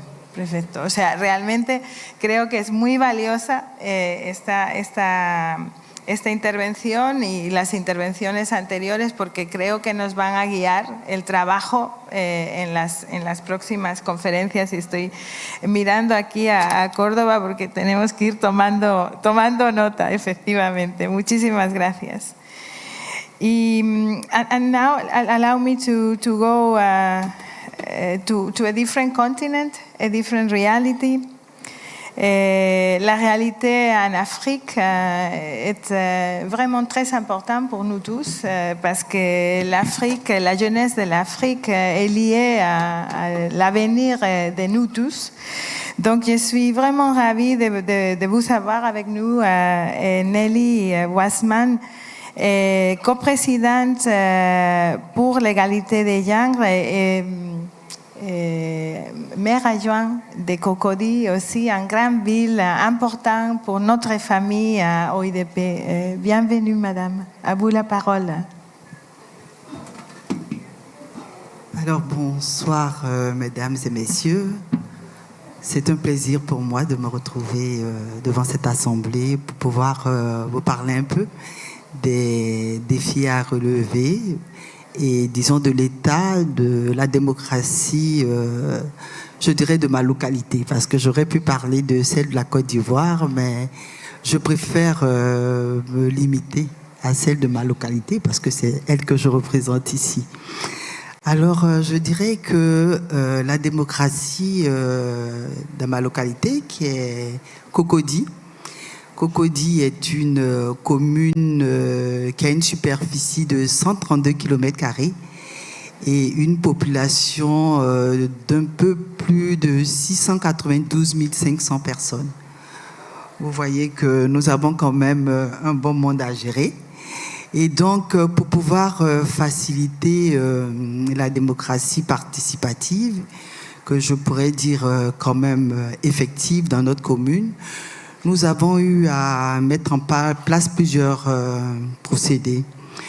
D'abord, le premier procédé, c'est-à-dire quand on a été élu et qu'il fallait mettre en place le plan stratégique de développement national à notre niveau et donc au plan local, nous avons décidé de toucher d'abord toutes les couches sociales, économiques, culturelles, religieuses. On a demandé donc au cabinet qui devait nous faire cela de saisir toutes ces différentes couches, de les entendre, d'écouter leur réalité et de voir aussi les propositions qu'ils peuvent nous présenter pour qu'on puisse éventuellement réaliser ce dont ils ont besoin.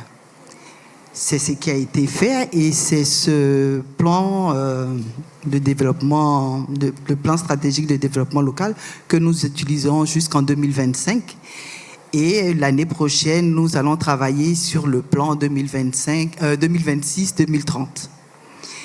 Et pour ce plan stratégique, comme je disais, on a approché toutes les couches sociales, mais on a aussi, dans sa mise en œuvre, chaque fois qu'on avait des réunions, convoqué ces différentes communautés pour pouvoir participer aux réunions, voir comment les choses avançaient.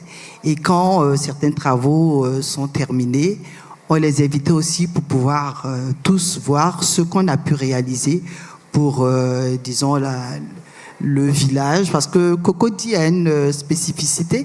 En son sein, nous avons 11 villages. Et donc, on gère aussi bien côté urbain qu'un côté villageois. Donc, nous avons procédé ainsi. Et après cela, ce qu'on a dû faire, on a dû demander la création d'associations des jeunes, des femmes, des personnes âgées. Et par rapport à tous ces différents groupes, pouvoir prendre en compte toutes les difficultés que ces groupes avaient et pouvoir essayer de trouver une solution ensemble pour mieux harmoniser le développement de la commune. Après ça, nous avons travaillé par zone. C'est-à-dire nous sommes 7 adjoints, en plus du maire. Et sur proposition du maire, je tiens à insister sur ce fait, qui a dit, écoutez, pour être plus efficace et plus proche des populations, on va diviser la commune en zones. Moi, je chapeaute, certes, mais on va diviser en 7 zones, de sorte que le conseil qui est composé en principe de 65 personnes, un adjoint à une zone avec quelques conseillers, et vous avez pour obligation de vous intéresser à tout ce qui se passe dans la zone et de remonter ces informations à la municipalité pour qu'on puisse travailler là-dessus et puis présenter ce qui est retenu au conseil. Donc on a ce fonctionnement-là aussi qui nous permet de pouvoir être vraiment plus proche des populations, de pouvoir mieux cerner ce qui se passe dans cette zone. Et même l'avantage de cela, on a pris beaucoup de décisions à partir de cela, parce que quand un conseiller même constatait ce qui n'allait pas dans sa zone, il remontait cela à la municipalité. Quand un administré, parce que ce qu'on a fait, on a donné le numéro de téléphone de chaque administrateur de la zone aux administrés, de sorte que les populations peuvent appeler directement ou un conseiller ou le maire adjoint de la zone pour dire nous avons telle difficulté, nous rencontrons par exemple quelqu'un qui est en train de construire un immeuble ici alors qu'il n'a pas le droit, et ça nous permet d'aller voir et régler ça rapidement avec l'administration s'il le faut. Pour ce qui est de nos défis, je dirais que nos défis sont nombreux, parce que nous avons quand même une population assez élevée. Si nous tenons à ce que cette proximité que nous recherchons toujours à améliorer puisse se poursuivre, nous avons à travailler sur d'abord notre jeunesse qui ne s'investit pas vraiment dans la démocratie comme nous on l'aurait souhaité. C'est vrai que maintenant avec la fédération des jeunes, les choses se sont améliorées. On a même créé une plateforme, pour ne pas dire eux, ils ont créé une plateforme où ils ont convié les conseillers municipaux, de sorte que sur cette plateforme, ils posent leurs problèmes et nous, on a l'obligation d'y répondre, de faire des débats même, si besoin est, et de convoquer une réunion pour pouvoir échanger avec eux et voir comment trouver des solutions à leurs problèmes. Nous avons aussi le problème des femmes, parce que on sait bien qu'en Afrique, les femmes ont moins de chances que les hommes de pouvoir avoir un certain niveau social, même si on peut reconnaître que ces dernières années, il y a eu une nette évolution, mais il nous faut aller plus loin et donc dans l'autonomisation des femmes. Donc nous travaillons sur ce point au quotidien avec ces femmes-là pour pouvoir les aider à pouvoir se prendre en charge, leur faire des renforcements de capacités pour pouvoir leur donner plus de connaissances et, je dirais, d'estime de soi, parce que tout par-delà de l'estime de soi, pour pouvoir donner le meilleur d'elles-mêmes. Il y a aussi la migration interne, je dirais, parce qu'on a... Cocody, je dirais, est la commune phare de la Côte d'Ivoire. Et donc, on a beaucoup de personnes qui viennent des communes voisines pour venir monter un commerce informel, et ça crée des problèmes dans l'environnement des populations. Et tout ça, il nous faut régler ça, le transport également, hein, et la légitimité, je dirais, de la représentativité des conseillers. Parce que je le disais tout à l'heure, on a eu la chance, on a eu un maire qui a décidé d'avoir un découpage par zone. Mais après réflexion, on se dit, mais peut-être qu'on aurait dû attendre que ce découpage vienne des populations, que ces populations nous disent, bon, voilà, on fait une élection au sein de nos quartiers, parce qu'on a développé aussi les syndics dans les quartiers, au sein de nos quartiers, qui, elles, vont choisir un représentant de zone, et c'est ce représentant de zone qui pourra être le représentant auprès du conseil.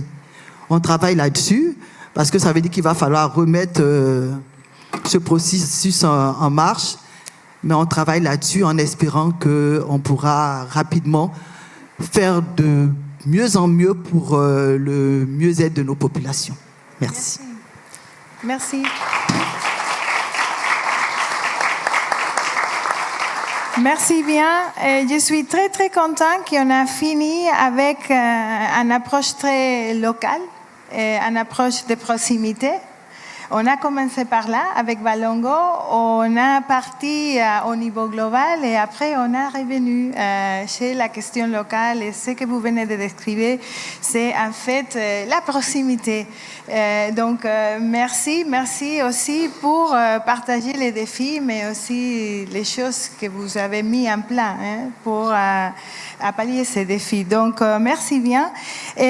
And now I am standing because this is an assembly after all. And so the floor is to the people that are also listening.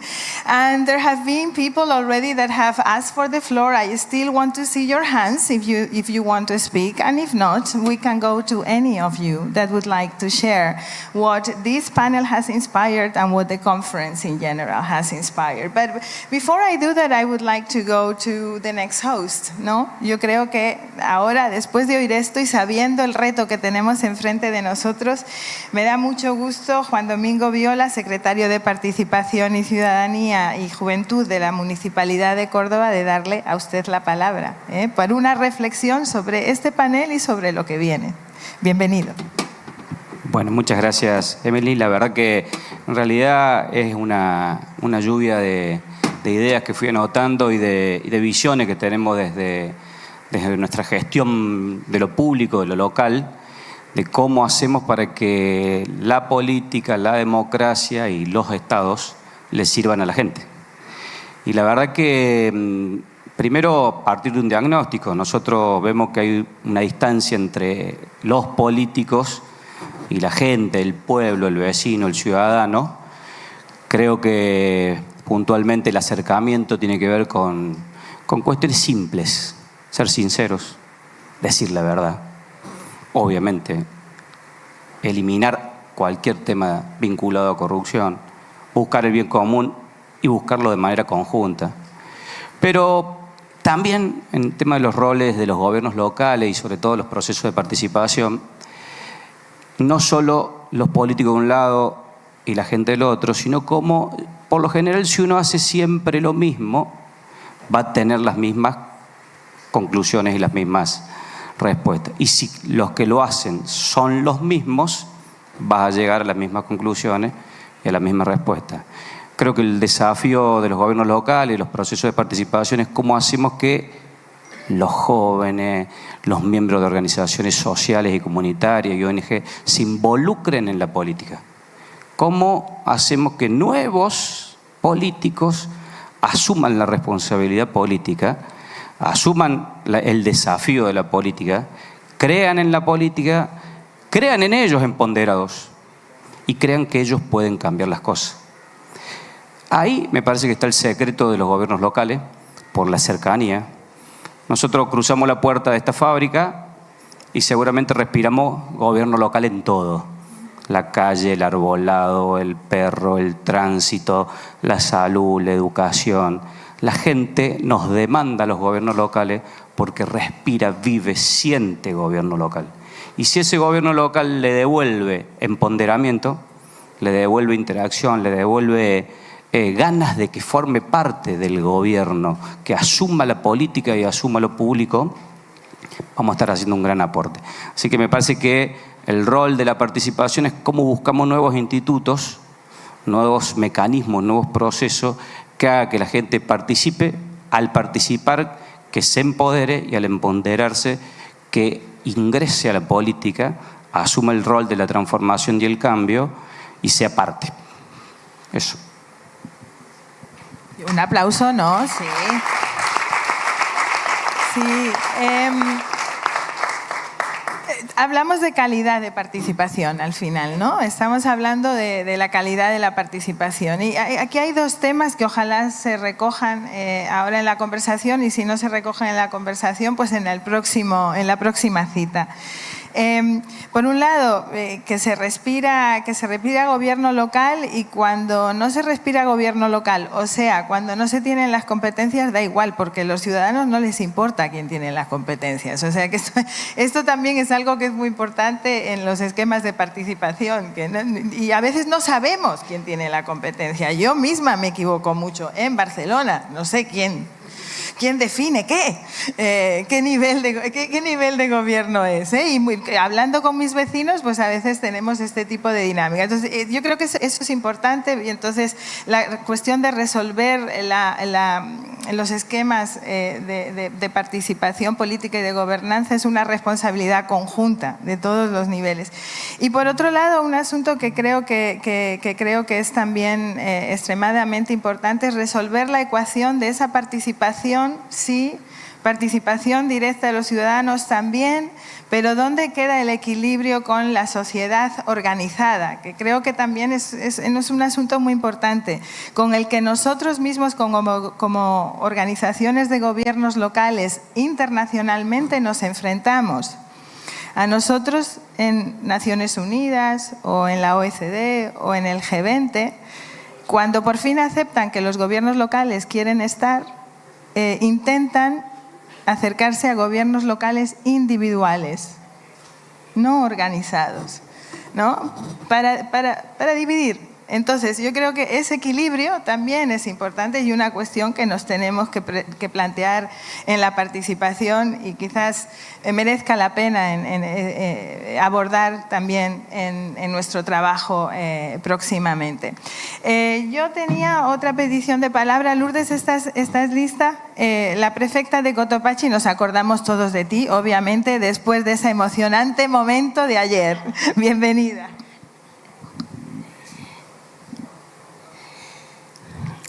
Generalmente a nosotros los indígenas, cuando decimos qué es lo que vamos a hacer, nos tildan de populista. A mí me han tildado mucho de populista, y yo lo había dicho una vez que las autoridades de turno habían trabajado desde las grandes ciudades hacia arriba, pero hacia arriba nunca llegaron a los páramos, a las montañas, y que yo iba a trabajar de la montaña hacia abajo. Entonces ya era populismo. Entonces me quedé pensando, eso no es populismo, porque llego al cargo y comienzo a trabajar de arriba hacia abajo, al sector que todavía no había llegado el Estado. Entonces yo siempre me estoy preguntando, quien quiere joder califica de populista, de derecha, de izquierda, de todo, de comunista. A mí me han dicho de todo, desde comunista hasta extrema derecha me han tildado. Y resulta que todo me resbala, porque vengo de una pobreza fatal. Sentí en carne propia lo que es ser pobre, que comer una vez al día ya era un milagro. Y cuando llegas al puesto, comienzas a hacer cosas para devolver el derecho al agua potable, incluso sin saber las competencias. Nuestra gente no entiende que la competencia de riego es de la prefecta y la competencia de agua de consumo es del alcalde, pero a ellos le vale y dice, a mí me das agua y punto, no se trata de competencia. Entonces pido competencia para hacer el agua potable, entonces dice, ya está haciendo populismo. Yo no creo en esos grilletes que te ponen a todo el mundo cuando le caes mal. Lo que como autoridad tenemos que hacer es llegar y trabajar por tus convicciones, sea eso populismo o no. Lo que necesita nuestra gente es que le atendamos y que alguna vez el Estado llegue a donde tenía que llegar y que no sea en las ciudades como hasta ahora miramos. Aquí hay asfalto, pues levántalo y vuélvelo a hacer, mientras arriba seguimos en tierra. Aquí hay un adoquín en las piedras de colores, no importa, ahora el color ya no me gusta, ponle otro color, pero arriba a las comunidades no ha llegado el Estado. Si trabajar ahí es populismo, pues que viva el populismo.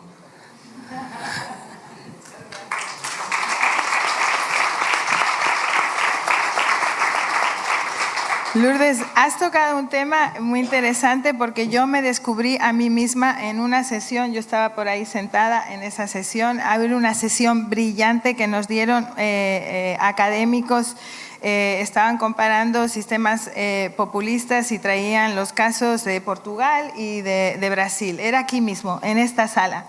Y estaban describiendo al populista con una capacidad narrativa y una capacidad de convicción que yo estaba pensando, pues yo también quiero. Yo quiero ser populista para llegar. A ver, yo aquí creo que la discusión es para llegar, a ver, en la parte que me toca a mí, representando a todas estas personas, entiéndanme bien.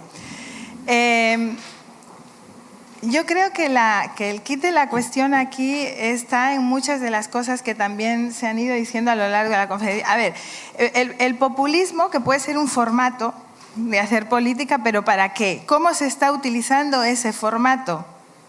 ¿Para vaciar democracia? ¿Para vaciar, poner más distancia entre las personas y la toma de decisión? Para abordar algunas de las complejidades de nuestra época de una forma muy simplista que haga que nos polaricemos más en la sociedad, pues entonces para eso quizás no, por eso le estamos viendo tan problemático al populismo. Pero si efectivamente de lo que se tilda, se utiliza es solamente para apartar a unos y hacer que lleguen otros, pues entonces quizás pues que viva el populismo, sí, efectivamente, si conseguimos quitar el hambre en el mundo, ¿no? Es verdad. Pero los humanos a veces queremos más que sobrevivir. Yo lo decía mucho esto durante la pandemia. Para los humanos hay cosas que son más importantes que sobrevivir, porque siempre nos hemos retado a nosotros mismos a conseguir otras cosas. Entonces, es muy complejo lo que intentamos alcanzar. Es un equilibrio entre las necesidades básicas que los gobiernos locales y regionales abordan, pero también las aspiraciones más grandes, ¿no? Aspiraciones a soñar, a ser libres, a poder opinar. Entonces, ahí está. No veo manos todavía. ¿Quién más quiere intervenir? Thank you. I'm going to have my intervention in two, one in English and another in my mother language. The big problem is who implement the democracy. Let me do a challenge. I see this challenge yesterday. Who believes in the democracy here? Raise your hand, please. Thank you. Who believes in the politics? Raise your hands, please. Thank you. Who believe in politicians? Raise your hands. Okay, but I can see it's less than who believe in the politics. But we are all politicians. We are all politicians. I'm from Mozambique. I represent Mozambique. I'm the leader of one of the municipality there. And there are some young people, they don't believe in politicians. And how are we going to talk with them? How are we going to do our speech? And this is a big challenge with the young people. We got young people with new generation. They have new ideas, and they think the old are old. We need the new things. Now, in Africa, in Mozambique, let me go to my mother language now. A nível da África, nós vivemos num contexto de democracia que temos, que foi adotada e incorporada a partir do modelo ocidental. Portanto, todos nós fomos, algum dia, colonizados por um modelo ocidental. E nós temos esse modelo. Porém, se adaptamos, ela também passa a ser nossa. Passa a ser responsabilidade, sobretudo como autarcas, fazer valer e reforçar a democracia. Dentro do nosso contexto social, econômico, político, cultural, comércio informal, para nós, eu vi a nossa companheira de Côte d'Ivoire, falou do comércio informal, é uma cultura para nós em África agora, em qualquer país africano. E eles levam essa cultura até para países europeus. Aliás, Portugal tem um problema sério que está a debater com essa cultura em algumas partes. Creio que a fórmula não muda, ou seja, a roda já está inventada. Para o reforço da democracia continua a ser sustentar os pilares da participação, responsabilização, transparência, liberdade de expressão, respeito pelas regras e instituições democráticas. Em suma, há que aprimorar cada um destes elementos através de investimentos necessários, principalmente para o benefício das populações. A democracia tem custos, mas sabemos, e muitos de vocês sabem, que a tirania é pior do que a democracia. Então vamos lutar pela democracia.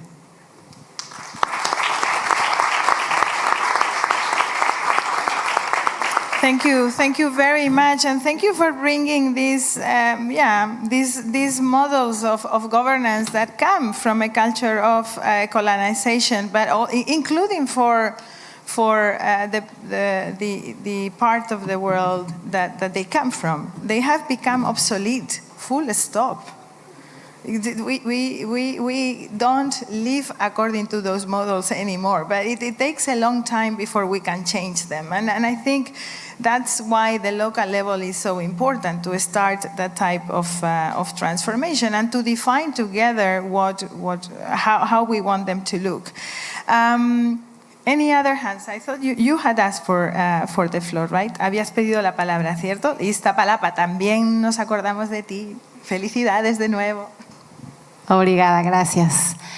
Bueno, pues me parecen muy interesantes y muy aleccionadoras todas las intervenciones que hemos tenido, pero sin embargo, efectivamente creo que una reflexión importante, y es el ejercicio de esta gran conferencia, es poder identificar todas estas buenas prácticas que hemos compartido y todas estas reflexiones, qué es y hacia dónde tendría que ir la humanidad, hacia dónde tendremos que ir las mujeres y los hombres, y bueno, ahora los todes también, ¿no?, con esta nueva acepción.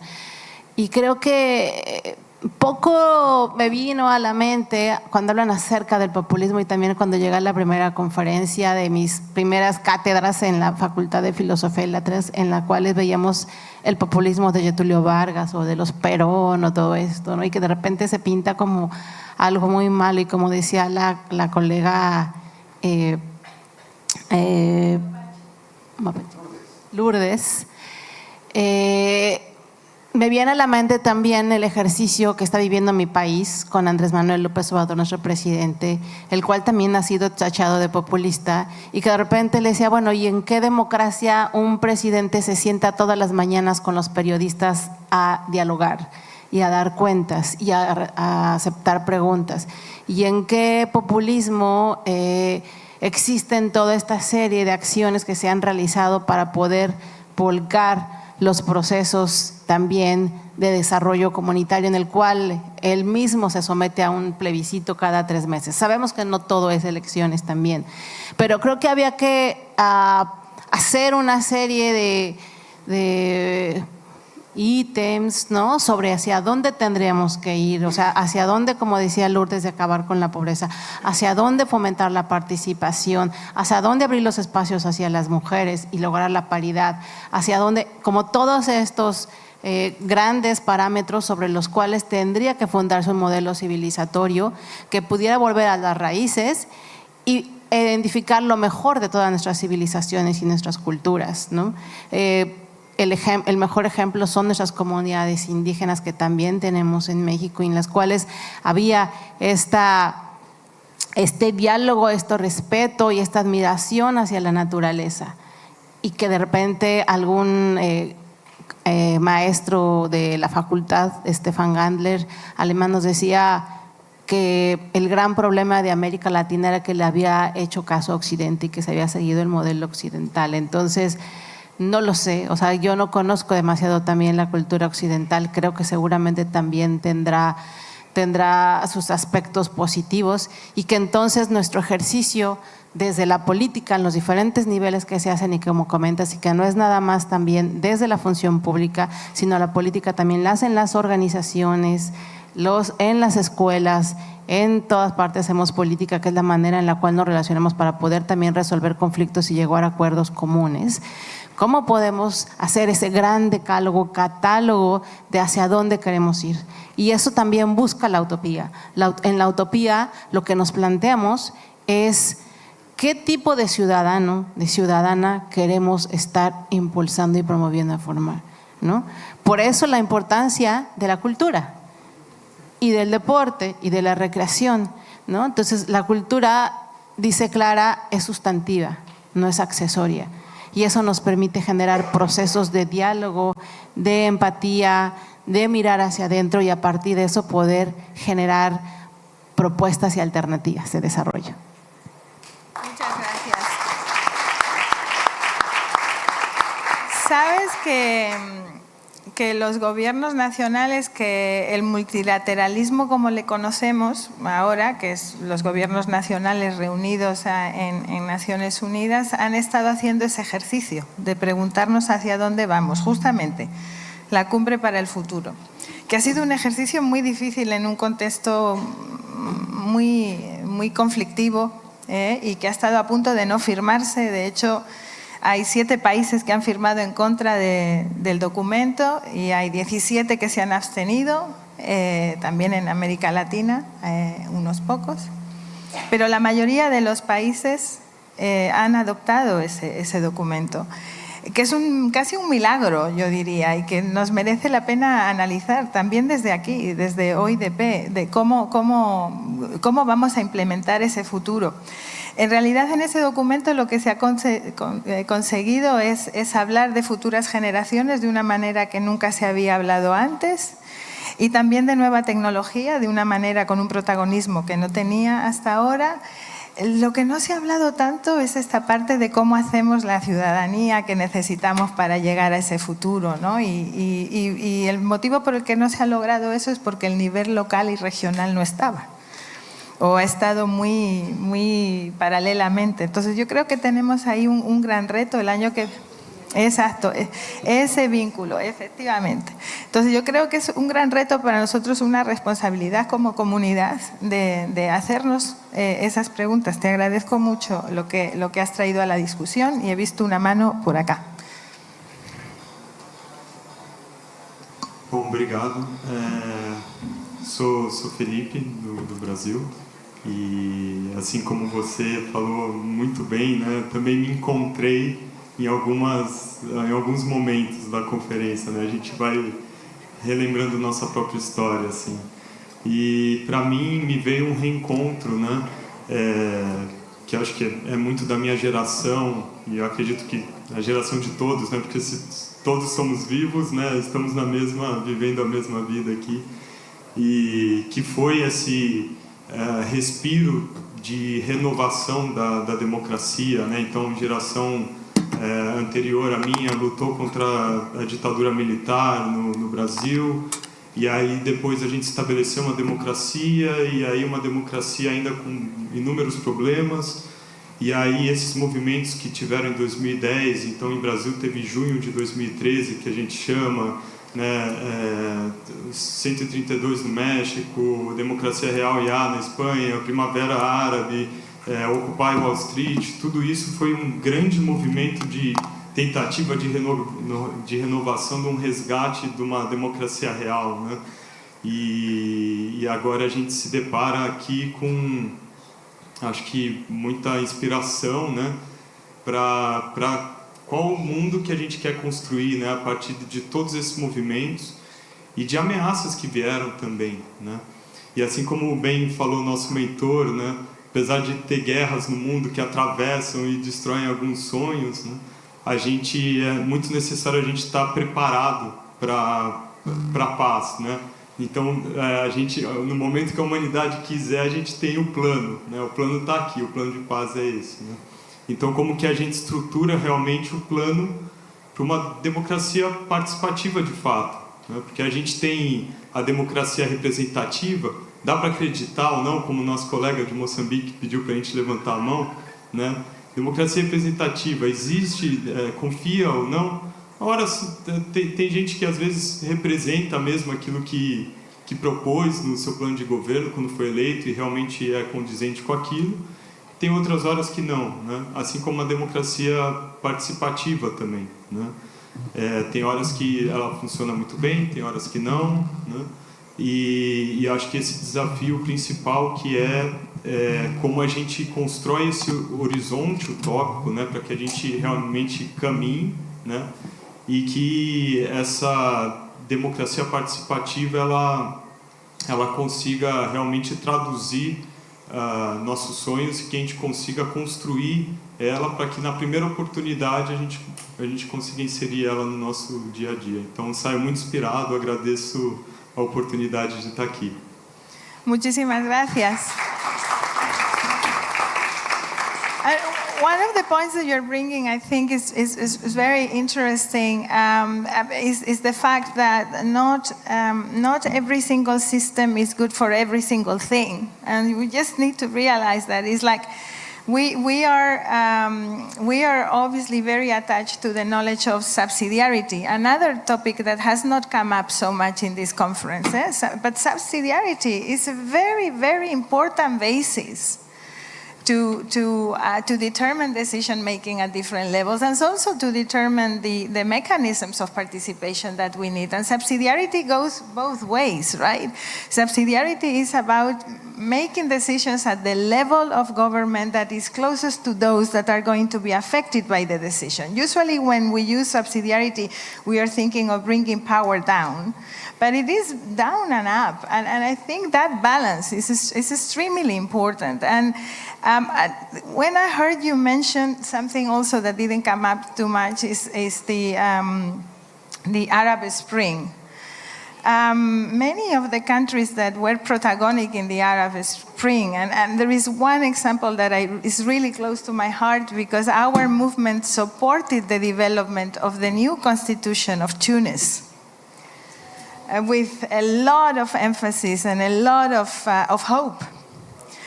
And only some months ago, most of the local governments of Tunis have been sent home. So that's the Arab Spring that we went through.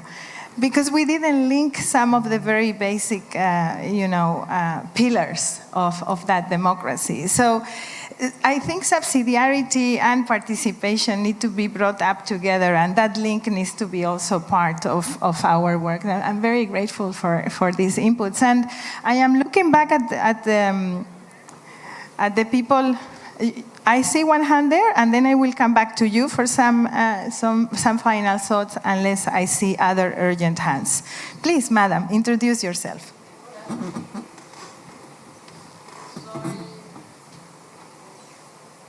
Soy Jimena Rodríguez, vengo de Nuevo León, México, en Monterrey, al norte. Y haciendo como una recapitulación quizá de estas experiencias, identifico 3 cosas importantes. Claramente coincidimos muchas y muchos aquí que una de las grandes crisis son las y los políticos.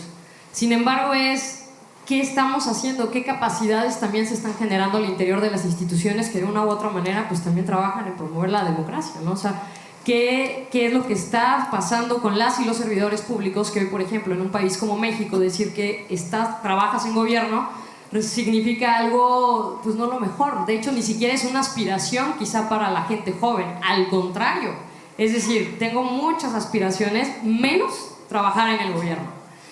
Por lo tanto, creo que trabajar en la autoestima de las instituciones que están trabajando pues, este tipo de temas de la participación tiene que ir orientadas hacia generar esas capacidades al interior, porque si bien aquí estamos muchas y muchos tomadores de decisiones, pero al final la gente que implementa, que opera, que vive el día a día en estos modelos de atención y vinculación con la ciudadanía, muchas veces se queda corto al querer hacer más, porque no tiene ni la credibilidad, ni la capacidad, ni el recurso para poder llevarlo a cabo.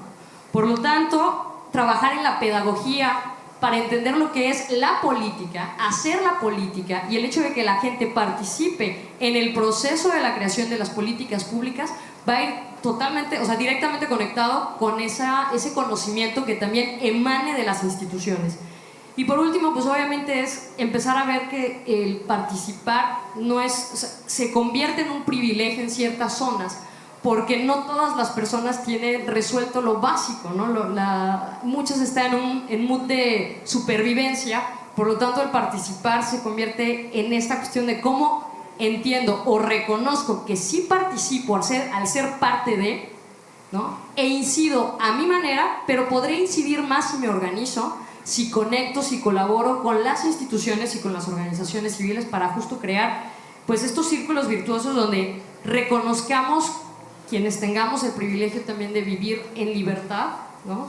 Que tal vez en nuestros países no está cooptada la libertad de expresión, no está cooptada la libertad de agrupación y demás, hasta ahora, ¿no? En algunos, pues creo que es hacia donde tenemos que orientar también estas reflexiones, porque al final la información corre todos los días, la inteligencia artificial está ahí, pero las herramientas digitales no en todas partes están accesibles, ¿no? Entonces, desde estas trincheras, ¿cuáles son estos retos que tenemos que empezar a afrontar de manera directa, ¿no? No irnos por lo sencillo, lo que se ve bien, sino al contrario, evitar las simulaciones y caer en estos ejercicios de procesos participativos. Yeah, muchas gracias. Aplauso, sí, también, claro, por aportar a la discusión. You know that it's a very recurrent, you have said something that is very true and that is very scary. Because when you say that, can people participate when their basic needs are not met, right? When, you don't have enough to come about. It's one of the very, very critical issues that are usually used in places where democracy is not very strong to justify that they don't ask people. And there is a balance that we need to strike there. And one of the places where I have seen that we have addressed that at the same time is when you put care at the center of service provision, and obviously the utopias are an example, but the care blogs and the care policy of Barcelona and so many other examples. When you actually connect people through care for them, when you connect them to others, then they start to participate even when those basic needs are not yet met, and they find ways to then meet those basic needs or access some service provision as well. So I think that is really interesting, but I think it's part also of our responsibility to ensure that that narrative doesn't come through so easily, right? That you feed them first and then you let them participate. Not really. On the other big topic that you have brought back, I think we've talked a lot about it, and is really worth it, is the prestige or not of public servants. And I think one of the problems that I encounter when I try to explain to people what I do, nobody understands, I have to confess. It's very hard to explain my family what I do. So I go the easy way and I say, I work for mayors, I work for governors, and then they very seldom think of mayors and governors, of politicians as public servants. That's the other thing. So mostly they don't see politicians as public servants, while I do think they very much are. So I think this is a very important discussion, and putting people on value is very, very relevant. I don't see other hands. I'm going to give the opportunity. There you are. So this would be the last one from the floor. I will come back to you and we will start to wrap up. Yeah. Okay. So I wanted to build on what Jimena just said, because I think it's there's something that's very, very key. I am from Pakistan and I run a nonprofit organization in Pakistan. And the way the structure of power is set up there, the local level doesn't actually have the budget or the finances or the mandate or to be able to do services. They're all done at the provincial level, primarily the provincial level or higher up. And of course it's very fraught with politics, right? So there are areas that the provincial level cares about, and there are areas it doesn't want to help. And when we talk about the privilege of being involved in giving your voice, there are many, many, many in rural areas or who are below the poverty line who literally are just trying to survive. They're changing 3 buses to get to work, to earn like just some wages and do that. And so they, to the point about they just sort of really care about the price of wheat and the price of rice. And those are the things that they can give you input on and feedback on. But, the local level is not where the power is, not where the mandate is. So, involving them in higher order questions of democracy is sort of like, they would be like, no, I'm just trying to feed my children and survive, right? And I hear your point about, well, that should not be used as a reason for exclusion. But then you have to be very intentional, as you said, and very mindful about what are those things that you do go and create inclusion on, and how do you do that? And it's not that easy, right? I think it is a privilege in many places to be able to even have the time to think about, other things than just sort of here, I'm just trying to survive. But I think that those are the most important things to those people, and how do you include them in that? Yeah, thank you. Applause, yay. One of the things that I hear every single time I try to approach the African Union or ASEAN, these two regional mechanisms in particular, is local and regional governments do not have the capacity to do what you say they should be doing. And it's true, but is that the pretext not to give enough capacity to local and regional governments to deliver local service provision, to finance the system in a different way? It cannot be.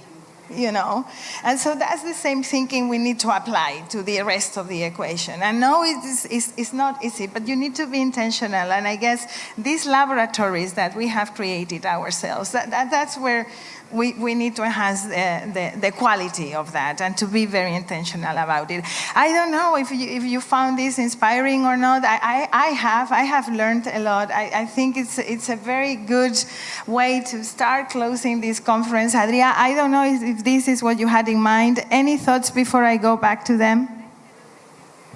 No, thank you, Emilia. I think it's really great to have this discussion, this moment to open the conversation. I think we have had an amazing conference again. Thank you from Balongo. And I think, in the core of IOPD, it's this reflection about decentralization linked to participation, the way that we use participation to reinforce strengthening democracy, but that also to give a good policies for people, to really help government with the people to really improve the life of people. I think it's this opportunity to have this democracy from base in helping democracy by itself, but for sure helping the people at the core of the policies and the care concept. I think it's also very important to having it in mind. Yeah, thank you. So thank you very much, Adrian. Applause for him, because at the end of the day, without Adrian and without the team back home, it would be very difficult to do this. And what I would suggest is one sentence, each of you. Una frasecita, yo diría, ¿eh? A ver si nos sale. Luis. Una frase. A nuestro alcalde le gusta decir que hay cosas que no son de su competencia, pero todo lo que preocupa a la ciudadanía es de su incumbencia. Lo cual quiere decir que hay cosas que no puede resolver con las competencias municipales, pero por las que puede luchar con el peso y la influencia de la ciudad. Y ahora que gobernamos nosotros en Barcelona, el Ayuntamiento y la Generalitat, no tenemos excusa. Todo lo que vaya mal es culpa nuestra. Muchas gracias, Luis. Muy bueno. Carola. Thank you. Well, for me, let's see, coming perhaps, or I need to do something. Yes, thank you very much. I would like to highlight trust, because we must work to get people to have trust in politics and trust in politicians. But at the same time, we as politicians must have trust in the people. And then we must be honest. That's also a question of subsidiarity. Thank you. Thank you very much. Muito bem. Não é bem uma frase, mas será duas, porque retive aqui duas coisas essenciais, ou pelo menos que me despertaram mais atenção. A primeira é que nós estamos a falar de países diferentes, realidades diferentes, culturas diferentes e, portanto, efetivamente, modelos que possam ser adotados aqui em Valongo eventualmente terão que ser ajustados à realidade de outro país, por exemplo, em África ou na América. Mas acho que chegamos à conclusão do seguinte, que deve partir do local. Claramente a grande importância da autarquia local ou do movimento cívico, se não quisermos falar de políticos, local. Isto terá que ter o efeito mancha de óleo. Quando nós conseguimos ir localmente a um grupo de jovens, ou de séniores, ou de mulheres, ou a um grupo de bairro e implementar uma ação participativa, e eles sentirem-se que são considerados, são respeitados e que podem confiar em nós porque nós iremos executar e financiar aquilo que eles pretendem, há o efeito de mancha de óleo. Começa a crescer do local para o concelhio, para o regional, para o nacional. E, portanto, eu acho que sim, e aí a grande importância do poder local é promover este tipo de participação. A segunda coisa que retive e que, infelizmente, para mim, para muitos de nós que aqui estamos, é a definição de político ser depreciativo. Para mim é muito triste por acharem que eu, como político, não sou uma pessoa confiável ou que sou um bandido. Mas, sinceramente, deixem-me só abrir um parênteses, se fosse por conselho familiar, eu não estava aqui. A minha família não quer que eu seja político, porque faz-lhe confusão haver pessoas a dizerem mal de mim e a falarem mal de mim e a inventarem coisas sobre mim. Mas se todos nós não quiséssemos ser políticos, eu não percebo como é que isto se iria governar. E, portanto, eu acho que nós, como disse o colega de Moçambique, somos sim todos políticos, todos temos que ter consciência política, independentemente se a determinada altura da nossa vida estamos numa missão política, porque é isso que se trata, é uma missão política, não é um emprego, não pode ser considerado como emprego. Eu venho da privada, quando isto tudo acabar e saio daqui muito feliz, voltarei para a privada outra vez. Mas quero sentir que aquilo que eu fiz deixou orgulhoso a minha família e os cidadãos que eu servi e que me deram a oportunidade de os servir. E quando nós políticos fazemos uma coisa profundamente errada, e temos bem o exemplo do Trump e da Kamala Harris nos Estados Unidos, que é falarmos mal um dos outros. Somos nós políticos que insultamos o outro político e, portanto, a determinada altura, como é que as pessoas que votam vão sentir confiança em pessoas que se insultam mutuamente? Que dizem que são bandidos, que dizem que são incapazes, que são incompetentes, que só fazem porcaria. Vamos dizer outra coisa mais forte. E, portanto, eu acho que nós todos devemos, se quiserem, trocamos o nome. Deixamos de nos chamar políticos, passamos a ser super-heróis, para ser uma coisa assim mais atraente.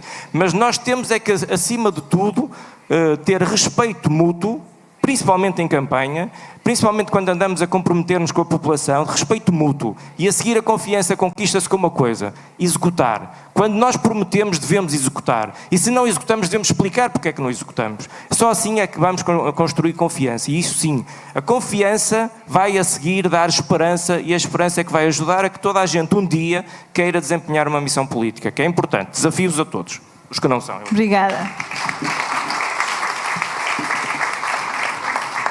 Allez-y, madame. Moi, je voudrais plutôt parler de solidarité et de respect de l'opinion de l'autre. Parce qu'il faudrait que jeunes et moins jeunes, ensemble, main dans la main, nous puissions construire une démocratie où chacun sera acteur de la société. Merci. Perfecto, adelante. Bueno, creo que para cerrar esta bonita asamblea, esta reflexión política, creo que todos los políticos aquí sentimos que cada vez más nuestros votantes están perdiendo la paciencia con nosotros. Ya no tienen paciencia. Así que, como recomendación, y algo que dijo mi compañero antes de tomar yo la palabra, seamos personas que cumplamos, honremos nuestra palabra, porque lo único que nos queda como políticos es nuestra palabra y cumplir lo que ofrecemos. Muchísimas gracias. Thank you all for your patience, for your inspiration, for your participation.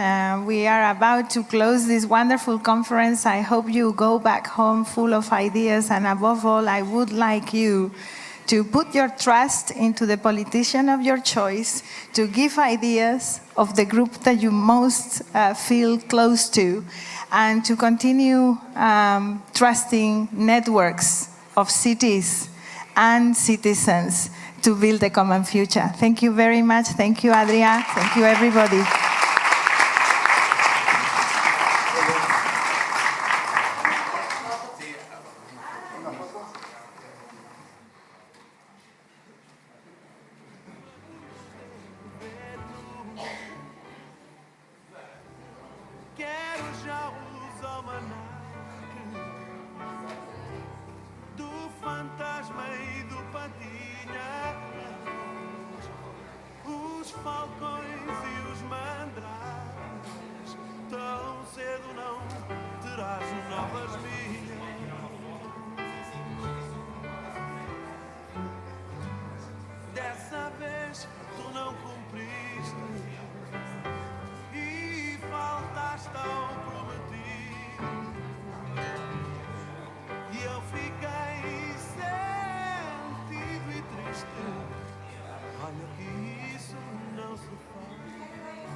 pedia a quem está na sala para não se retirar, porque vamos já prosseguir com a presença do comitê.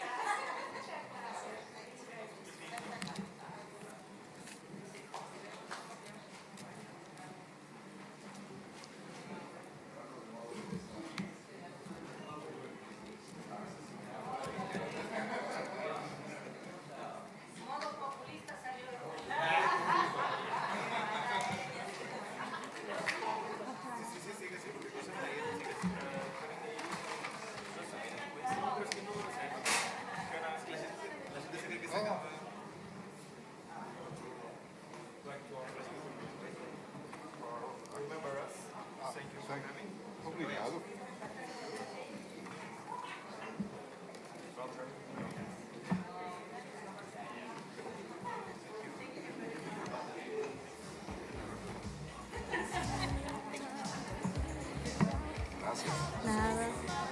Por aqui, por aqui. Seguimos então com pedido de presença ao palco do Comitê Científico do OIDP para algumas conclusões relativas aos trabalhos. Passo a chamar Giovanni Allegretti, para quem peço uma salva de palmas.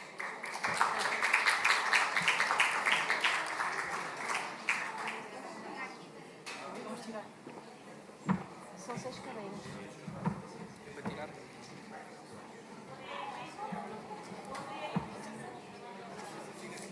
Fátima Vieira.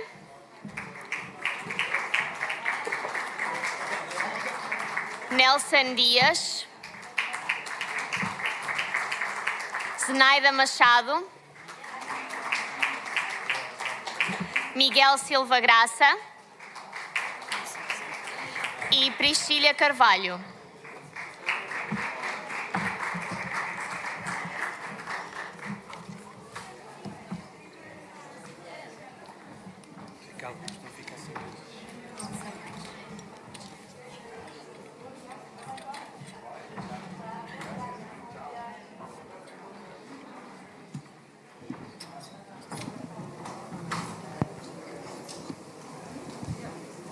Menos mal que no somos todos, senão não íamos caber aqui.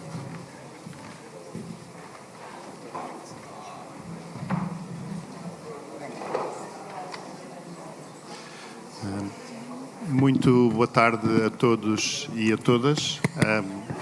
Nós somos o Comitê Científico desta 23ª Conferência Internacional da OIDP. Fizemos e redigimos em conjunto com o município de Valongo uma declaração. Esta declaração pretende não só fazer o que julgamos ser a abordagem dos principais temas da conferência, mas também algumas conclusões que retiramos e que gostávamos que ficassem expressas numa declaração que chamamos a Declaração de Valongo. Para benefício de todos os que nos estão a ouvir, a declaração é extensa, tem várias páginas, nós não iremos ler toda, iremos ler um resumo, eu e a minha colega Fátima, para também terem conhecimento desta declaração. Vou passar então a ler. Declaração de Valongo.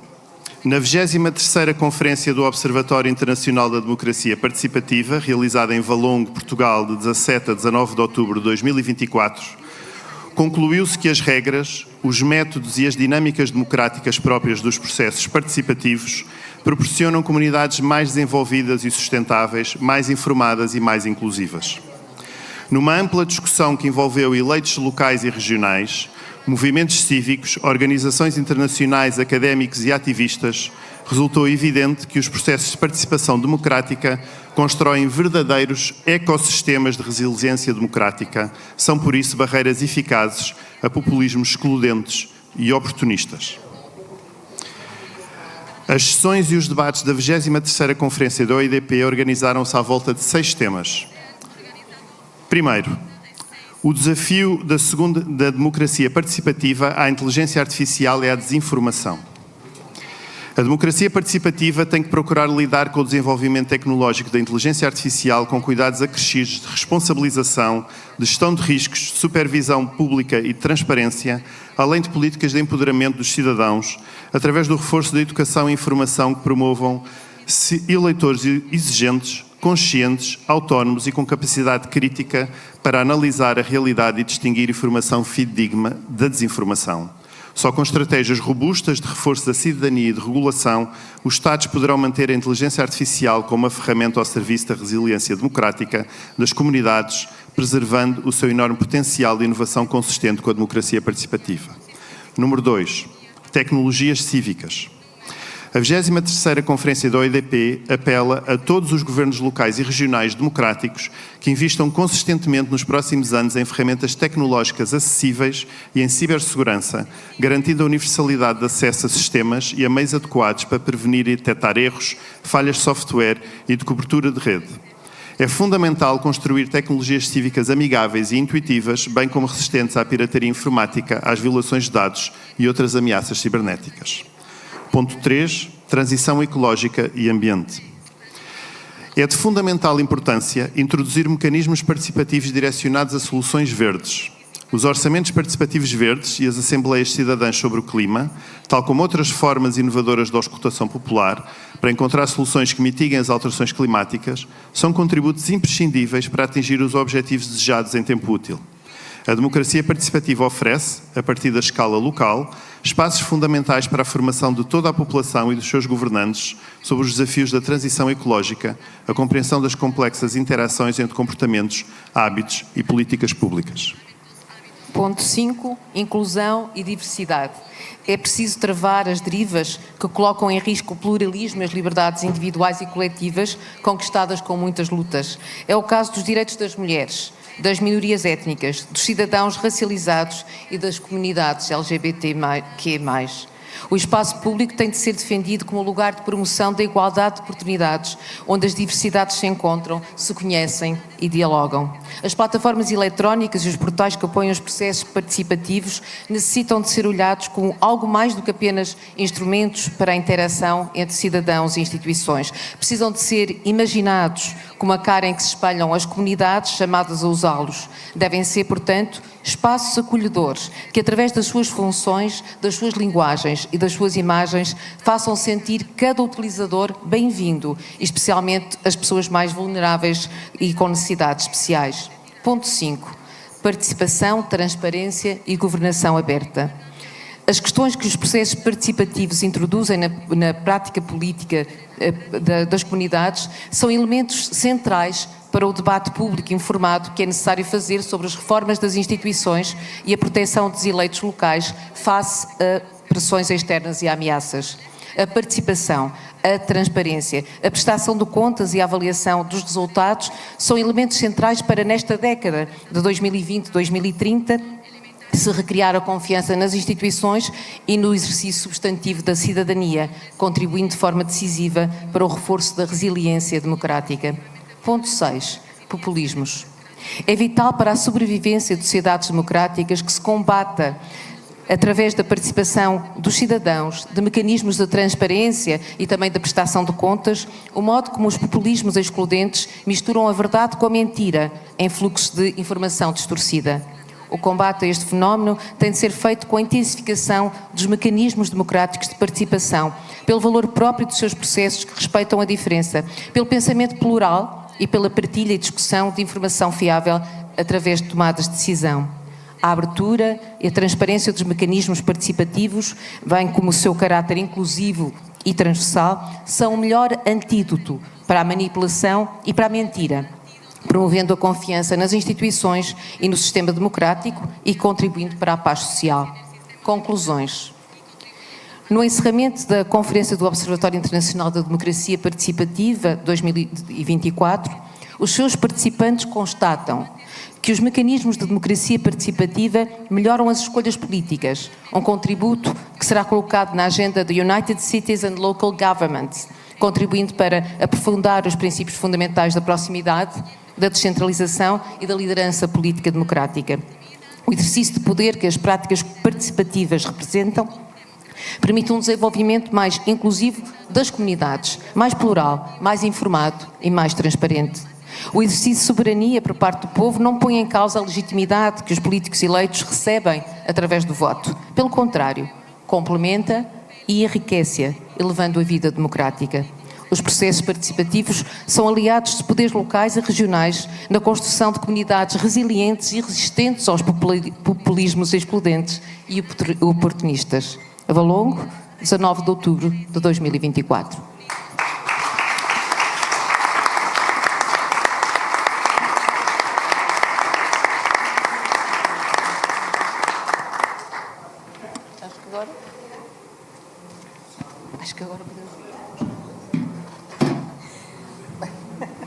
Muito obrigada. Depois de lida então a declaração final da 23ª Conferência OIDP, agradeço-vos, peço uma salva de palmas, por favor. E passamos então à cerimónia de encerramento.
Encerramento e desta forma terminar a 23ª Conferência do OIDP 2024. Peço que se junte no palco Emília Saiz, Secretária-Geral da UCLG.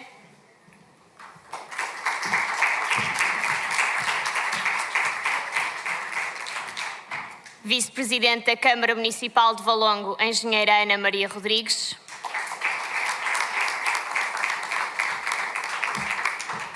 E Juan Domingo Viola, Secretário-Geral de Participação Cidadã e Juventude do município de Córdoba, Argentina.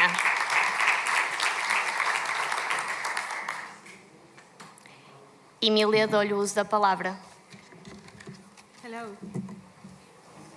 Hello. I feel you have... No? Yeah. I feel you have heard so much from me already throughout this conference and just now. So I'm going to cut it short and express again my thank you, because there cannot be a closing of a conference without good acknowledgement of everything that has happened. So my task is simple. Thank you, thank you, thank you, Valongo, for touching our hearts, for taking care of our health with wonderful food, for giving us great music that has soothed our souls, for paying attention to every single detail that you possibly could, for taking care of us. For taking care of us in the best way possible, to think big, but also feel small and feel together. You have a wonderful team. You are now in the map of the global municipal movement in a way that none of us would have imagined. So it is from small Valongo to the big Valongo in the world. Thank you very much.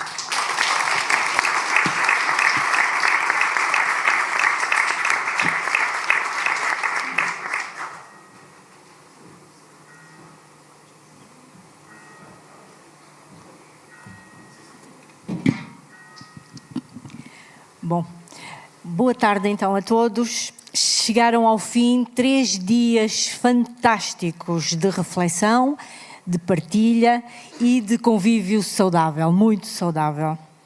E neste momento, permitam-me fazer alguns agradecimentos que são devidos e que são merecidos. A todos vós, por terem vindo a Valongo e participado de uma forma tão ativa e tão inspiradora. A toda a equipa da Câmara Municipal de Valongo, coordenada pela doutora Susana Gomes, diretora do Departamento de Cultura e Cidadania, todo um município que se mobilizou, todo o município, todos os departamentos, todas as divisões, todas as unidades se mobilizaram e tudo fizeram para que todos se sentissem bem acolhidos e bem instalados. Obrigada pelas suas palavras.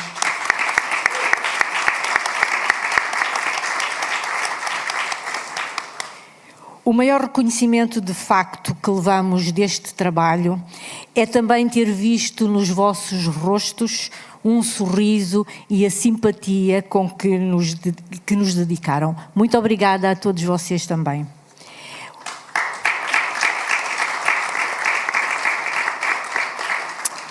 O presidente José Manuel Ribeiro, como sabem, já estava doente na sessão de abertura e com o passar dos dias as dores agravaram-se, infelizmente, e que o impede também de estar connosco nesta sessão de encerramento. E por isso cabe-me a mim a honra de vos transmitir a sua mensagem e que passarei a ler.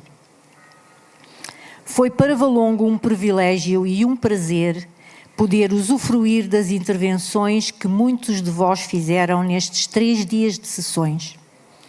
Com 44 nacionalidades diferentes, com tantos municípios, governos locais e organizações, a qualidade da participação foi notável.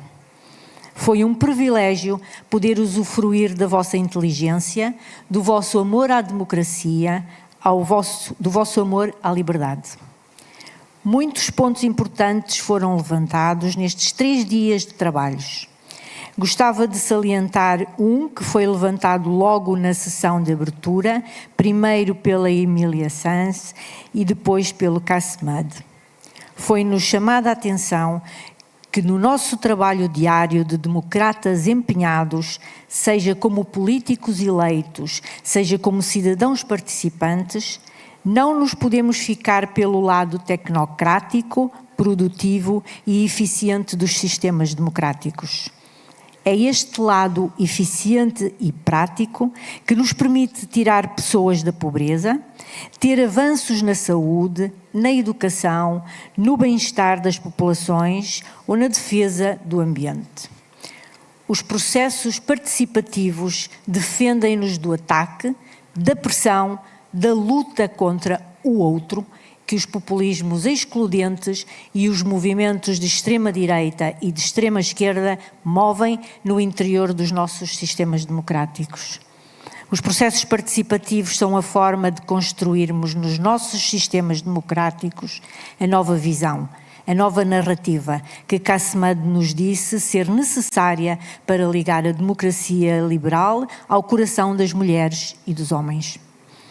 Os nossos processos participativos são uma boa forma de despejarmos tolerância, inclusão, conhecimento, abertura sobre as minorias ruidosas dos populismos excludentes.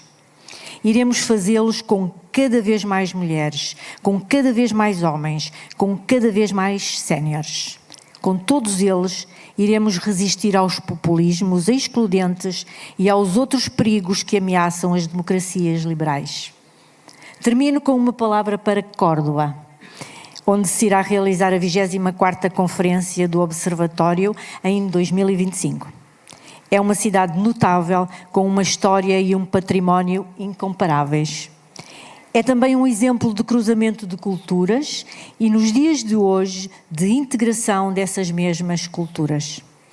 A sua mesquita, que também é uma catedral, representa hoje os valores do respeito, da integração e da tolerância, que são a marca inconfundível dos processos participativos democráticos. na hora da despedida, quero dizer-vos que estão muitíssimo bem entregues a Córdoba, que a organização da próxima conferência quer a defesa das nossas causas. Obrigada e até sempre, José Manuel Ribeiro.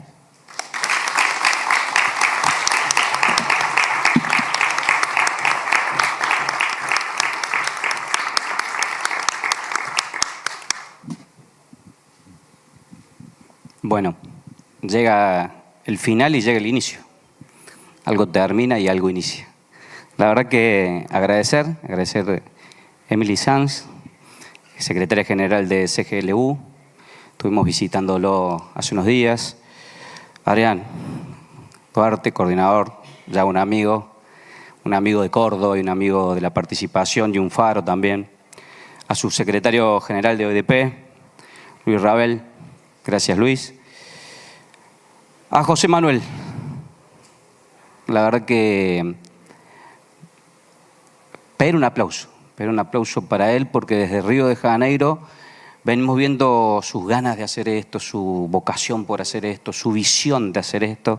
Así que pedir en la ausencia un aplauso para él, fuerte. En ese aplauso, los que sabemos y conocemos lo difícil que es organizar un evento de esto, los meses y meses de planificación, trabajo, armar equipo, resolver todas y cada una de las cuestiones que vemos, que hemos vivido en estos días, sabemos del gran equipo que tienen, del gran equipo que son. Así que pedir un aplauso para todo el equipo que trabajó, del ayuntamiento, de la municipalidad de Valongo, agradecerles y felicitarlos por la hermosa conferencia que han organizado. Así que pedir también un aplauso para todo el equipo, desde el que seguramente está en la municipalidad trabajando, de los que están atrás de cámara y todo el personal que vimos. Nos dejan la vara alta, nos dejan una vara alta, nos emociona que así sea y nos honra tener que reemplazar como organizadores a una ciudad que lo ha hecho tan bien. Nosotros somos una ciudad que está en el centro de la Argentina, un hermoso país. Un país que es un país de migrantes. Es un país de gente que nació ahí, criollos, gauchos, indios, inmigrantes. Portugueses, italianos, españoles, gente de la América, fue y pobló ese país. Y va a ser un honor recibir al mundo, porque siempre lo recibimos, nos hicieron.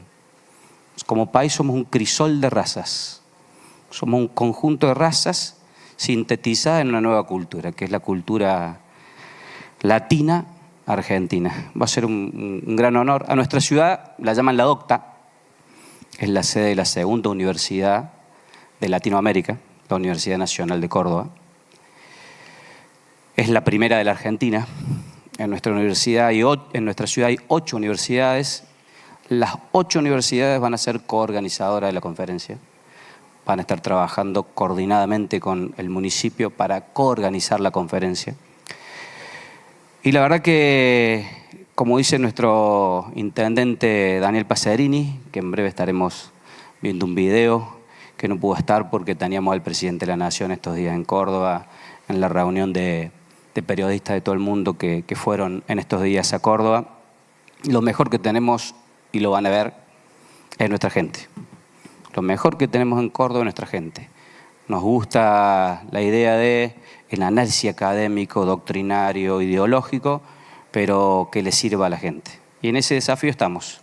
Así que la convención, producto de mucha charla, en principio, porque seguimos tomando nota de lo que hace falta que el mundo y los gobiernos locales y todo aquello que tenemos responsabilidad de gobierno discutamos y debatamos, va a tener 3 ejes, que son descentralización administrativa, operativa, política de las ciudades, la participación ciudadana para la construcción de comunidad, incluyendo la idea de autogestión, incluyendo la idea que se habló acá también de cómo vamos generando que las organizaciones se vayan involucrando en el hacer, cómo pasamos de una participación de la escucha, del dato abierto y de conocer, a una participación que tenga que ver con el hacer con los gobiernos, el hacer con nuestros equipos de gobierno, cómo el que participa se involucra en la gestión diaria, en el hacer.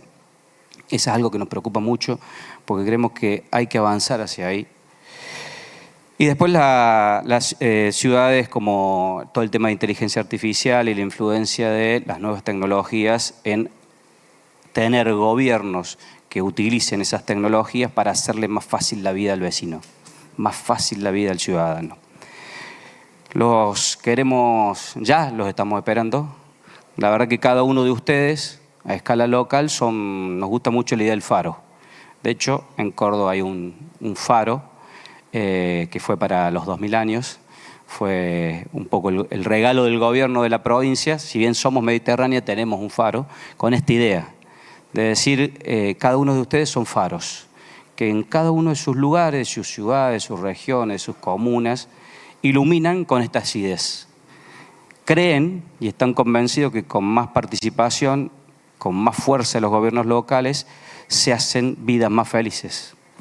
Así que queremos que lleven ese faro a nuestra Córdoba, juntos iluminemos fuerte en un momento en el que, sobre todo en nuestra Argentina, la idea de la democracia está fuertemente cuestionada.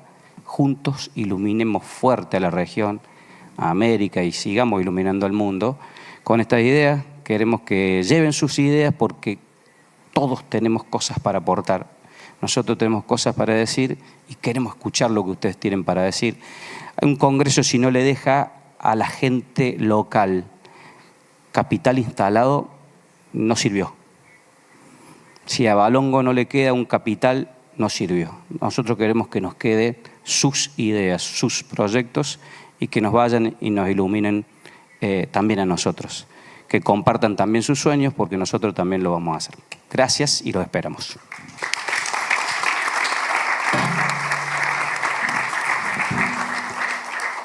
Desejando os maiores sucessos ao município de Córdoba para o próximo OIDP, damos então por encerrado o 23º.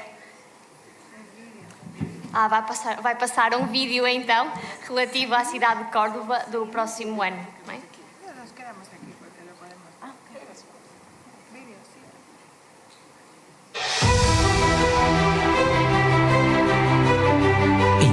Divertida, encantadora, alegre, histórica, especial, exquisita, culta, creativa, ilustrada, moderna, productiva, cosmopolita, inclusiva, acogedora, legendaria, comprometida, rebelde, intuitiva, sorprendente, única.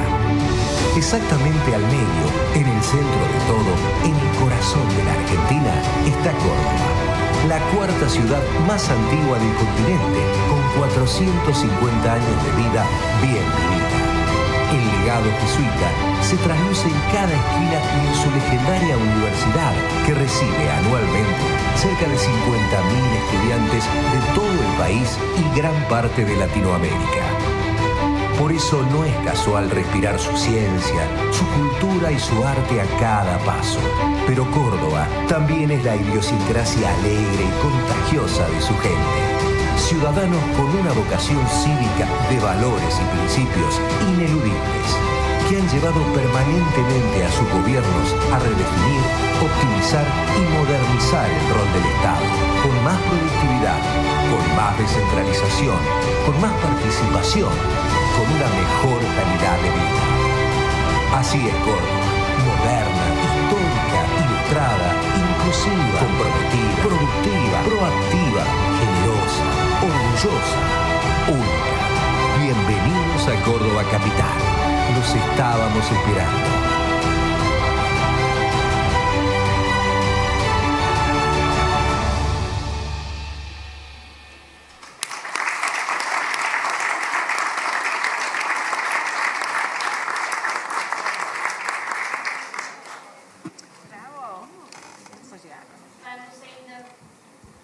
Vamos ver então um vídeo com uma mensagem do intendente Daniel Passarini.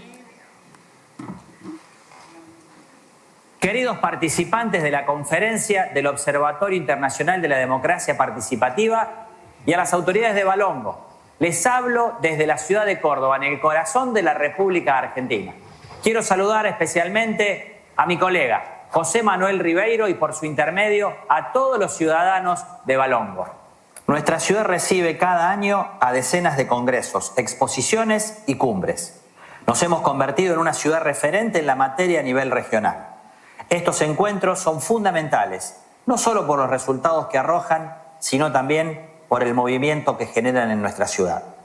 Estoy seguro que esta 23ª conferencia que se celebra en Valongo es una oportunidad para que se construyan puentes sólidos de hermandad entre los participantes de este encuentro. El próximo año los esperamos a todos en nuestra ciudad para discutir sobre participación ciudadana y descentralización. En tiempos como estos, donde la democracia y la política son puestas en duda, nuestra obligación es reforzar el compromiso con los valores democráticos para la búsqueda del bien común. Frente a los discursos de odio, de indiferencia y del descarte, debemos alzar con más fuerzas la cultura del respeto, la solidaridad y renovar el compromiso con los que menos tienen, con los que sufren y con los que aún esperan soluciones.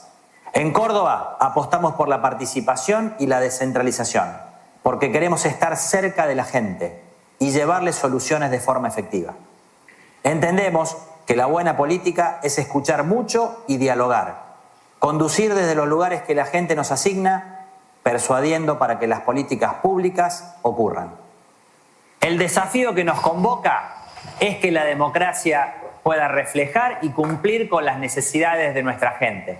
Los esperamos el año próximo para intercambiar experiencias y para continuar renovando el compromiso con nuestra democracia.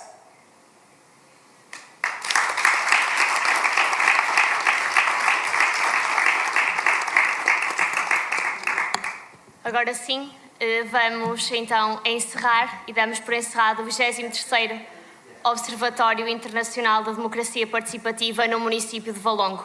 Uma salva de palmas e obrigada por todos os discursos e intervenções que passaram, quer por aqui, quer pela Oficina da Regueifa e do Biscoito, quer pela Sala das Artes, nos 3 edifícios onde o evento decorreu em simultâneo. Muito obrigada a todos e continuação de uma boa tarde.